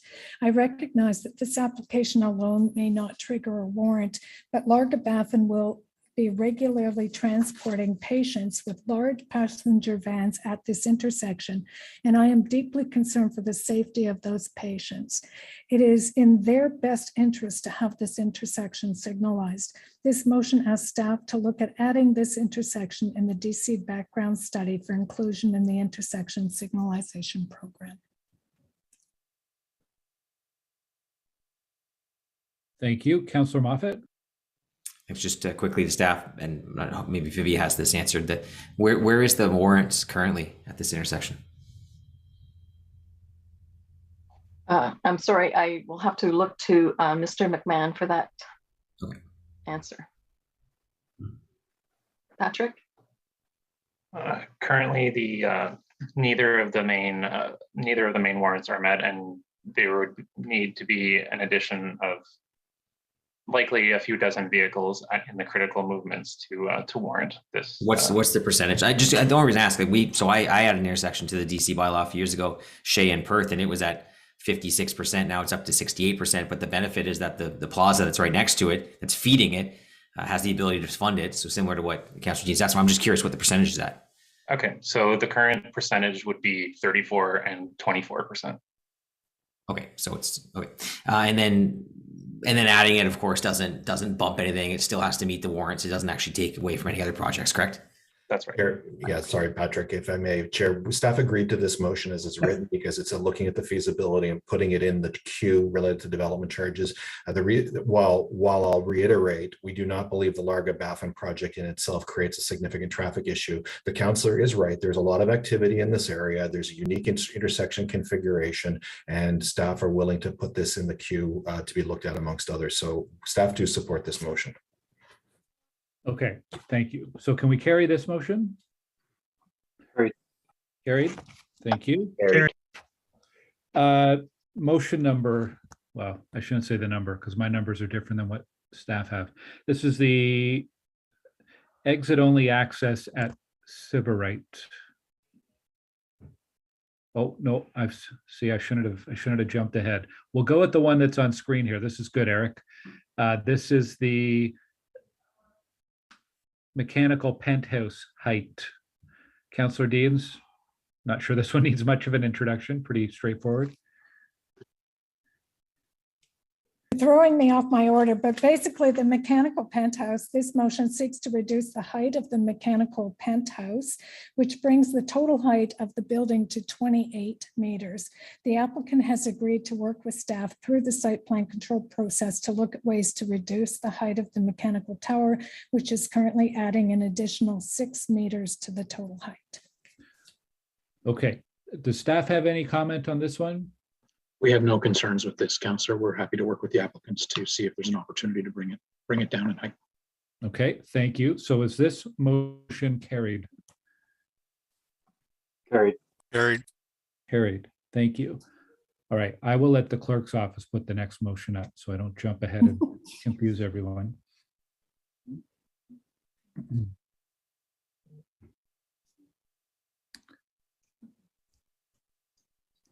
This is the 14-meter one. Councillor Deans, if you want to introduce.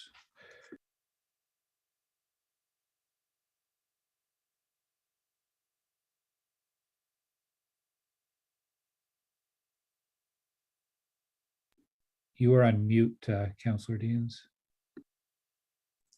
Okay, so one of the major concerns, and we heard Councillor Leeper ask some questions about this, is related to the height of the building, particularly as it transitions south into the residential neighborhood of Upper Hunt Club. This applicant is asking for 6 stories, 22 meters across 2/3 of the parcel of land. While the front portion of the land currently allows for 18 meters, the back only allows for 14 meters. Allowing 22 meters on the back portion of the site is an increase of more than 50% in height. This is a significant height increase request. And then, as you just heard in the last motion, there's also 6 meters on top of that in the mechanical penthouse.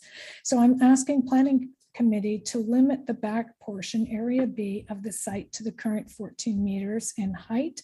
This would provide for a better transition into the residential community and still allow the applicant to have 6 stories and 22 meters on the front portion.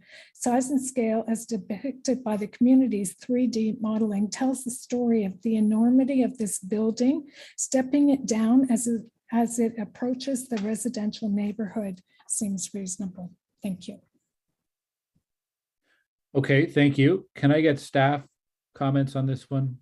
Thank you, Chair. This is a substantive change to the proposal, or would result in a substantive change to the proposal. Staff ultimately don't support this this motion, in that we believe that the setback from the residential homes on Severite to the back of the building as it's proposed is significant and provides for an adequate separation. We also recognize that in time, as the portion that's identified as Area C on the zoning map will further provide additional screening with a building there that would be at 4 stories.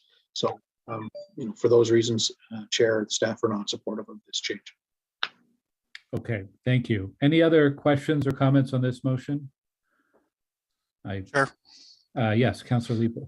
Yeah, I'm guessing that would reduce the number of units that are there, and I think the priority should be to serve the clients who need to be served, where the impact of reducing by 2 stories against Severite and those homes that back onto Severite was a significant buffer is just not. It's not meaningful enough for me to be able to support this one. I would rather have more units serving clients who need that service rather than making what ultimately is going to be a fairly small difference to homes that are at some considerable distance from the development. Okay, thank you, Jeff. I guess, can we do yays and nays on this motion then? Kelly? Councillor Brockington, Councillor Cluche, No. Councillor Curry, No. Councillor Dudas, Councillor Hughley, No. Councillor Kitts, No. Councillor Leeper, No. Councillor Menard, No. Councillor Tierney, No. Councillor El Shanturi, No. Chair Moffat, No. and Chair Gower. No. 10 nays. Okay, let's move to the next motion. We'll wait for it on screen.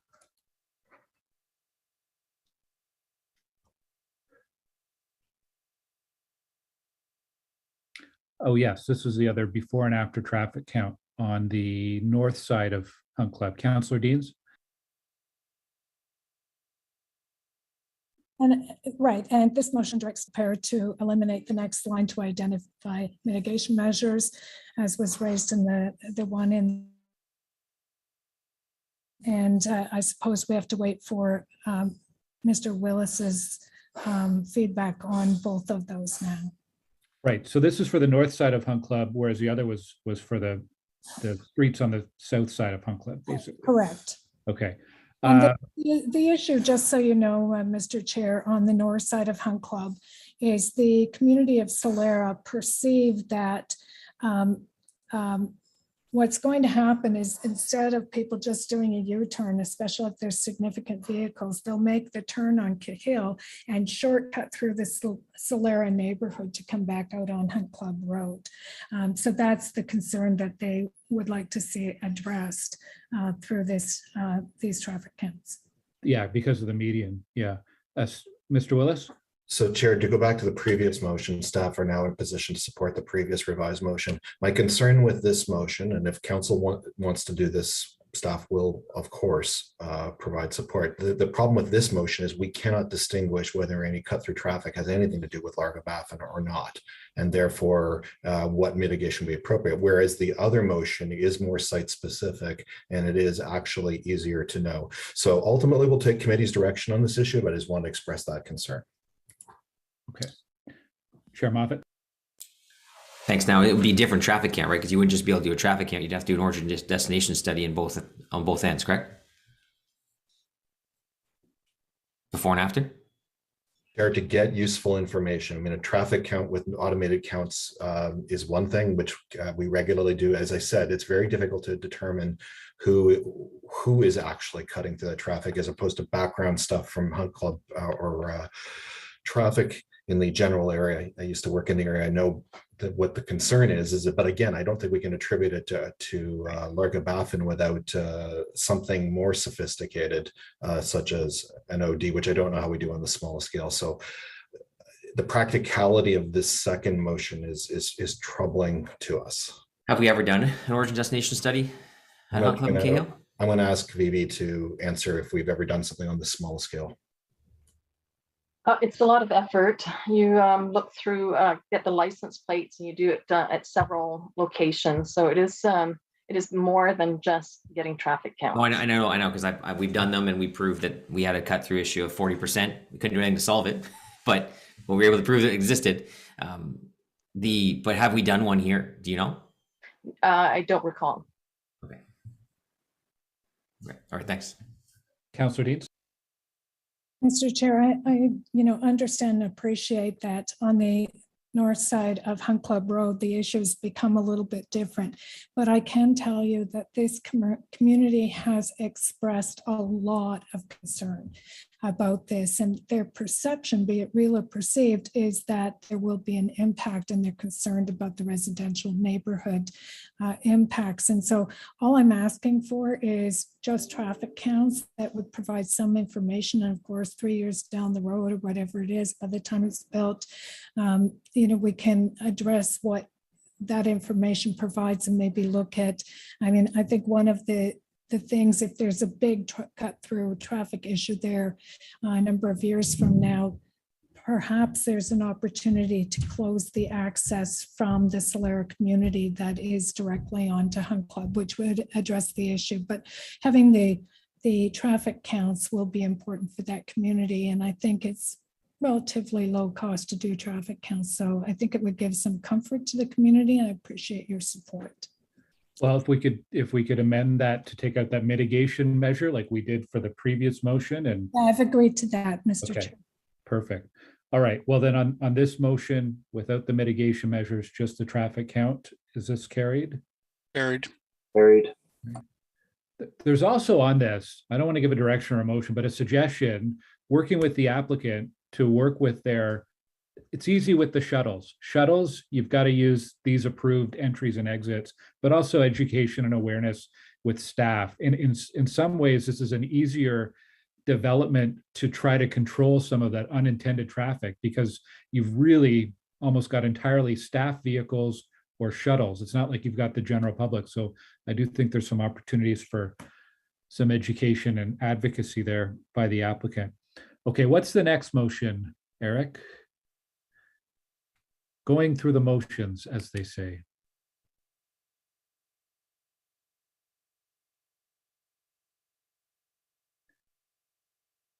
Okay, the Sybarite controlled access. Councillor Deans, can you introduce this one? Yes, thank you, Mr. Chair, the applicant is asking for 2 access points to the facility, one from Hunt Club and one from Seaverite Avenue. My concern is with the latter, as Seaverite Avenue is a local residential street and was not intended to carry institutional traffic. I can point to many examples along Hunt Club Road where we have large institutions and not a single one has an access point onto a residential street. 2 access points to the site also make this an attractive cut-through option for vehicles wanting to shortcut from Bank Street to Hunt Club Road. The applicant has acknowledged this is a real risk and is willing to consider physical measures to prevent this issue. This motion directs staff to work with the applicant through the site plan control process to seek physical mitigation measures with consideration given to controlled access at Seaverite, with one-way only access being the preference. And as you heard Mr. Willis say a few minutes ago, the staff are in support of this resolution. Okay, do we have any questions from committee or any comments from staff? Just to reiterate the councillor's point that staff do support this and are happy to work with the applicant to implement measures that would be determined through site plan. Okay, is this motion carried then? Carried. Carried. And then just to be sure, we'll go back to that motion we paused, which was 10-2. So we never actually carried that. We paused it. The first of the traffic count ones. So is this motion carried? Carried.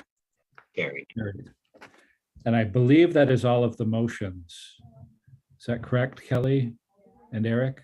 Councillor Dean's shaking her head. Thank you.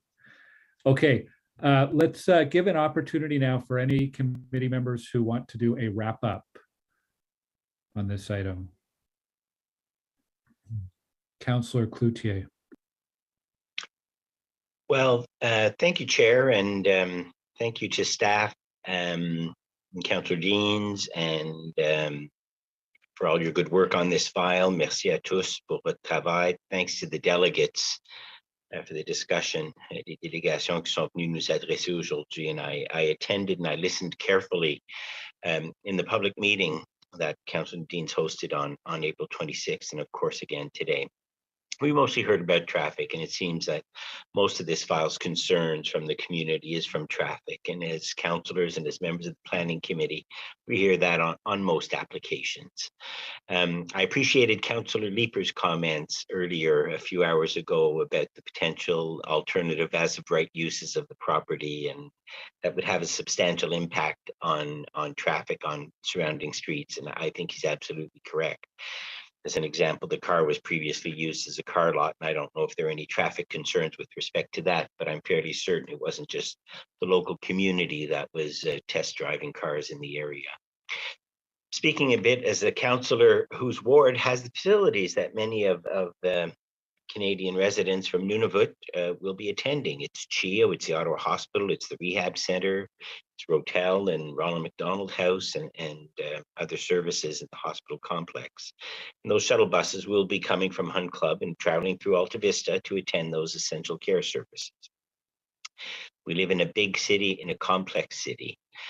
Staff and volunteers are traveling to and from the hospital complex and using the roads, all the roads in my ward and other roads. And that's what arterial roads are for, like Smythe and like Conroy and like Bank and Hunt Club.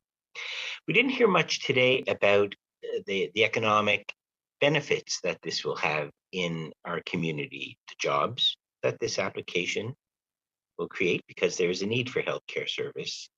The application will bring jobs to the community and people who might very well likely live very close to the facility in the surrounding community, or who already do. There were a lot of questions about the issues of use and care versus the hotel. And we're here today to approve a zoning to accommodate a facility for people who are traveling thousands of kilometers from the north.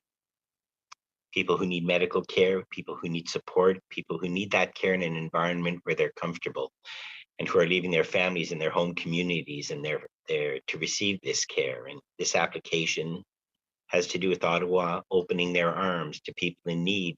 And I empathize with how important this facility is it provides such holistic reports to such a to a person who's vulnerable, a vulnerable time in that person's life. Jacob spoke to that earlier, and I appreciated his comments and what a dramatic and positive difference that can be. And so with the impact, the density, as I said, we're in a complex city, buildings everywhere, density increasing, traffic, but this to provide the best of care and the appropriate space needed for people in need. And so I will certainly be supporting this zoning application and proud to do so. Thank you, Chair. Merci. Thank you very much, Councillor Cloutier. I appreciate that. Any other one on wrap up? Councillor Deans? Thank you very much, Mr. Chair. As we've heard today, this application is for a purpose-built for-profit Larga-Baffin residential care facility that will serve the housing, transportation, and food requirements that many Inuit residents from the Baffin region of Nunavut, while they're in Ottawa, to access critical medical services available through our hospital system will need. These services are important, and we're proud to host these types of facilities in our city and in our communities. While the merit of this facility is acknowledged, it is not related to the land use planning, zoning, and potential site plan issues that we have focused on. Whether it be an application for Larga-Baffin or a high-rise development in Kitchissippi Ward, it's critical that we allow residents to voice their legitimate planning concerns and not pass judgment or assume they have ulterior motives. I have dealt with several large-scale residential institutional uses along Hunt Club Road. All have garnered considerable concern regarding their impacts on the surrounding communities. This one is no different. That is why I believe that the legitimate land use planning concerns should not be diminished. I, for one, feel strongly about Inuit people having access to medical care in our community. I have lots of personal experience, as you know, with the trauma of a major health concern, and can only imagine the additional stress of being forced to leave my community, my family, and my support system to access medical care. And I am very happy to be welcoming to the people of Nunavut as they come. When I was going through chemotherapy treatment myself, the woman in the bed across from me was from Nunavut, and she had an escort with her. And I have to tell you, it tugged at my heartstrings just to think of the impact that would have on me if I had to go there for that kind of treatment. So believe me, I am very sympathetic to this use, and I want these people, all of the residents of Nunavut that come here for medical care, to have the absolute best experience possible when they get here. By anyone's test, this is a significant development. The motions that I put forward today are to help improve the application and to address the community's concerns. I have not asked this committee to reject this application. Many of these motions are staff supported and do not pose any undue hardship on the applicant. And I want to take this opportunity to thank the committee for your support on many of the motions that you supported today.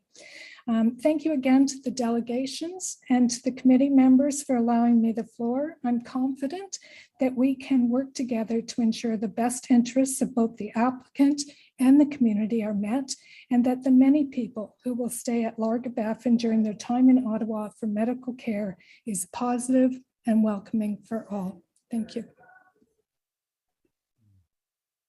Thank you, Councillor. Okay, we'll move now. Let's do yays and nays on this. So this is on the report recommendations for the official plan amendment and zoning bylaw amendment for 1452, 1460, 1470 Hunt Club Road, and 1525, 1531, and 1545 Syverite Avenue. The report recommendations as amended by the motions that were in front of us earlier. Carried. Yeas and nays. Councillor Brockington, Councillor Cloutier, Yes. Councillor Curry, Yes. Councillor Dudas, Councillor Hubley, Yes. Councillor Kitts, Yes. Councillor Leeper, Yes. Councillor Menard, Yes. Councillor Tierney, Yes. Councillor El Shantiri, Yes. Chair Moffat, Yes. and Chair Gower. Yes. 10 yeas.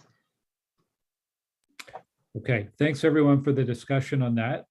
And it is 2:04 p.m. I think we need a break before we continue. So let's take a break until 2:30 p.m. And the next item up is 501 Cole Avenue. So we'll see you in about 26 minutes. Thank you.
I had a quick ask from one of the residents. We're going to go from Cole to 109, right? We're going to go to Cole next, yes. But that's all that's between us and 109, so 109 will follow Cole. Oh, pardon me. Well, we've got No. we've got that front ending one as well. Oh, I held that. Yeah. Why did I do that? Well, because it was brand new and it involves hundreds of thousands of dollars. So I'm doing my job. you're doing your job. Oh, I was trying to figure out okay, yeah, just I know staff are probably listening. What I'll be asking is the motion characterizes the change as an error. And I was just wondering, is it an error or is it unanticipated inflation in construction costs? And if it is an error, why did it happen? There's also that the mention in the motion of the OLT consideration as well. Okay. So I'll repeat myself at the appropriate time. Yeah, so we'll be doing 501 Cole, we'll be doing the front ending agreement and then going to Bill 109.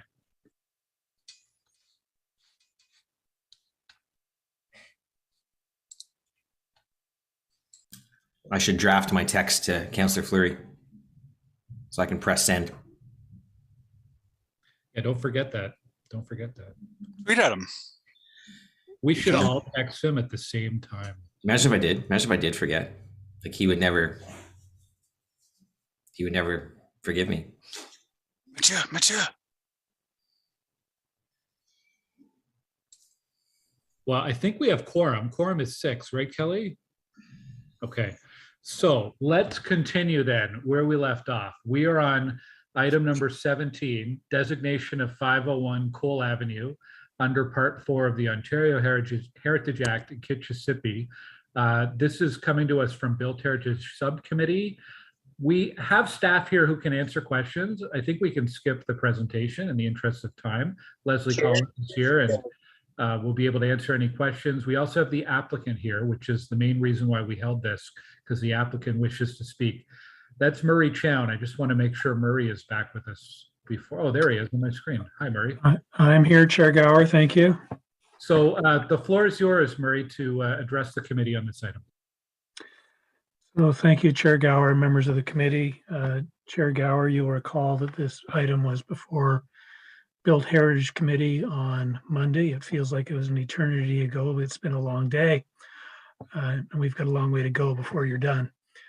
I just want to do a quick recap for the benefit of the members of Planning Committee that don't sit on Built Heritage Subcommittee in terms of what transpired on Monday. Built Heritage Subcommittee was presented with a report from Heritage staff recommending that this property not be designated. The staff position is based on the criteria for designating buildings. There are 3 criteria set out in the Ontario Heritage Act. Staff came to the conclusion that this property only met one of those criteria, and the report indicated quite clearly to Built Heritage Subcommittee that it is not the practice of staff to recommend the designation of buildings when they only meet one of the criteria. Built Heritage Subcommittee also heard a presentation from Julie Harris, a qualified heritage expert who appeared on behalf of our client. First and foremost, she concurred with the staff position that they shouldn't be designating buildings that only meet one of the criteria. But furthermore, Ms. Harris is of the opinion that this property does not meet the contextual criteria as suggested by staff. So Built Heritage Subcommittee was presented with the professional opinion of your heritage staff and the professional opinion of Julie Harris that this property did not merit designation under the Ontario Heritage Act. Built Heritage Subcommittee also heard from a number of residents who supported the designation. For the record, the Community Association had filed a request with staff last fall to designate this property. So staff have been looking at this property for some time. and still came to the conclusion that it should not be designated, that it doesn't warrant being designated under the Ontario Heritage Act.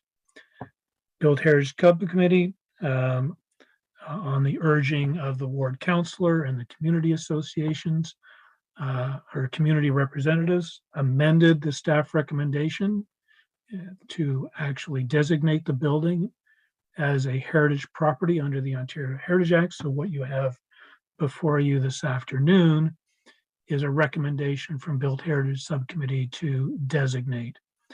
I would urge the committee to consider amending the recommendation from Built Heritage Subcommittee and endorsing the original application or recommendation from your professional heritage staff that the property not be designated. And Mr. Chair, those are the extent of my comments. Thank you. Okay, thank you, Murray. Does anyone have any questions for Mr. Chown? Okay, I'm seeing none. Are there any questions for staff? We had quite a long discussion on this on Monday, so covered a lot of ground there. Any comments or wrap up from committee members? Councillor Leeper. I will just reiterate the comment that was just made by Chair Gower. We had a long discussion on this property, which was on the cusp. City staff recognized that it does have certain heritage value. They felt that it didn't quite meet the bar for heritage designation, but the subcommittee unanimously made the determination that in fact this is a building to which heritage protection should be extended. There are a relative paucity of these types of heritage properties in Kitchissippi Ward. There is a cluster of them in Highland Park. This structure does tell the story of Cole's subdivision of Highland Park.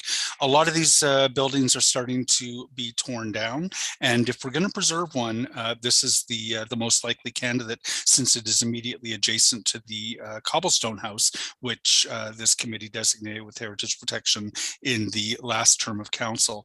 I would be very grateful if Planning Committee could support the motion to waive this on to council. Thanks, Councillor. Kelly, can we get the actual recommendations that we are voting on or considering up on the screen? I don't know how handy they are, how quick that can come up. Just bear with me for a second. Okay, thank you.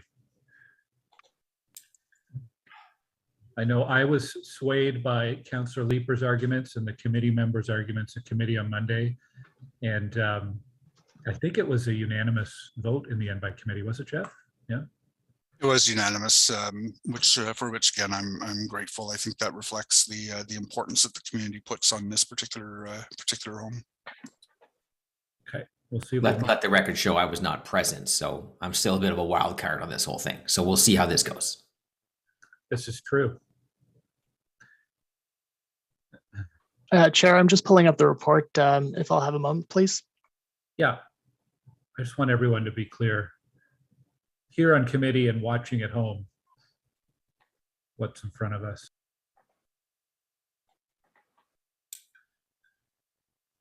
It's always important to be clear to our dozens of viewers that we have so frequently. Well, it's the long tail, Scott. Dozens of viewers in the moment, but potentially thousands. Look at Gangnam Style and how many viewers that has had in the subsequent years.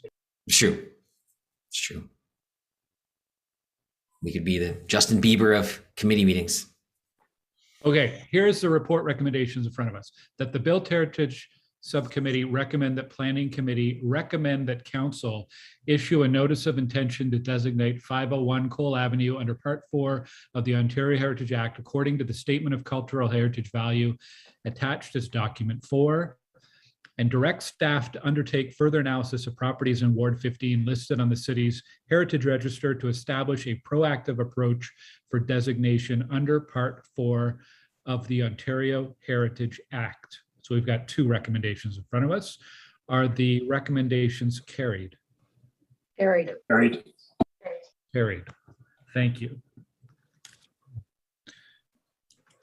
Okay, so that's 501 Cole. So the next one we're going to is 18, item number 18, which is the front ending report for the oversized trunk storm sewers for Pond 1 in the Leitrim community.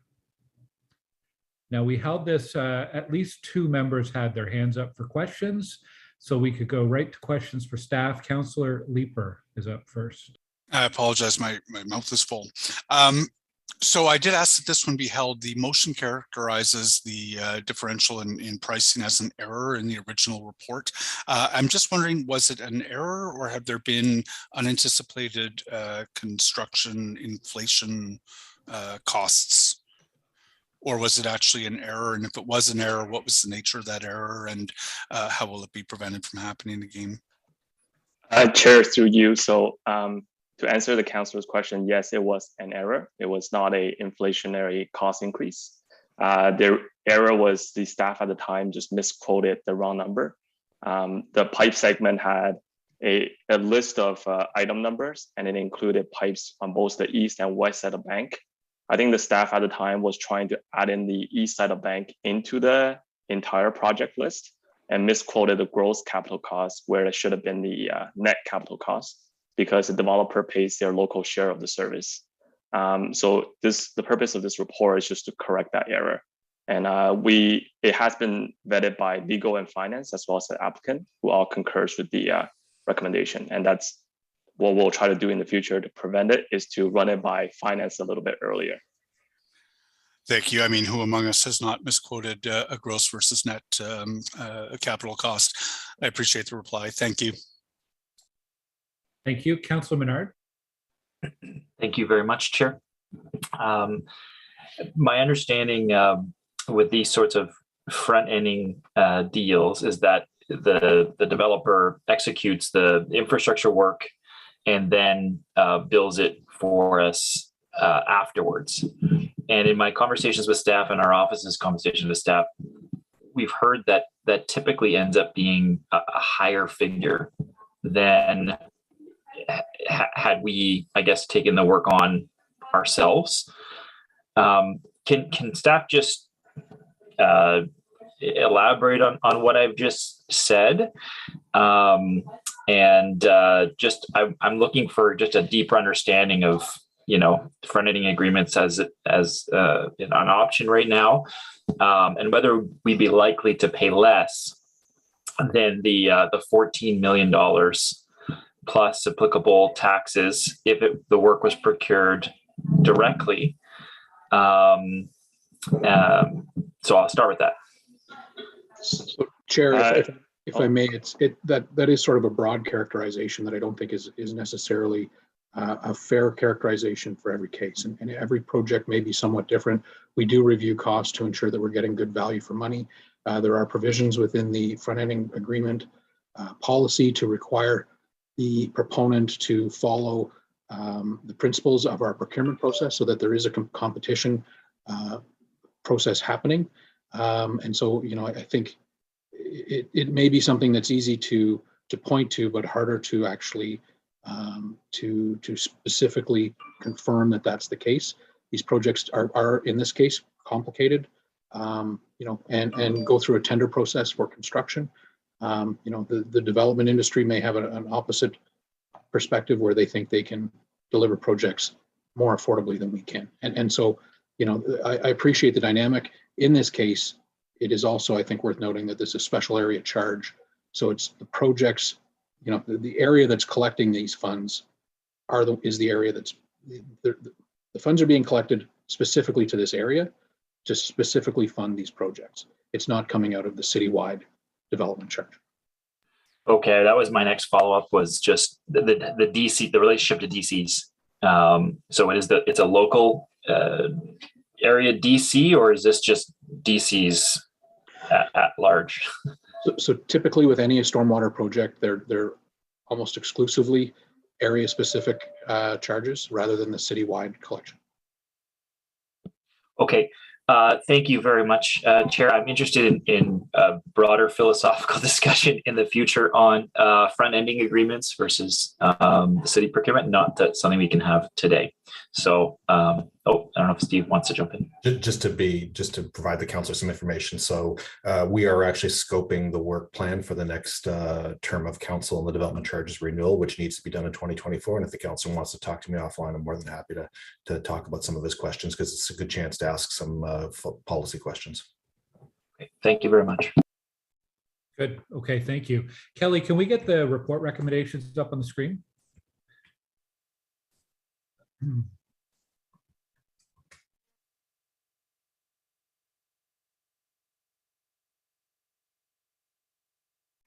So we are being asked to recommend to council, approve the following: authorize the city and delegate authority to the general manager. I don't need to read this all, do I? You guys can have a look at it on screen. I just want to make sure, because this is a late add to the agenda, I want to make sure people are clear about what we are voting on.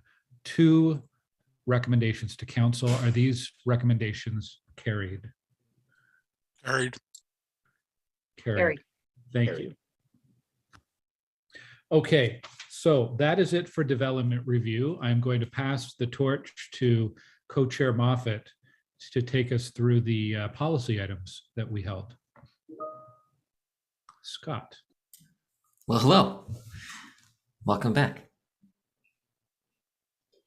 So I did text. I did my job. I texted Fleury, so he's aware. And we will start. I believe we have a presentation from Emily Davies. Is Emily here? Actually, Chair, I'm doing a presentation, and it's a combined presentation for the next 2 items. We made it short and sweet because we know that makes sense. Right, so the 2 items then are the Bill 109 implications phase 1, and then item 4 is resources for development applications review and approval. Sure, and just if I may, Emily will be here to help me answer any questions on the first one, and Charmaine will assist me on any questions on the second one as well.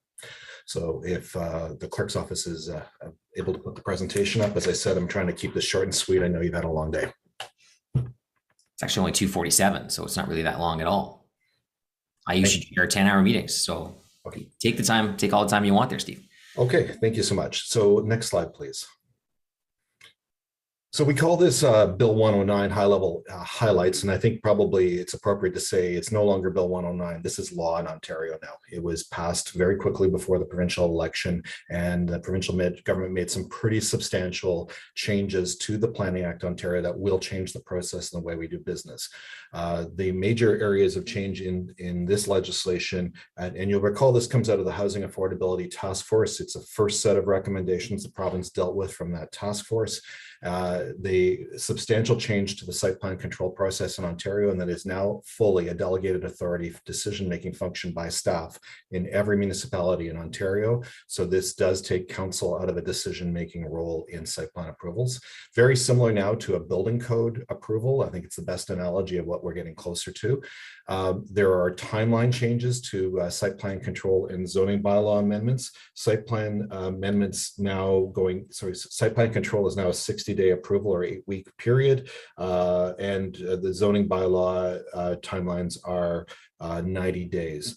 And not immediately, not July. So the changes to the delegated authority start July 1st, but beginning next year, if the city doesn't make decisions within the mandatory timelines, depending on how much longer we take, we will be liable to refund the fees to the applicants under the new provincial legislation.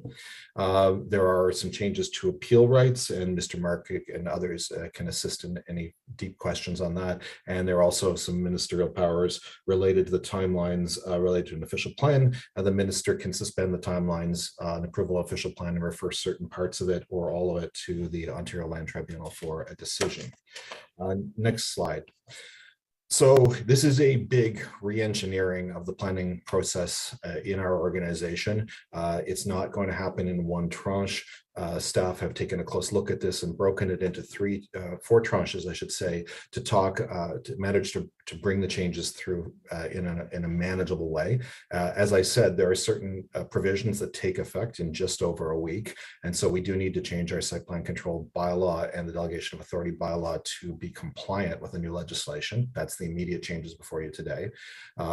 We are also making further process changes in phase 2 to try to address the timeline challenges we have before us. And then there will be additional bylaw elements for that about how we process and manage the requests for or the refunds when we don't make a decision within time. And then there'll be additional Bill 109 requirements that we'll process in a fourth stage later on. Next slide, please. So phase one is amending 4 different bylaws or policies. The first is the delegated authority bylaw. So it's entrenching the fact that the decision goes to the Director of Planning Services, which is Mr. Moody's position, will be the delegated authority for approving site plan control. We also have a development application study policy bylaw that we're updating to update. That's a housekeeping amendment that reflects the change in the official plan of additional studies we're now requiring. There are many examples such as the high performance guidelines and other things. And this is into the way the legislation works today. It ensures that we have more teeth in what a complete application looks like. And as you can imagine, if we're under very compressed timelines, we want to make sure we have very complete applications before those timelines start. So we need this tool to help make the other part work. There is a public notification and consultation policy that's in place, and we have to make the changes to it to reflect the changes as a result of Bill 109. And again, the site plan control bylaw itself has to be changed. And one of the significant changes in the site plan control bylaw that I do want to point out, which is not driven by the legislation, but it is driven by the problem we have about meeting the new timelines, is we have changed the threshold for site plan exemptions for buildings with 6 units or less within the urban area, aligning with the existing outside the Greenbelt rules. So inside and outside will now have the same set of rules. And this is about taking lower risk projects out of the site plan control system so that we can have a fighting chance of meeting the timelines and not having to refund all fees. Next slide, please. Delegated authority updates, as I said, it appoints Derek's position is the approval authority, compliant with legislation, and councillors no longer provide approval or concurrence. So it doesn't come to committee, it doesn't have councillor concurrence. Next slide, please. The study policy, as I said, updates the complete application. And we can go to the next slide, please. So one of the things that we did, we tried to find a happy middle ground, and this comes to the discussion previously by council. So in the current process, we list all the different steps of where there's a councillor involvement in or public involvement in. There are municipalities in Ontario that have rigorously managed site plans in the past with no council input. And matter of fact, we're one of the few in Ontario that had a councillor role, and many municipalities don't even have any public input. Matter of fact, most municipalities currently do not have any public input into site plan. We're trying to find the happy medium between the old system and the new one. So while we're removing the 2 approval functions that council currently has, or councillors currently individually have to be compliant with legislation, we are still giving a heads up to councillors that applications are in the system. We are still welcoming comments from councillors, and we are still welcoming comments from the public and giving notice. Although we are going to do some template forms to get those comments so that the comments come in within the scope of what site plan deals with under the legislation. So people feel that their comments are they're well targeted to what we're actually allowed to deal with under site plan. So we're working on improving that. Next slide, please. As I indicated, the issue on changing the threshold is that, right now we did a rough math that if we applied the new Bill 109 rules about refunds to site plan applications in 2021, where we had a complete year's worth of applications, 89% of the applications would have failed to meet the provincial timelines and would have been liable for refund of applications for site plan. And that would be over a $2 million hit to the department. And that, those revenues are gone, and ultimately they would have to be made up through, the department would be in a deficit position and have to be covered by tax in this. So in order to bring, this is not just about the money, it is just about the basic capacity in the system to meet the timeline. So we are focusing on putting site plan where it matters most. And as I said, the new official plan is trying to encourage more smaller scale developments. We're actually trying to make it more possible to do that and easier to do that to meet our housing needs and infill. So we are, as I said, lining this up as a capacity issue and consistent with the new official plan. Next slide, please. So I'm also just blending the 2 reports together because there may be some overlap in this. We've identified previously to council, we needed to do some quick win items to address, the high volume of applications, resource issues, and this will not fully address what we need to address Bill 109. We will come back to you later with a more fulsome analysis of the impacts of Bill 109. But these are the quick wins we already knew about, that we already had to address whether Bill 109 came along or not. And there are matters with respect to both building code and planning services in development application review. So next slide, please. So we are recommending changes to resource levels for development application review, approvals and building code services, and the business and technical support functions that help get reports before you. It also includes legal services and finance services that are essential for both the process for approvals and also the downstream agreements that we get that happen as a result of those approvals. The objective is to positively impact application processing times, and that's the focus of this report. Next slide, please. So I have been before council almost every year at budget time with questions about whether or not we have adequate capacity within building code services. And recall that building code is entirely paid for by fees. Its budget is segregated from the rest of the city. And any surpluses or deficits are managed by a reserve that handles the building code alone, and that's by provincial legislation. Will recall I was asked at council once before if we needed more resources than we were asking for, and my response at the time was we had a high number of vacancies already, and I wasn't going to come and ask for more resources until we'd actually filled the vacancies we already had.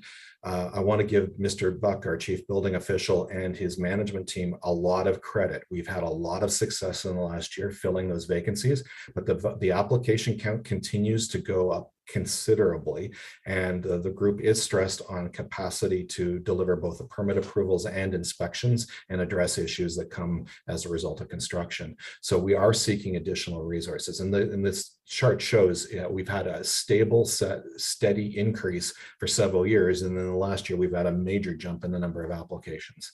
So we are looking at 10 additional FTE positions, and it is about meeting the statutory timelines in the Building Code Act, which also has timelines, and it'll be funded directly from the building permit revenues or reserves. There is no impact to the general tax base.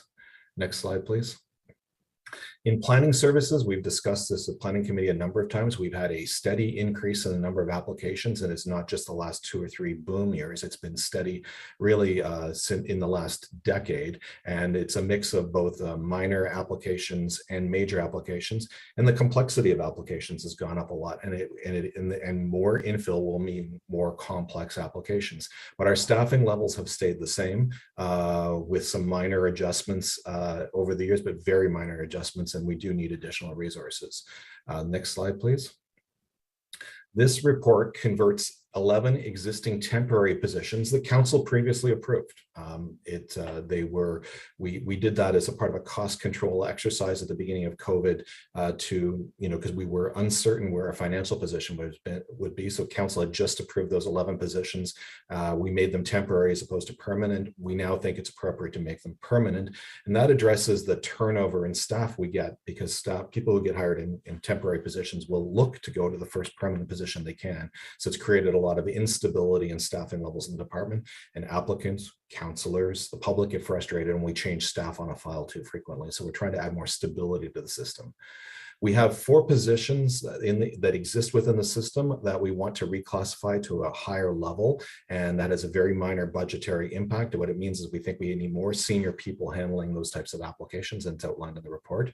And we are adding 6 additional positions, and I'll talk about that shortly, including provision for corporate overhead, which is part of there is a council policy already about that we should be collecting overhead for various services that are fee related. Next slide, please. So there is no impact as a result of this on the existing development application fees in 2022. We as we do every year, we reevaluate the fees based on our budget requirements at annual budget time. There will likely be further requests as a result of Bill 109, but we'll address that later in the year and address it through the 2023 budget. There is no negative impact on the tax supported budget, and it will make us in a better position to deal with recruitment and retention challenges, and immediate actions are needed to address service delivery. Next slide, please. So that's the end of my presentation, chairs. Thank you very much, Steve. Question from Councillor Gower. Thank you. Thanks for the presentation. I have a couple of, well, I think there's at least one developer in my ward who's been sitting on an open-ended site plan application for months and months and months. And I think they might be waiting for that July 1st change of rules to resubmit and remove any kind of friction from me as a councillor. What would the process be there? Would they have to withdraw and pay again to restart the process? Or I'm just looking for how that would work if there was a builder trying to do that.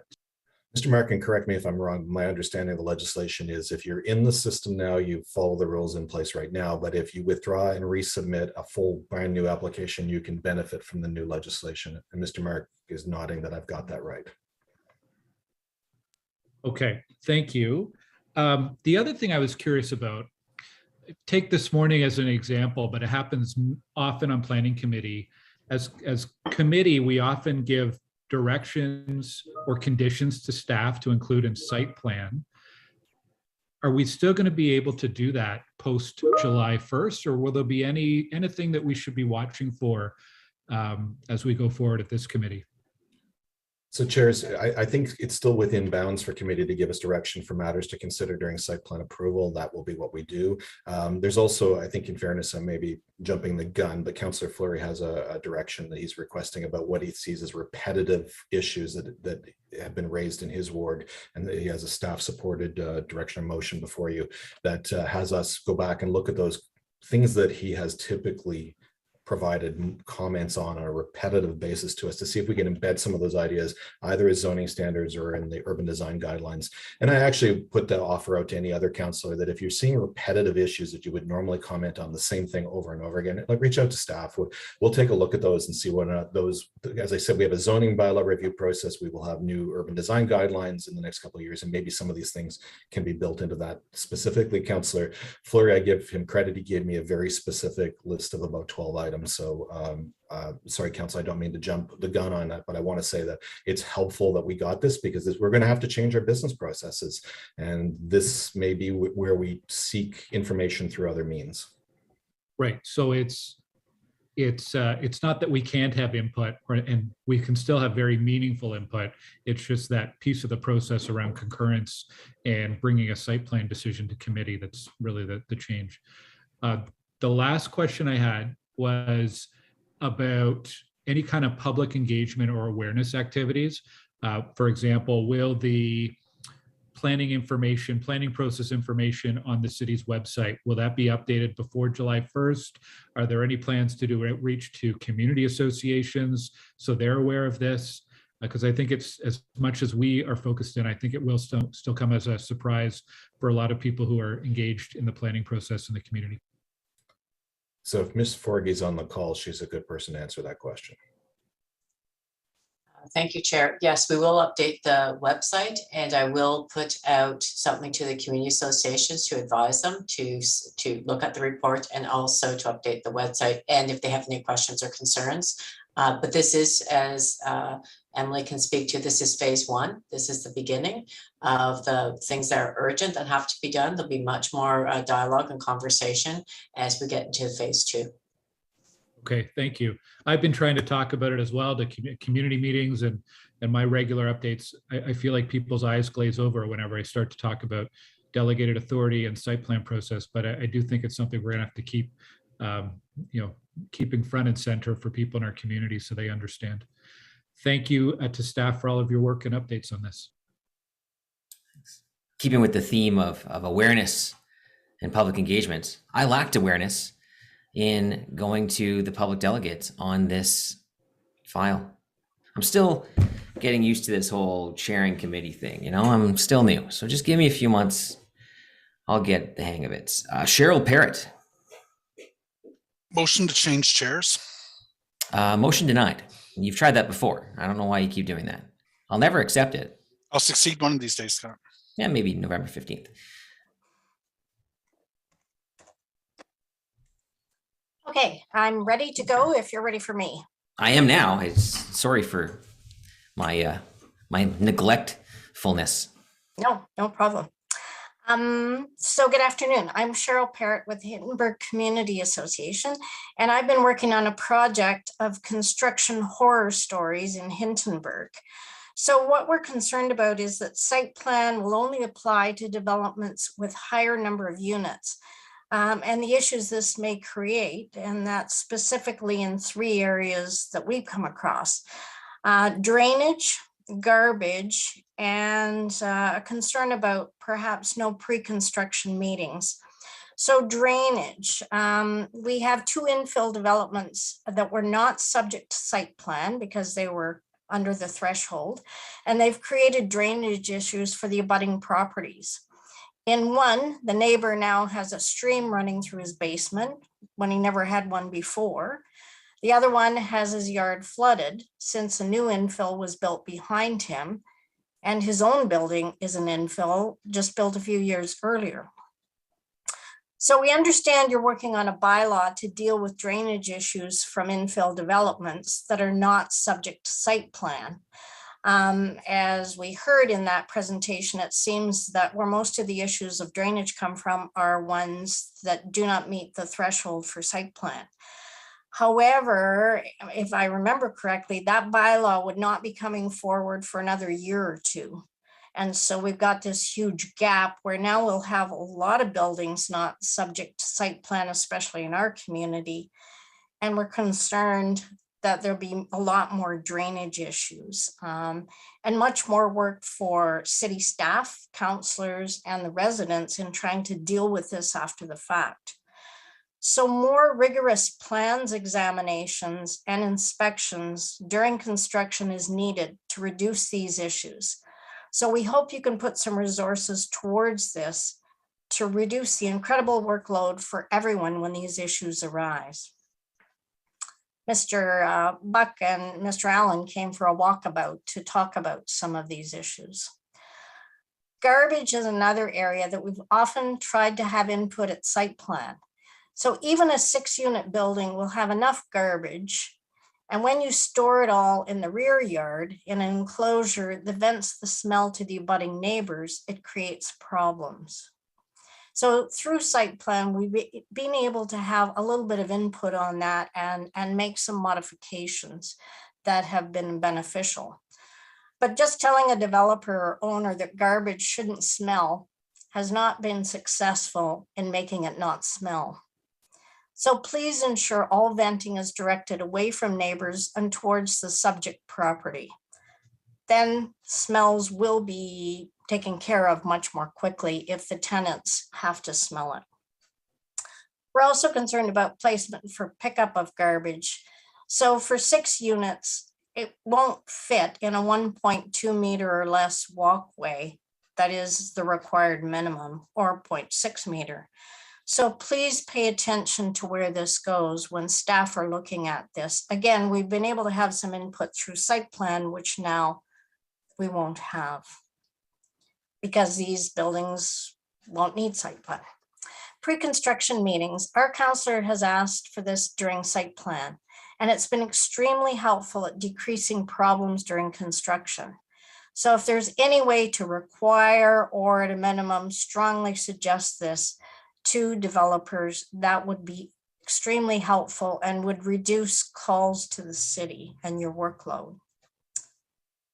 I was interested to hear Mr. Willis say that you finally have enough building code staff, and that's really a good thing, because when I talked at budget meeting, it was astounding to hear that you had been sort of 15 to 20 staff short for several years. And that's a real concern when you have the amount of building going on. So I'm pleased to hear that and hope that you are actually able to hire the number of staff you're hoping to increase to with the labor shortages that we're seeing across all sectors.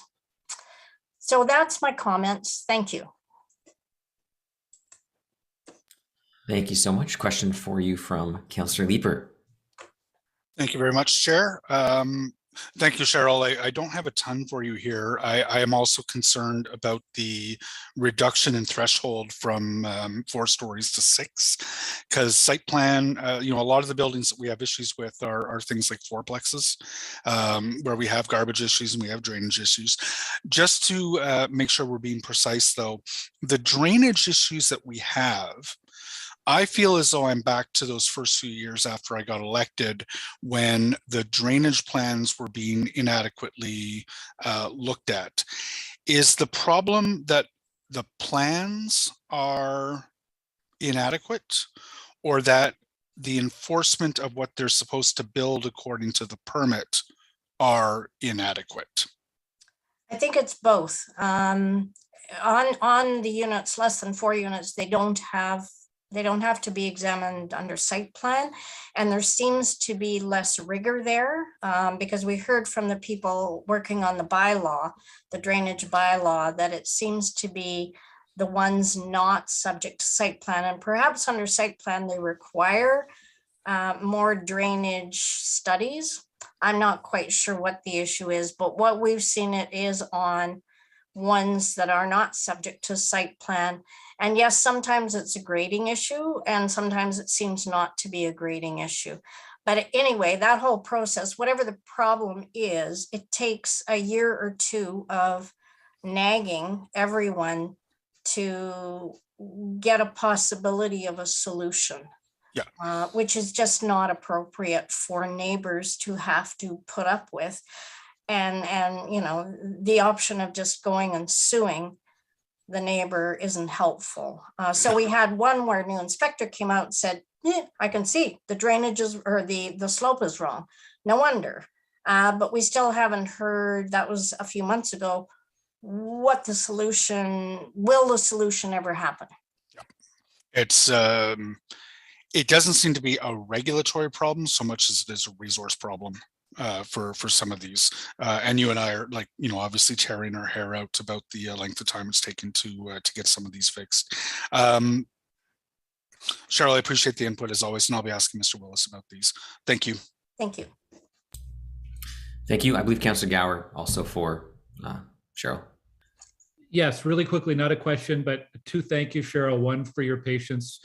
You've waited, I think, almost over 5.5 hours to speak. So thank you. But also for the work that you and the Hintonburg Community Association have done on the Builder Code of Conduct. It's something that we've adapted here in Stittsville and used as a template for some of the community, fostering better community relations, let's call it, between builders, smaller and larger infill projects with neighbors. So thank you for the work that you've done on that, and for sharing your thoughts today.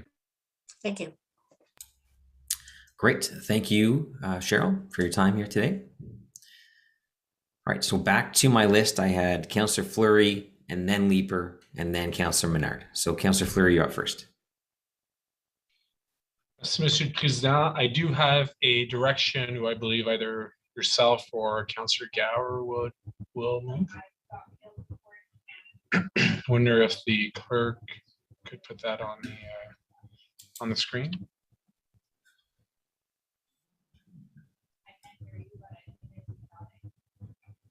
Can I never received anything, but I think Eric was reaching out. Yeah. Yeah, we didn't. I hadn't received a direction, Councillor. Okay. Councillor Gower, did you thought the? I can pull the email. Do you want to share? I just sent it to clerks. I apologize. Everyone. I thought that was done. I can read it as we wait, Mr. Chair. Apology not accepted, but yeah, I will let you read. Okay.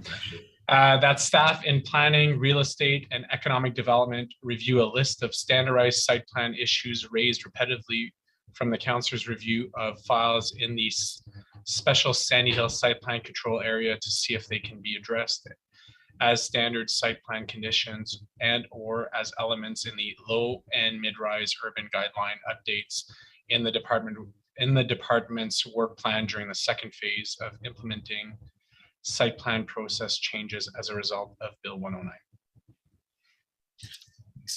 Asked for staff to comment on that. Chairs, I actually think it's a helpful direction, and I invite other councillors, if you've seen repetitive topics that you'd like us to look at in other regulatory tools, and Ms. Davies is more than willing to get that information from you and can chat with you if that's helpful. Sounds good. So direction provided and accepted. Thank you, guys. For anything further, Matt?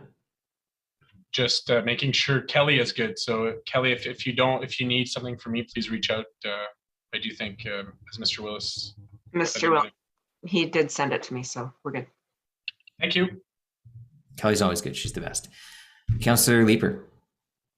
Thanks. For Mr. Willis, I guess two areas of question. One, I'll ask you in a moment to respond to Ms. Parrott's concerns.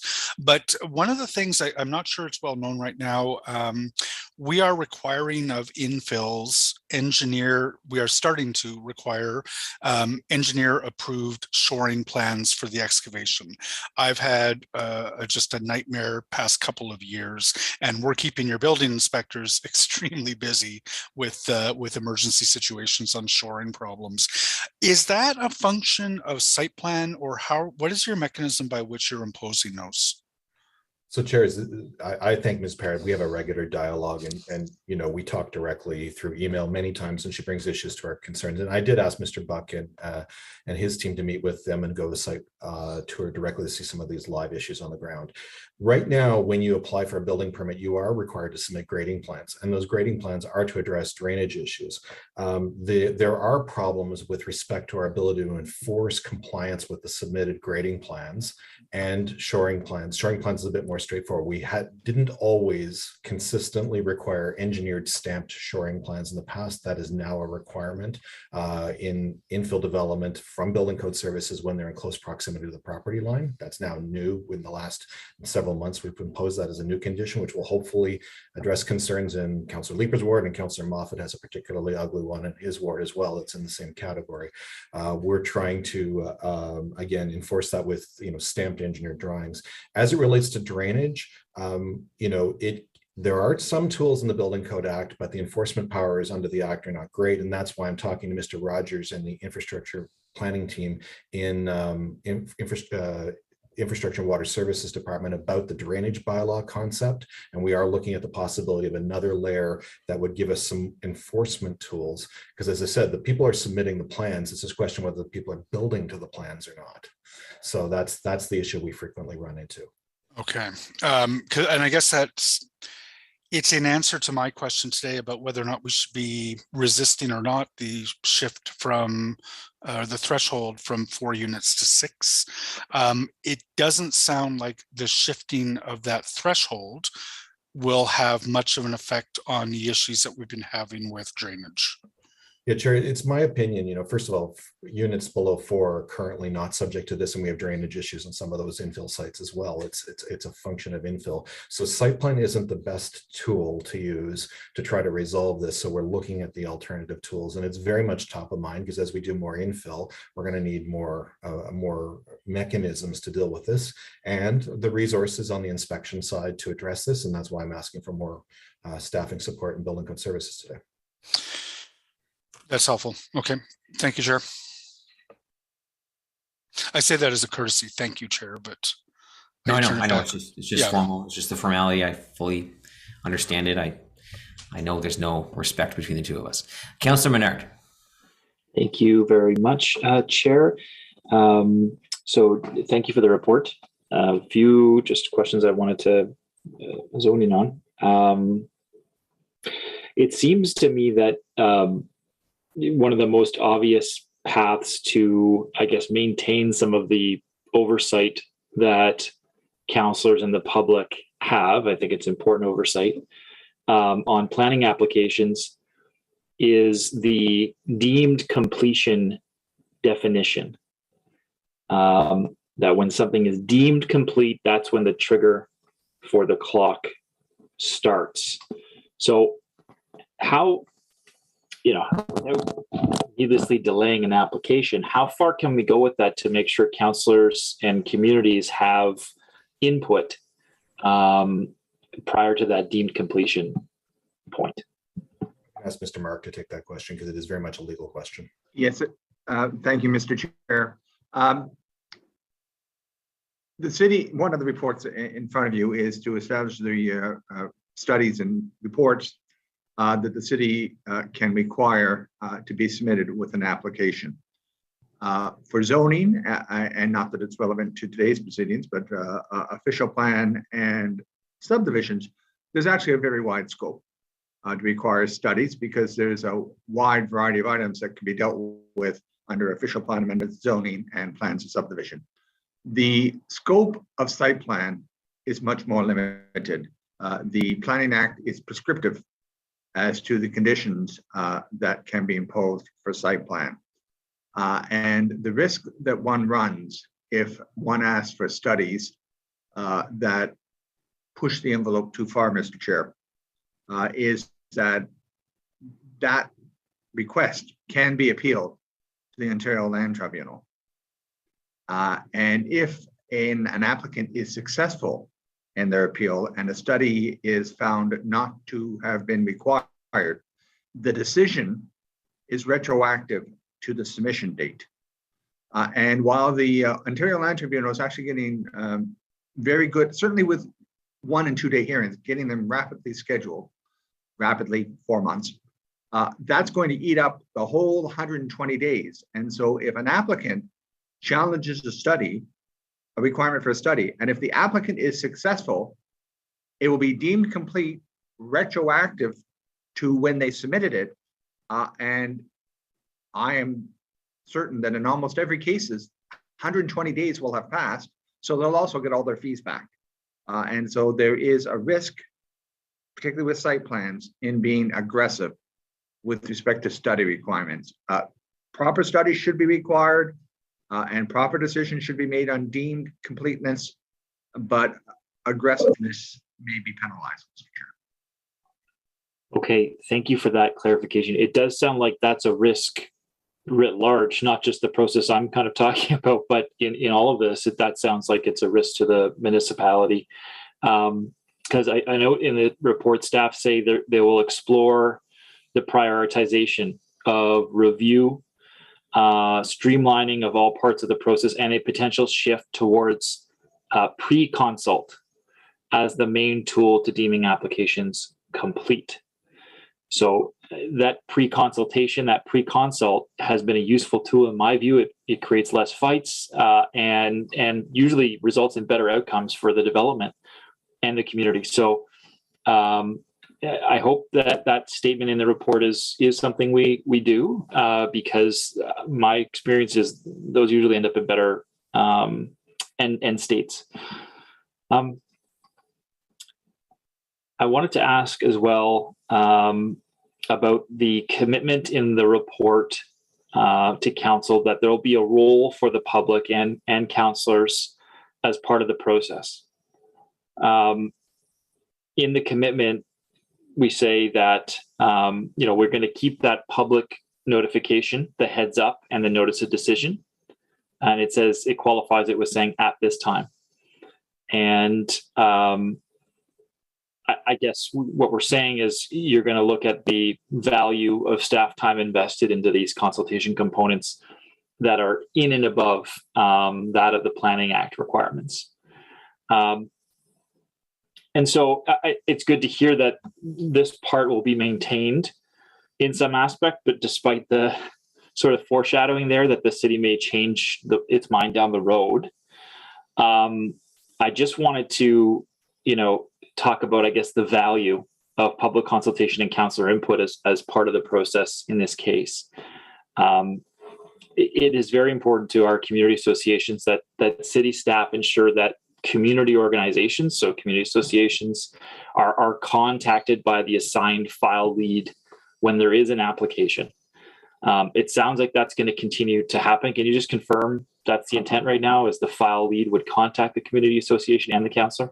That's correct, Chair. The current processes in that regard are not changing. Thank you.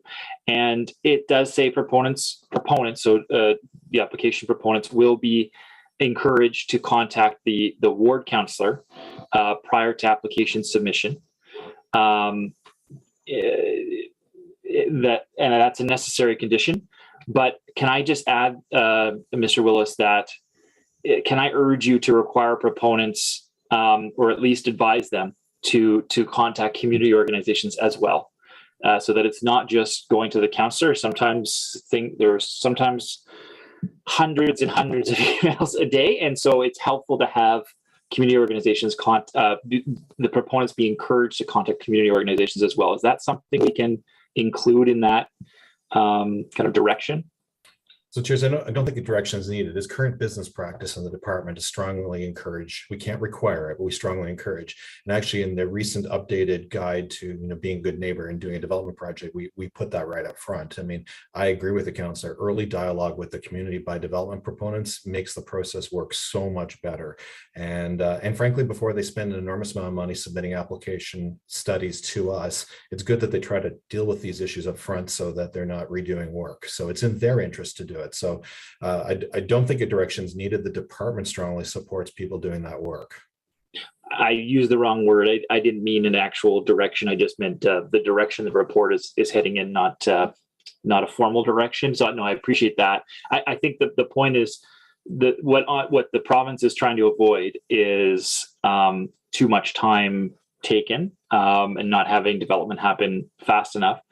But I think often that can be slowed when we don't reflect community organizations' perspective because of potentially little effort made by that proponent to reach out. And that is also can slow the process and cause a lot more, internal strife. So just to say that that's the piece we're all trying to work towards, that would help the process and streamline our speed. So appreciate that context. The report recommends altering the site plan control bylaw to align the interurban site plan exemption with the exemption threshold for applications located outside the green belt.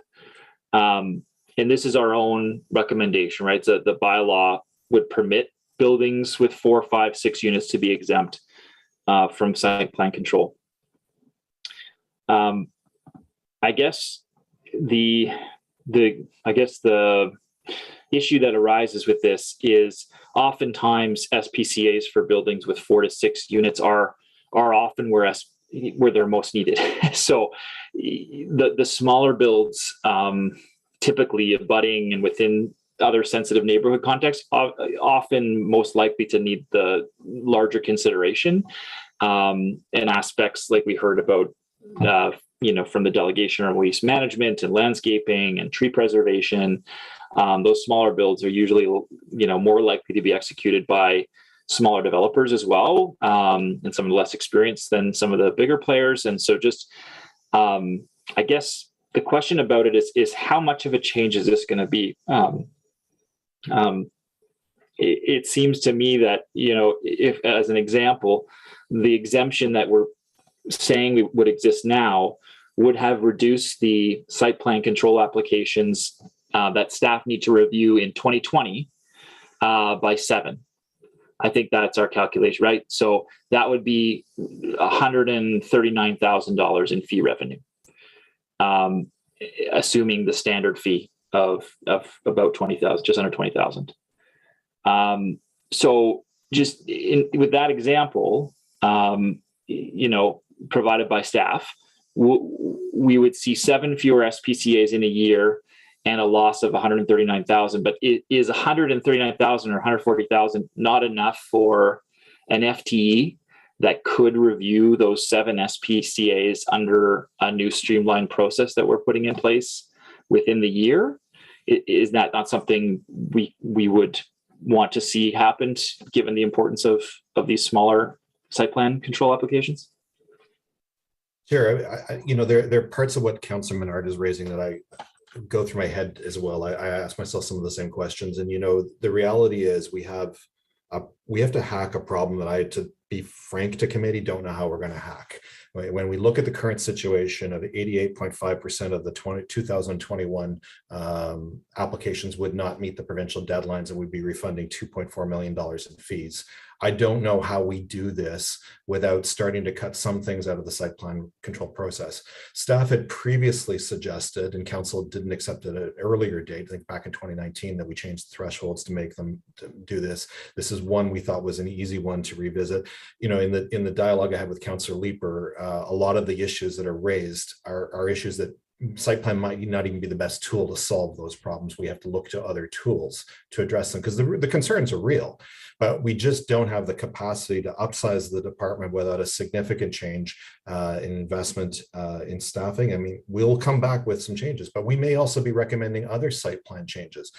Staff know that I'd like to look at some of broadening some of the rural exemptions. I'd like to broaden some of the commercial exemptions on lower risk projects. I don't know how we're going to hack solving getting 88.5% of the applications in line with the timelines. And I wish I could speak to committee with more confidence today. I like to bring you solutions, but today, Ms. Davies has to spend the next couple of months looking at everywhere we can to re-engineer the process. I'm not trying to be disrespectful to the concerns the council is raising. This is a very big problem and we need to start somewhere. I appreciate that. Chair, do I have time for one last quick question? Okay, thank you. The site plan application is sometimes where negotiation occurs between the proponent and council or staff on some items. And I think back to areas like, traffic calming in the immediate vicinity or even abutting the site. On the ins and outs of the site. We've even had discussions at that stage around affordable housing and mutual agreements there. So there was a point of negotiation with all of this that was, I think, helpful and beneficial. How would staff propose replacing that, I think, good faith negotiation where both parties agree in this process? So Chair, again, we're in early days of figuring out the process, but just my early thoughts. And first of all, getting applicants in, having these discussions before an application is ever filed is one step, and having more of that. I think the file we just dealt with earlier today was an example where a lot of site plan oriented issues were discussed at zoning and they were forwarded to site plan to dealt with, but with committee and council direction on it. So the Larga Baffin, we had several today that I think are follow-ups on those sorts of things. And I know how busy councillors are, but if councillors can give us the information in the circulation timelines that we're going to have to set to meet these deadlines, we're more than willing to try to action what we can. But again, the timelines I'm showing my frustration, Chair, about what staff have to try to accomplish through this change in legislation. And my colleagues around Ontario are also going through the same thing. We're not unique in Ottawa.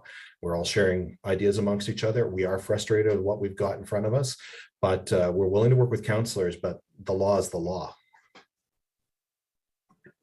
Okay. Oh, thank you very much. Appreciate that candidness. Thanks, Chair. Thank you, Councillor Leeper. Thanks. And I'm sorry, one other consideration around site plan that I just want to make sure I understand the implications with respect to changing the threshold is trees. So you have urban foresters now who are taking a look at applications of a certain category, like a variance triggers a forestry review that leads to a discussion with the proponent to see how more trees can be preserved. Is changing as we move in. We've got the Westboro zoning, we've got the new R4 zoning, many more buildings are going in as of right. So there's no variance application to trigger a forestry review. If we change the threshold from 4 to 6, does that have implications for reducing the number of applications that get subject to that new forestry review process? So Chair, I'm actually meeting next week with our colleagues in Public Works Department and our team to, again, ensure that we continue the good work we've done in the last year. I mean, we've upped our game a lot And I want to give Ms. Copestake and Ms. Young specific shout outs for the good work they've done. Last year, we've done a lot better work on trees. We don't want to lose the gains we've had, and we care deeply about keeping that momentum forward. And yes, this is a procedural change. We're going to find other ways. Right now we're commenting on minor variance applications and other things. We generally become aware of things when an application is triggered. And then it also comes down to the urban design guidelines and a review of zoning, and we're going to have to look at front yard setbacks and some of these other sorts of things. Everything is intertwined. So we have a broader tree strategy that we're trying to work our way through. So does the change in threshold, to your mind, start to lose some more applications that might be looked at by staff? Chair, staff currently comment on building permit applications. So when we're brought in, sorry, Ms. Copestake is actually sending me some information here. So if you bear with me for a second. I hear the notifications. Yeah, so bear with me. Both Ms. Davies and Ms. Copestake reminded we do look at building permit applications. And so, and building code staff do flag issues to us too, to make sure we're aware of certain problems. And again, if councilors become aware. So this is a process we already have. We're just, I don't think it changes current practice. Councillors will lose awareness of more things. So as a result of the change in threshold, there are going to be applications for site plan control that councillors were previously receiving a heads up on that we won't anymore because it's not part of site plan control. Just to build, Sean was talking a moment ago about early consultation. One of the things that I've leveraged site plan control to do has been to ask for that pre-construction meeting. So, a month before they begin constructing, a few weeks, meet with the adjacent neighbors. Where are the trucks going to go? What are the hours of work going to be? What can people expect in terms of phasing? How long is it going to take? All that sort of stuff. There will be, again, a diminishment in the number of developments for which I can leverage the site plan process to get a commitment to doing that meeting. I would just ask that the department suggest in strong terms, and I think Sean used similar language, that they continue to do so, because those meetings are very helpful in terms of trying to understand what the construction is actually going to look like. Okay, that's it. Thanks, Chair. Thank you, Councillor. Any further questions for staff on the two items, 3 and 4? Seeing none. So we'll ask that committee approve that this goes to Agricultural Affairs Committee on the 30th as well, but that planning committee recommend Council 1, receive the approach to implement the provincially mandated changes resulting from Bill 109. 2, approve the amendments to the Delegated Authority Bylaw 2022-29 as per document 2 of this report. 3, approve the repeal and replacement of the Development Application Study Policy Bylaw 2001-451 as per document 3 attached in this report. 4, receive the amendments to the Public Notification and Consultation Policy as per document 4 attached to this report. And 5, approve the amendments to the Site Plan Control Bylaw as per document 5 attached to this report. On that item, is that carried? I will happy to carry it, but I'll dissent on the 5th one, which is the 4 to 6 units piece, I believe. Oh, sure. Am I right on that, clerk's office? I don't want to dissent on something that I'm not sure of, but I believe that's the one. Would make sense that it's in the Site Plan Control Bylaw. Yeah, I think it's that one. Okay, we'll get that documented. Okay, thank you very much. Okay, so on that, with his with Councillor Menard's dissent noted on the subpart of item 5, Carrie, thank you so much. And item 4, that plan committee 1, approve the addition of 10 full-time equivalent building code services positions at an approximate cost of $1.44 million, funded entirely from building permit revenues, and the conversion to permanent of 1 temporary finance position supporting building code services funded from within existing resources to address the continued increasing number of building permits issued and the complexity of building application inspections and reviews to enforce the Building Code Act. 2, approve the conversion of 11 existing temporary positions to new permanent positions to be funded entirely from within existing resources, affecting service areas including planning services, legal service, and finance services. And 3, an improvement approximate cost of $1.395 million funded from within existing planning services revenues to A, the following additional 6 full-time equivalent positions representing a total of $870,000.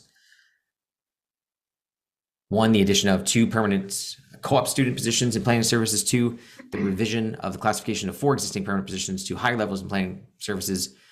3, the addition of 3 new full-time equivalent positions in planning services. And 4, the addition of 1 full-time equivalent position in business and technical services. B, the second phase of the allocation for corporate support of $525,000, with the remaining allocation to be phased in through the 2023 budget if required. On that? Carried. Carried, thanks. Carried.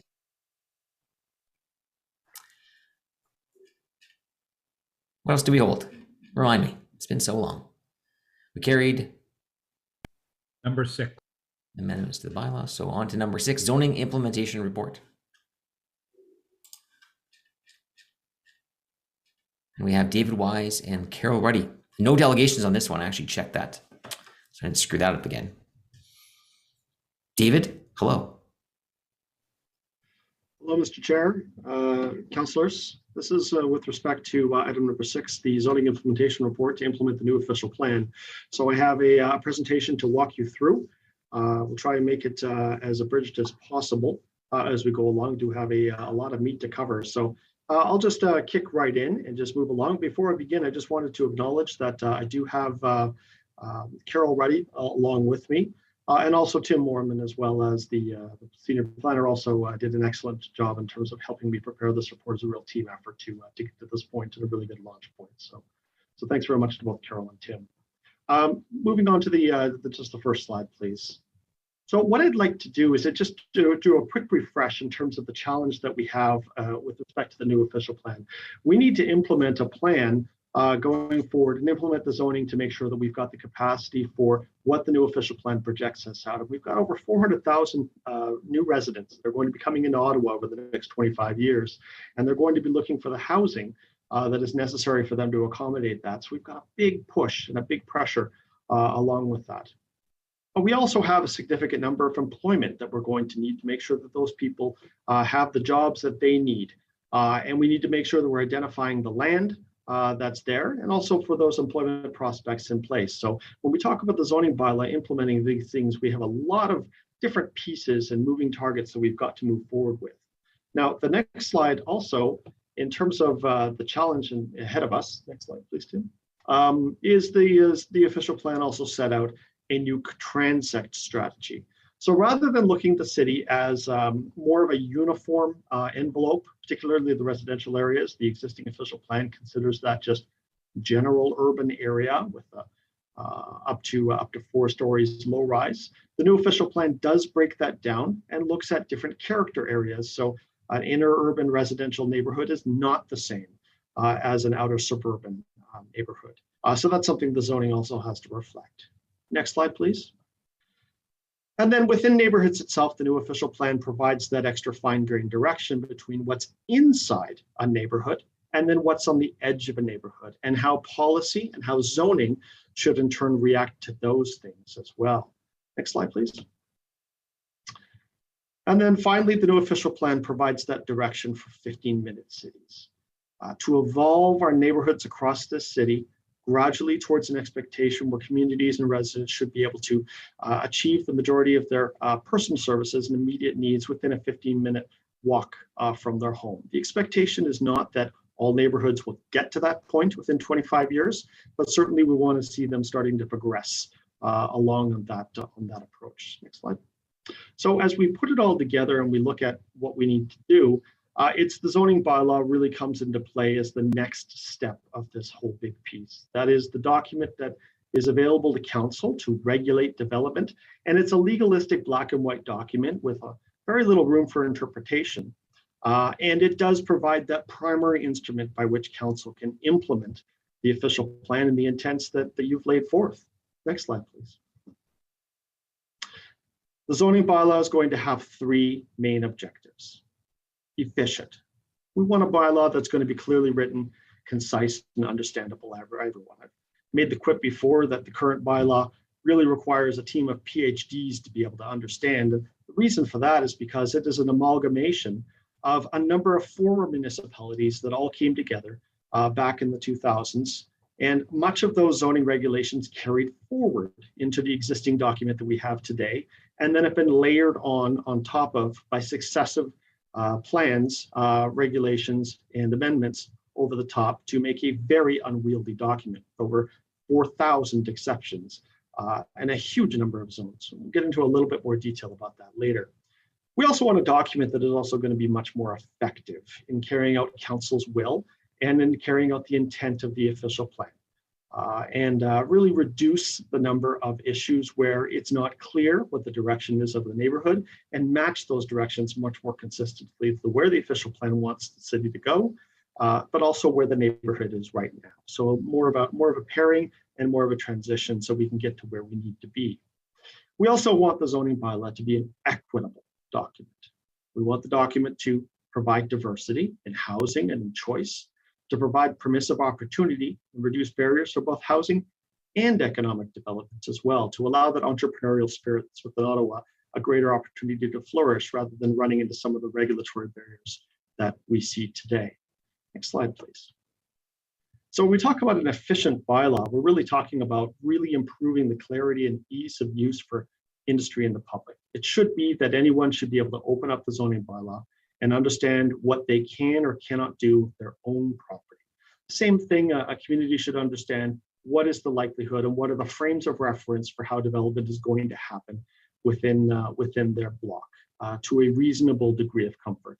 And so there's a lot of things that we can do to help improve that. Certainly consolidating zones, dramatically fewer zones, exception schedules, and compressing it and flattening it down, but also creating much more interactive mapping experiences and data analysis experience as well, so people can understand and visualize what the zoning means for their community as well. Next slide, please. So we did do a municipal best practices review, and that review, not to our surprise, revealed that Ottawa is the champion in the number of zones and subzones, over 446 of them, 153 residential zones, which is way more than any other city. Again, that's a product of that amalgamation exercise that we went through and the customization of zones and subzones that have happened. When you layer on schedules, overlays, exceptions, that number magnifies exponentially. So that's actually just the starting point. It actually gets worse from there. Next slide, please. So when we look at the zones writ large overall in terms of where we are, we can also see that when we look at those 153 residential subzones, in a lot of cases, there really isn't a lot of difference between them in terms of what they allow for permissions. Sometimes it's little tweaks to heights, some little tweaks to density, setbacks, things like that. So there is certainly opportunity to consolidate and to flatten that structure and make it more efficient. What we also have to have regard though as well is the density targets that the official plan sets out and how we're going to achieve our housing requirements as we move along. And so we can see that the existing zone structure also does not do a very good job in providing for that middle room of density that we so desperately need in order to move our way towards our housing targets. Next slide, please. Now, in terms of that interactive mapping experience we talked about, we have been producing a digital twin of the city. And that is going to be something that we are going to be working very closely with within the zoning bylaw framework itself. So we are going to be creating a new analysis tool that we'll be using internally as we develop the land use framework to understand the existing conditions and how that's going to affect the future. But our expectation and our hope in the future as we move our way through this process is to be able to give this tool to communities as well. So the public will be able to see and they'll be able to engage in a very different way with the city going forward. So that's a partner project that we have going along, but it's the zoning bylaw that is really the impetus behind this whole thing, and it's very exciting. Next slide, please. When we talk about an effective bylaw, we have a number of strategies that we need to do. Of course, we need to manage growth responsibly as we go along in conjunction with the council-approved growth management strategy. We want to make sure we're planning for those resiliencies of neighborhoods so that neighborhoods can grow and evolve with time, with changing demographics, with changing building age over the time, but also make sure that we're also balancing those other needs that we need as well. The urban forest canopy, stormwater, all of those things. We need to make sure that we're doing what we can to address the climate emergency, being inconsistent with the climate change master plan, with energy evolution, and doing what we can with the zoning pilot to help manage our climate impacts. The housing emergency, affordability, affordability, affordability, affordability, affordability, affordability, affordability, affordability. So important for us to think about how it is that someone is going to be able to have that affordable housing, but also how we are going to have housing affordability as well going forward across the city. And we know that we have an urgent need, and unlocking that missing middle is going to be a significant part of addressing that urgent need. We also want to be able to push that density and push those housing permissions where there are already services. Rather than building greenfield development, we want to be able to maximize our transit infrastructure, maximize our parks, maximize our existing service capacity, and also promote that equity and fairness angle to make sure that residents have the opportunity to choose where they want to live rather than where they can afford to live. Next slide, please. So in terms of what the new official plan requires, it does require us to provide 92,000 net new units across the city within the urban area. Half of those units need to be large household units, units that are suitable for households with more than 2 people in them, households that are suitable for families. That's very difficult to do in the high-rise context that we have because of economics, some of the stuff we talked about in the inclusionary zoning discussion last week. The low-rise environment really is the low-hanging fruit for where we can provide those excellent opportunities for family-type homes and larger homes that are more suitable for larger households to occur. The official plan also requires us to zone for that density and that diversity within the neighborhoods. So the official plan explicitly says putting everything into that high-rise context and leaving the low-rise alone is not an option. We do have to provide that diversity within the neighborhoods as we go forward. The official plan also provides us with those criteria in terms of maximizing the quality expectation of this. It's not enough for us to say that a neighborhood must assume X number of housing units. The official plan also directs us to make sure that those units are going to be quality as well, that they are going to fit in as reasonably well as they can, appropriate to the context, whether they're on the edge of a neighborhood or whether they're in the interior. And the official plan also requires us to look at and set the parameters to allow for that evolution of 15-minute uses by allowing non-residential uses and matching us and supporting us with the infrastructure master plan, transportation master plan, parks and recreation master plan, and so on. Next slide. So we've talked a little bit about closing the missing middle gap. And part of that challenge is we're going to have to rebalance those zones across the city and look at expanding that permission so that we're not being so spiky as we go along. Next slide. So when we talk about the challenge that we are all facing here, when we look at that existing zoning framework, only 10% of lots right now allow more than 3 units per lot. So 90% of the city does not allow multi-unit buildings to really go forward. Next slide. And only 6% of those that we actually build are actually 4 units or more. So we certainly have a big mismatch. And when we go to the next slide after this, then we can see that over the last few years, we've done very, very well in pushing housing units towards those very high cost, high value, high-rise apartments. And we've also built quite a few singles and semis, but it's that missing piece in between where we look at the housing affordability segment that we need to be able to do a lot better in order to meet our housing goals that are provided for in the growth management strategy going forward. Next slide, please. Now, we're not going to be starting this process from scratch. We are going to be building on from where we started from now. We are going to be consolidating. We are going to be streamlining. We are going to be revisiting regulations to see whether or not they've actually been effective. But we are going to carry forward a lot of really, really good work that we have done in the past. We are going to continue to provide for soft landscaping in front yards and ensure that we're emphasizing the tree canopy, both in the front yard and also looking at where we can expand that tree canopy in rear yards as well from a blockwise context. We are going to look at and carry forward the articulation and the facade requirements we put in place for low-rise apartments to make sure that they fit in well. We are going to keep looking at how we're going to manage parking as we go along through that. So we're going to build on all of those great works that we've done over the past few years across these neighborhoods and carry those works forward. Maybe not in the exact same format, but certainly the intent will keep moving its way forward. Next slide. And when we talk about moving forward, the expectation is to move towards a form, function, and density approach. It's what the new official plan requires us to do. And that means looking at and managing what is the form of that building going to look on the outside, and paying less concern over what number of units are inside. So rather than focusing a bylaw that's based on typology, it'll be focused on form and then ensuring that we have that appropriate functionality in order to make that happen. Next slide. And when we talk about the functionality of it, we're talking about a series of parameters, such as making sure that we are providing and retaining room for trees. We want to make sure that we are doing what we can to accommodate stormwater controls as much as we can through zoning. That might include controls on lot coverage, permeability for surfaces, and of course, again, some of those soft landscape areas that can provide soak-away pits for that. On-site parking is going to be a challenge that we're going to have to continue to wrestle with, making sure that we're balancing the needs of parking, but also understanding that neighborhoods are for housing first, and all of these other elements, parking, trees, soft landscaping, stormwater, these are all support structures that are necessary for zoning to consider to make a livable neighborhood great. After all, a building doesn't exist in isolation.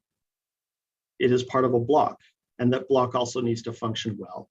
And that lot needs to manage its own impacts as much as reasonably can. So the zoning is going to have to set that line of baseline expectation of quality that a development can then use to make sure that it's hitting all the bases as it moves in and being a good neighbor.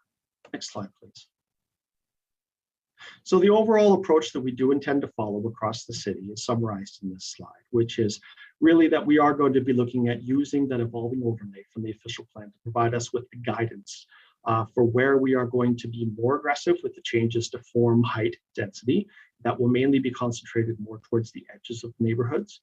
And then as you move more towards the interiors of those neighborhoods, we expect that change to be more moderate, gentle form and density change. There will still be change. There will still be a difference in the size of the units that might be there, but the change will be more contextual to what is already there. So it should be a little bit less apparent than what you might see currently going on in some of the info parameters today. Next slide.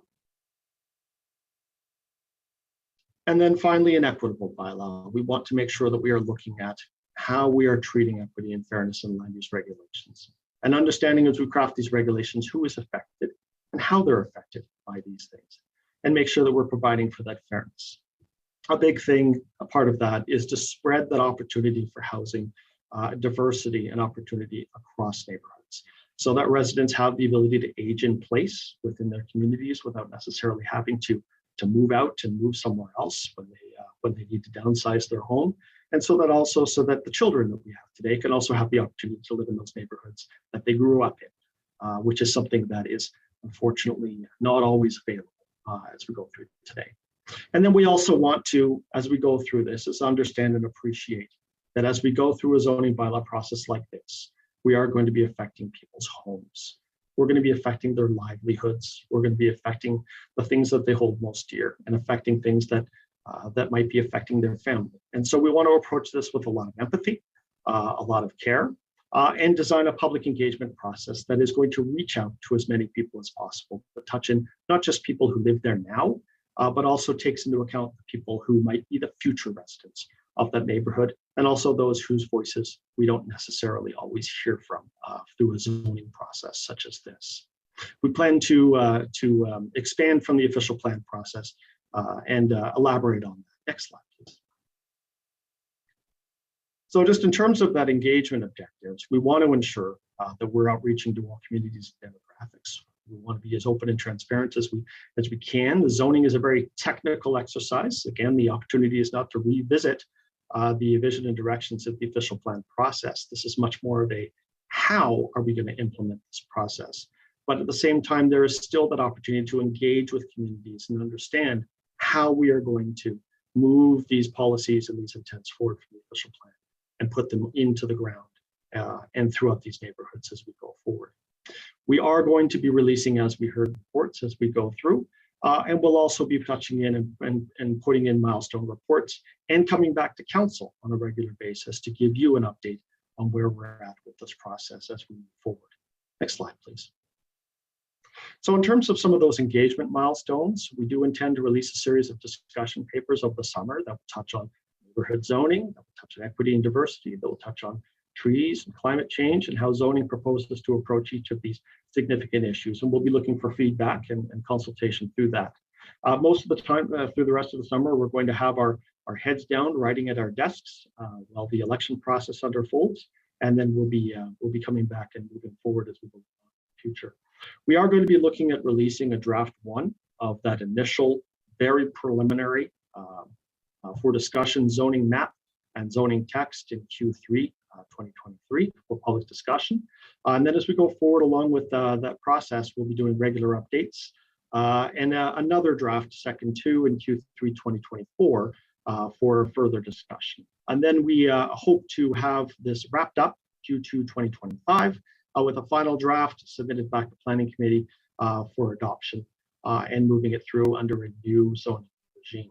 So a very extensive process, very long and detailed process, very complex process, and with a lot of consultation steps and touch points within it to move our way through. Next slide, please. So just in terms of the engagement activities that we have so far, we do have a website that's currently up and running, engage.ottawa.ca/new zoning bylaw. Residents and industry partners can go to that. We also have an email address, newzoning@ottawa.ca, that people can reach out and contact us. We will be having a slew of consultation activities as we go forward over the next 3-year process as we move forward. Next slide. So just in terms of just a reminder that we have a lot of other items to cover, focused on residential predominantly in this presentation because it's sort of the big giant elephant here.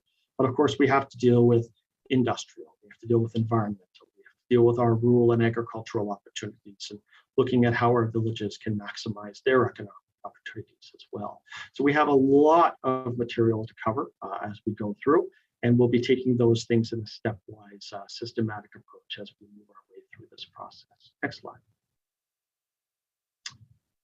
So in terms of that timeline, this really is the kickoff for what it is that we want to do. We want to make sure that council understands the 3 objectives: efficient, effective, and equitable, that the zoning bylaw will be operating under, as well as understand and be very clear-eyed about these strategies that we'll be using in order to move our way forward through this process as we go forward.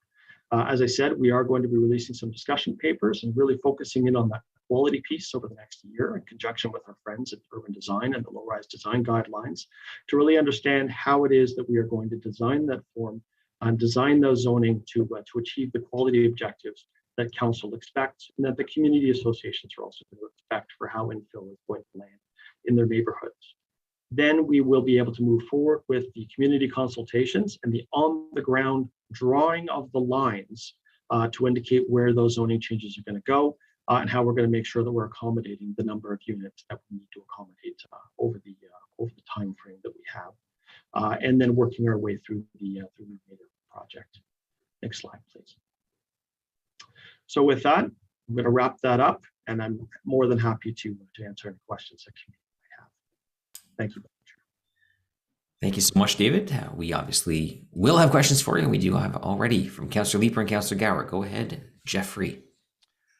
Thank you very much, Chair. I don't have a ton of questions. I appreciate the approach that you're taking, and I'm confident that it's going to be a whole of city effort to get people engaged on something that is critically important. The frustration that I feel frequently is the need to have a larger number of residents engaged with the questions of intensification. During the official plan process, oh, somebody's calling me. Let's get off the phone. There we go. Sorry. During the official plan process, obviously, we made attempts to talk to people about the trade-offs that are necessary in order to build a city that is addressing the affordable housing crisis and the environment, the greenhouse gas crisis, versus intensification. I don't think a lot of residents still understand that. And I'm just wondering what your thoughts are in terms of baking that into the process so that every step of the way we're developing a more nuanced and sophisticated understanding of the premise of intensification as we go through this over the next few years.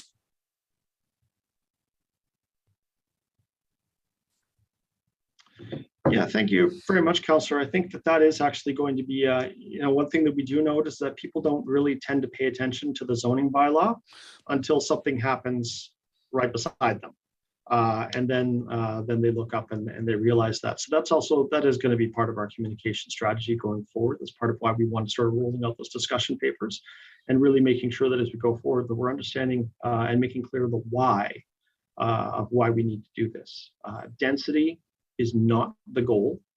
Density is how we get to the goal of creating a livable city going forward. And that means that we do need to explain why it is that we need to do this in terms of meeting the housing objectives, meeting climate change objectives, but also meeting our urban design and quality of life objectives that we want to get through. Charmaine, did you want to add any other comments with respect to the consultation or engagement side? Thank you, Chair. And I think we will build on the OP, the success. And I do have many email addresses of very diverse groups throughout the city.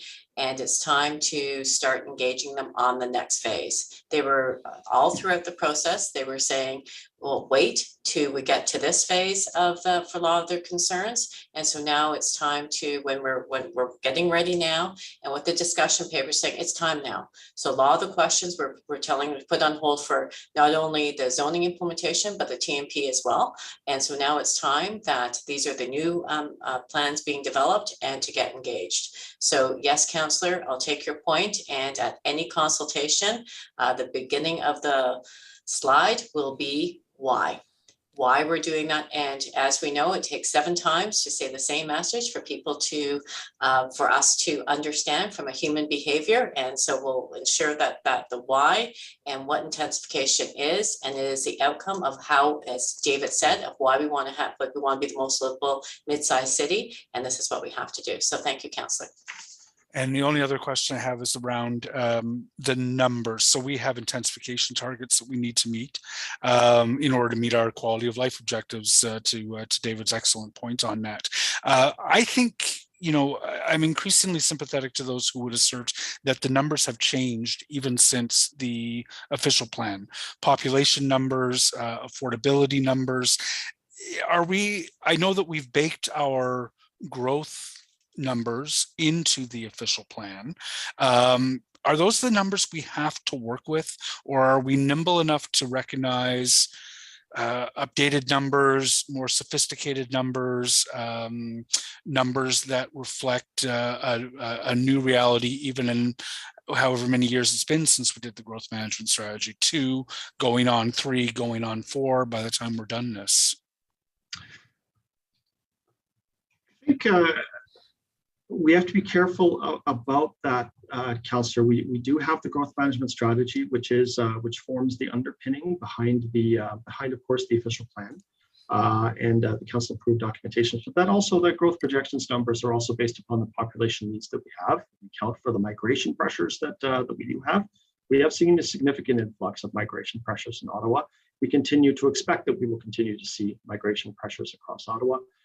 So in terms of those numbers and forecasts, yes, they get regularly updated once every 5 years. So we do have a research and forecasting unit that's constantly watching those numbers and seeing how this goes. But in terms of the planning exercise that we have going forward, those numbers are reliant upon by the Parks and Recreation Master Plan, by the Infrastructure Master Plan, by the Transportation Master Plan as they move forward. So those are a nested set of numbers that we do all use in order to create those integrated plans as we go along, as we go forward. Zoning is a bit of a different beast, though, because a lot of what happens through zoning is zoning just simply sets permissions. It doesn't build anything. It doesn't result in anything necessarily getting built. What it does is it provides the permissions for things to happen. So we always have to remember, and we'll have to, of course, continue to remind community associations that just because we change the zoning in the neighborhood, it does not necessarily mean that things are going to develop. That is all as well based upon those market pressures and upon that influx of supply and demand, and also private interest that people have as well. And so that's also going to be part of the official plan monitoring process as well. As we go along, we're going to change those permissions, provide that opportunity for new housing to occur, but then also we need to monitor and track and see how that uptake is actually progressing, and then feed that back in for the next iteration of the growth management strategy, the next iteration of the official plan as it goes forward. These plans are always living documents, they're always evolving documents as we go along. And so we do need to run with the numbers that we have currently right now and understand that there is a monitoring process that allows us to adapt and be flexible as we go along in 5-year increments and evolve the plan to get to where we need to go. The permissions that we create are based on numbers that we have to hit in terms of intensification. And once you've upzoned, once you've done something, the R4, for example, we effectively doubled the allowed density in some of the R4 neighborhoods like Hintonburg and Mechanicsville in order to achieve official plan numbers. Once you've done that, you're not going back. We'll never downzone Hintonburg and Mechanicsville back to a 6-unit limit in a junior R4, for example. So it's important that we have the numbers right. I think the numbers are only going in one direction, which is probably more population than we anticipated in our growth management strategy, but that may change in a post-pandemic world. I don't think it will, but it could. With respect to the numbers that form the assumptions of our intensification needs, if we needed to change those as a mid-OP cycle exercise, is that just an official plan amendment, or do we have to wait until the end of the cycle?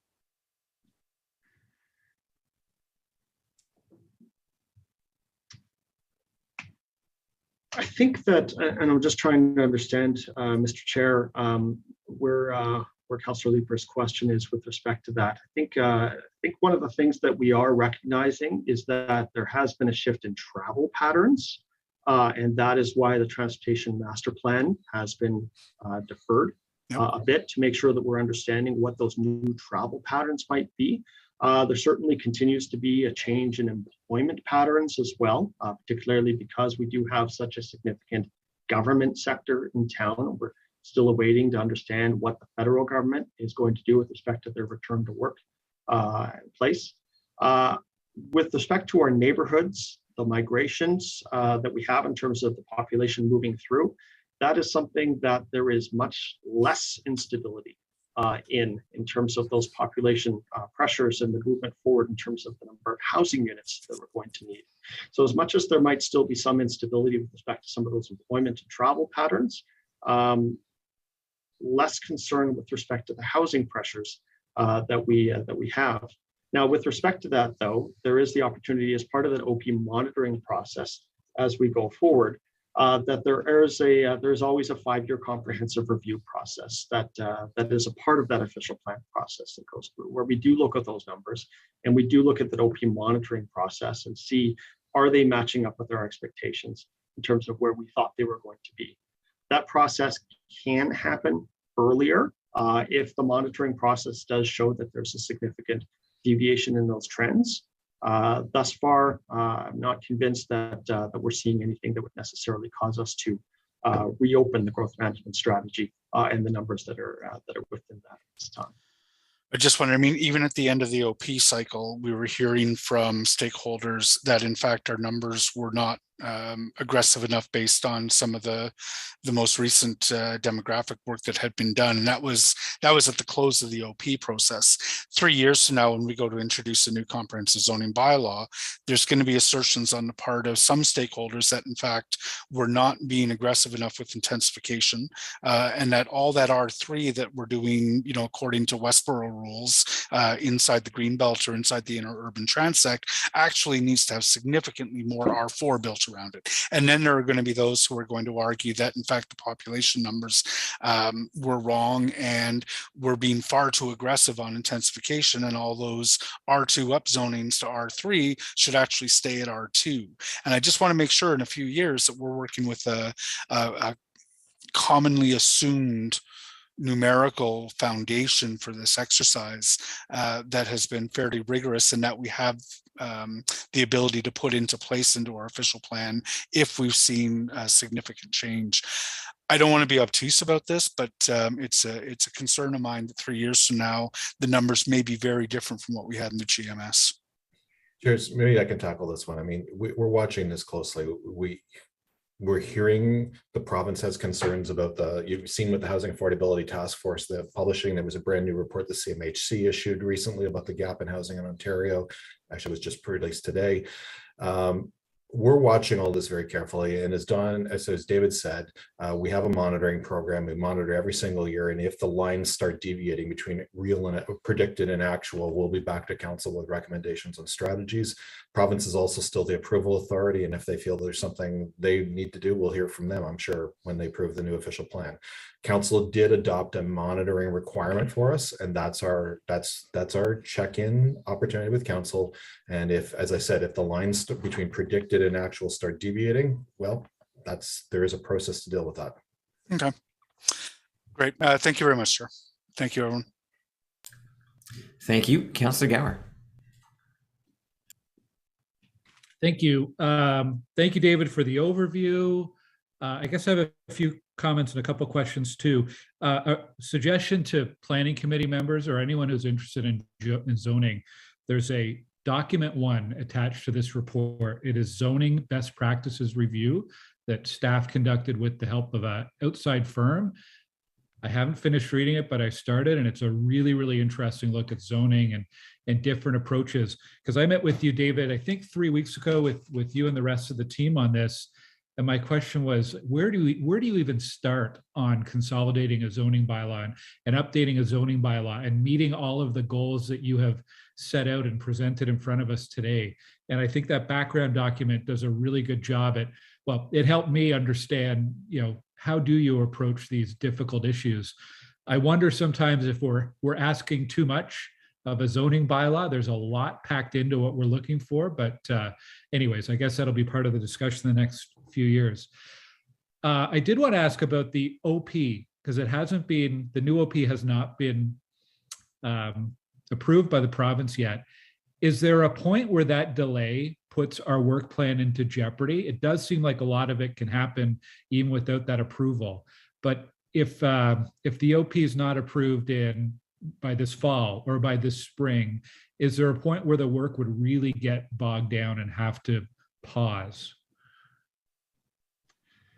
With respect to the new official plan, there are a lot of benefits to having that new official plan in place. Certainly, there's a lot of policy anchors that the new official plan does provide the zoning bylaws moving forward towards implementation.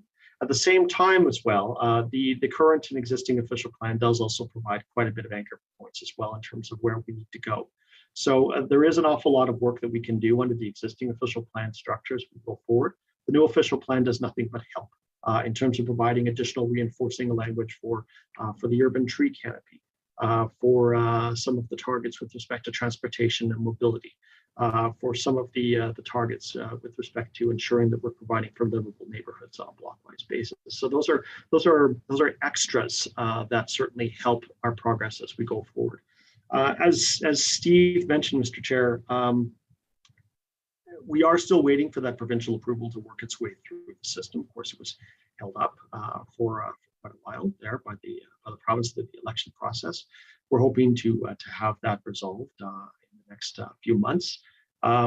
We do have a process by which that if the province does request changes to the new official plan that do cause the zoning direction that we provided here to have to be reevaluated or changed, we would come back to council and explain the nature of that change and how it might affect the program and the delivery that we're doing. As it is right now, we think that the new official plan does in fact actually touch in a lot of those objectives that the Housing Affordability Task Force set out. There's a lot of commonalities there. And it is a very good document that's going to be able to move us forward in terms of that, again, that quantity, quality, and support strategy that we want to carry forward our way through. We're just going to have to wait and see. But at the same time, we also recognize that industry needs some certainty and some direction of where things go. And we also need to start laying that framework for how we are going to meet the growth management strategy objectives going forward.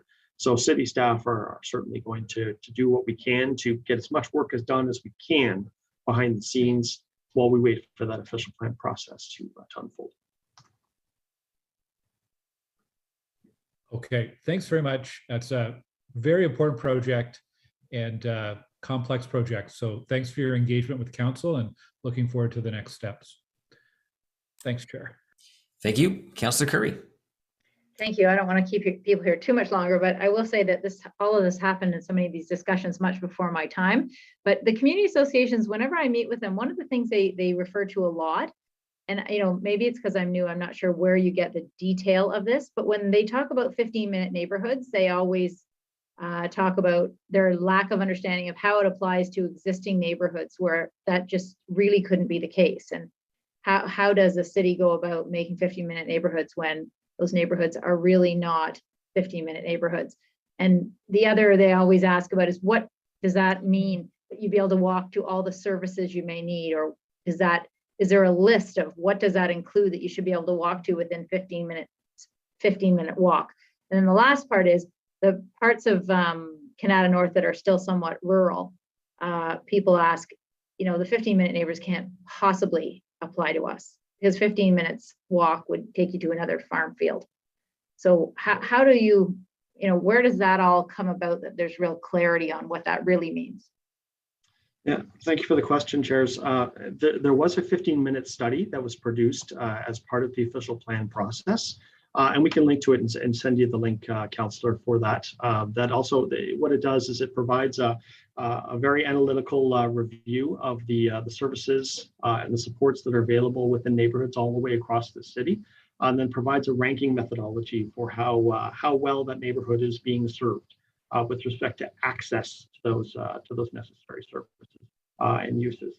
The zoning will in turn look at that and be able to provide that direction from that 15-minute study in terms of looking at where neighborhoods are going to need to get a little bit of extra support to provide for some of those non-residential uses, personal service uses, like, for example, like daycare, like a small-scale retail food store, or things like that, that could evolve gradually over time within that neighborhood as the life cycle of the housing stock is gradually replaced over time. Again, have to reinforce with this, the zoning bylaw does not build anything. What we do is we create the permissions and we create the opportunity for those things to evolve over time as they go. So in terms of going into some of those neighborhoods that are very, very, that have been designed in a very exclusive manner, only residential, we are talking about looking at those neighborhoods to see the opportunities where we might be able to expand some of those permissions to allow some of those very small micro non-residential uses to occur. But then it's up to the market to take advantage of that and to organically evolve where those make sense based upon the demand and based upon how the population wants and needs those things to happen. We do have some great examples throughout the interurban area of the city of small coffee shops, little salons, haircutting places, things like that just evolved organically over time. That's the thing that we want to provide that opportunity for throughout the rest of the city, for again, some of that evolution to gradually occur as these neighborhoods evolve and mature over the next 25 years. Wow. Okay. Well, anything that you have that's information link, that'd be great if you could send that. Thank you very much. Great. Thank you, Councillor. Thank you, David. I don't see any further questions or comments on this. So the report before us is that Planning Committee 1, endorse the objectives and strategies included in this report, and 2, approve the revised dates in the project work plan attached as document 5. Is that item carried? Carried. Great. I'll just scroll all the way through my agenda to get to the very bottom. This will take a while. It was a long agenda. I'm just scrolling right now. It's still going. It's still going. I'm here, finally. In-camera items.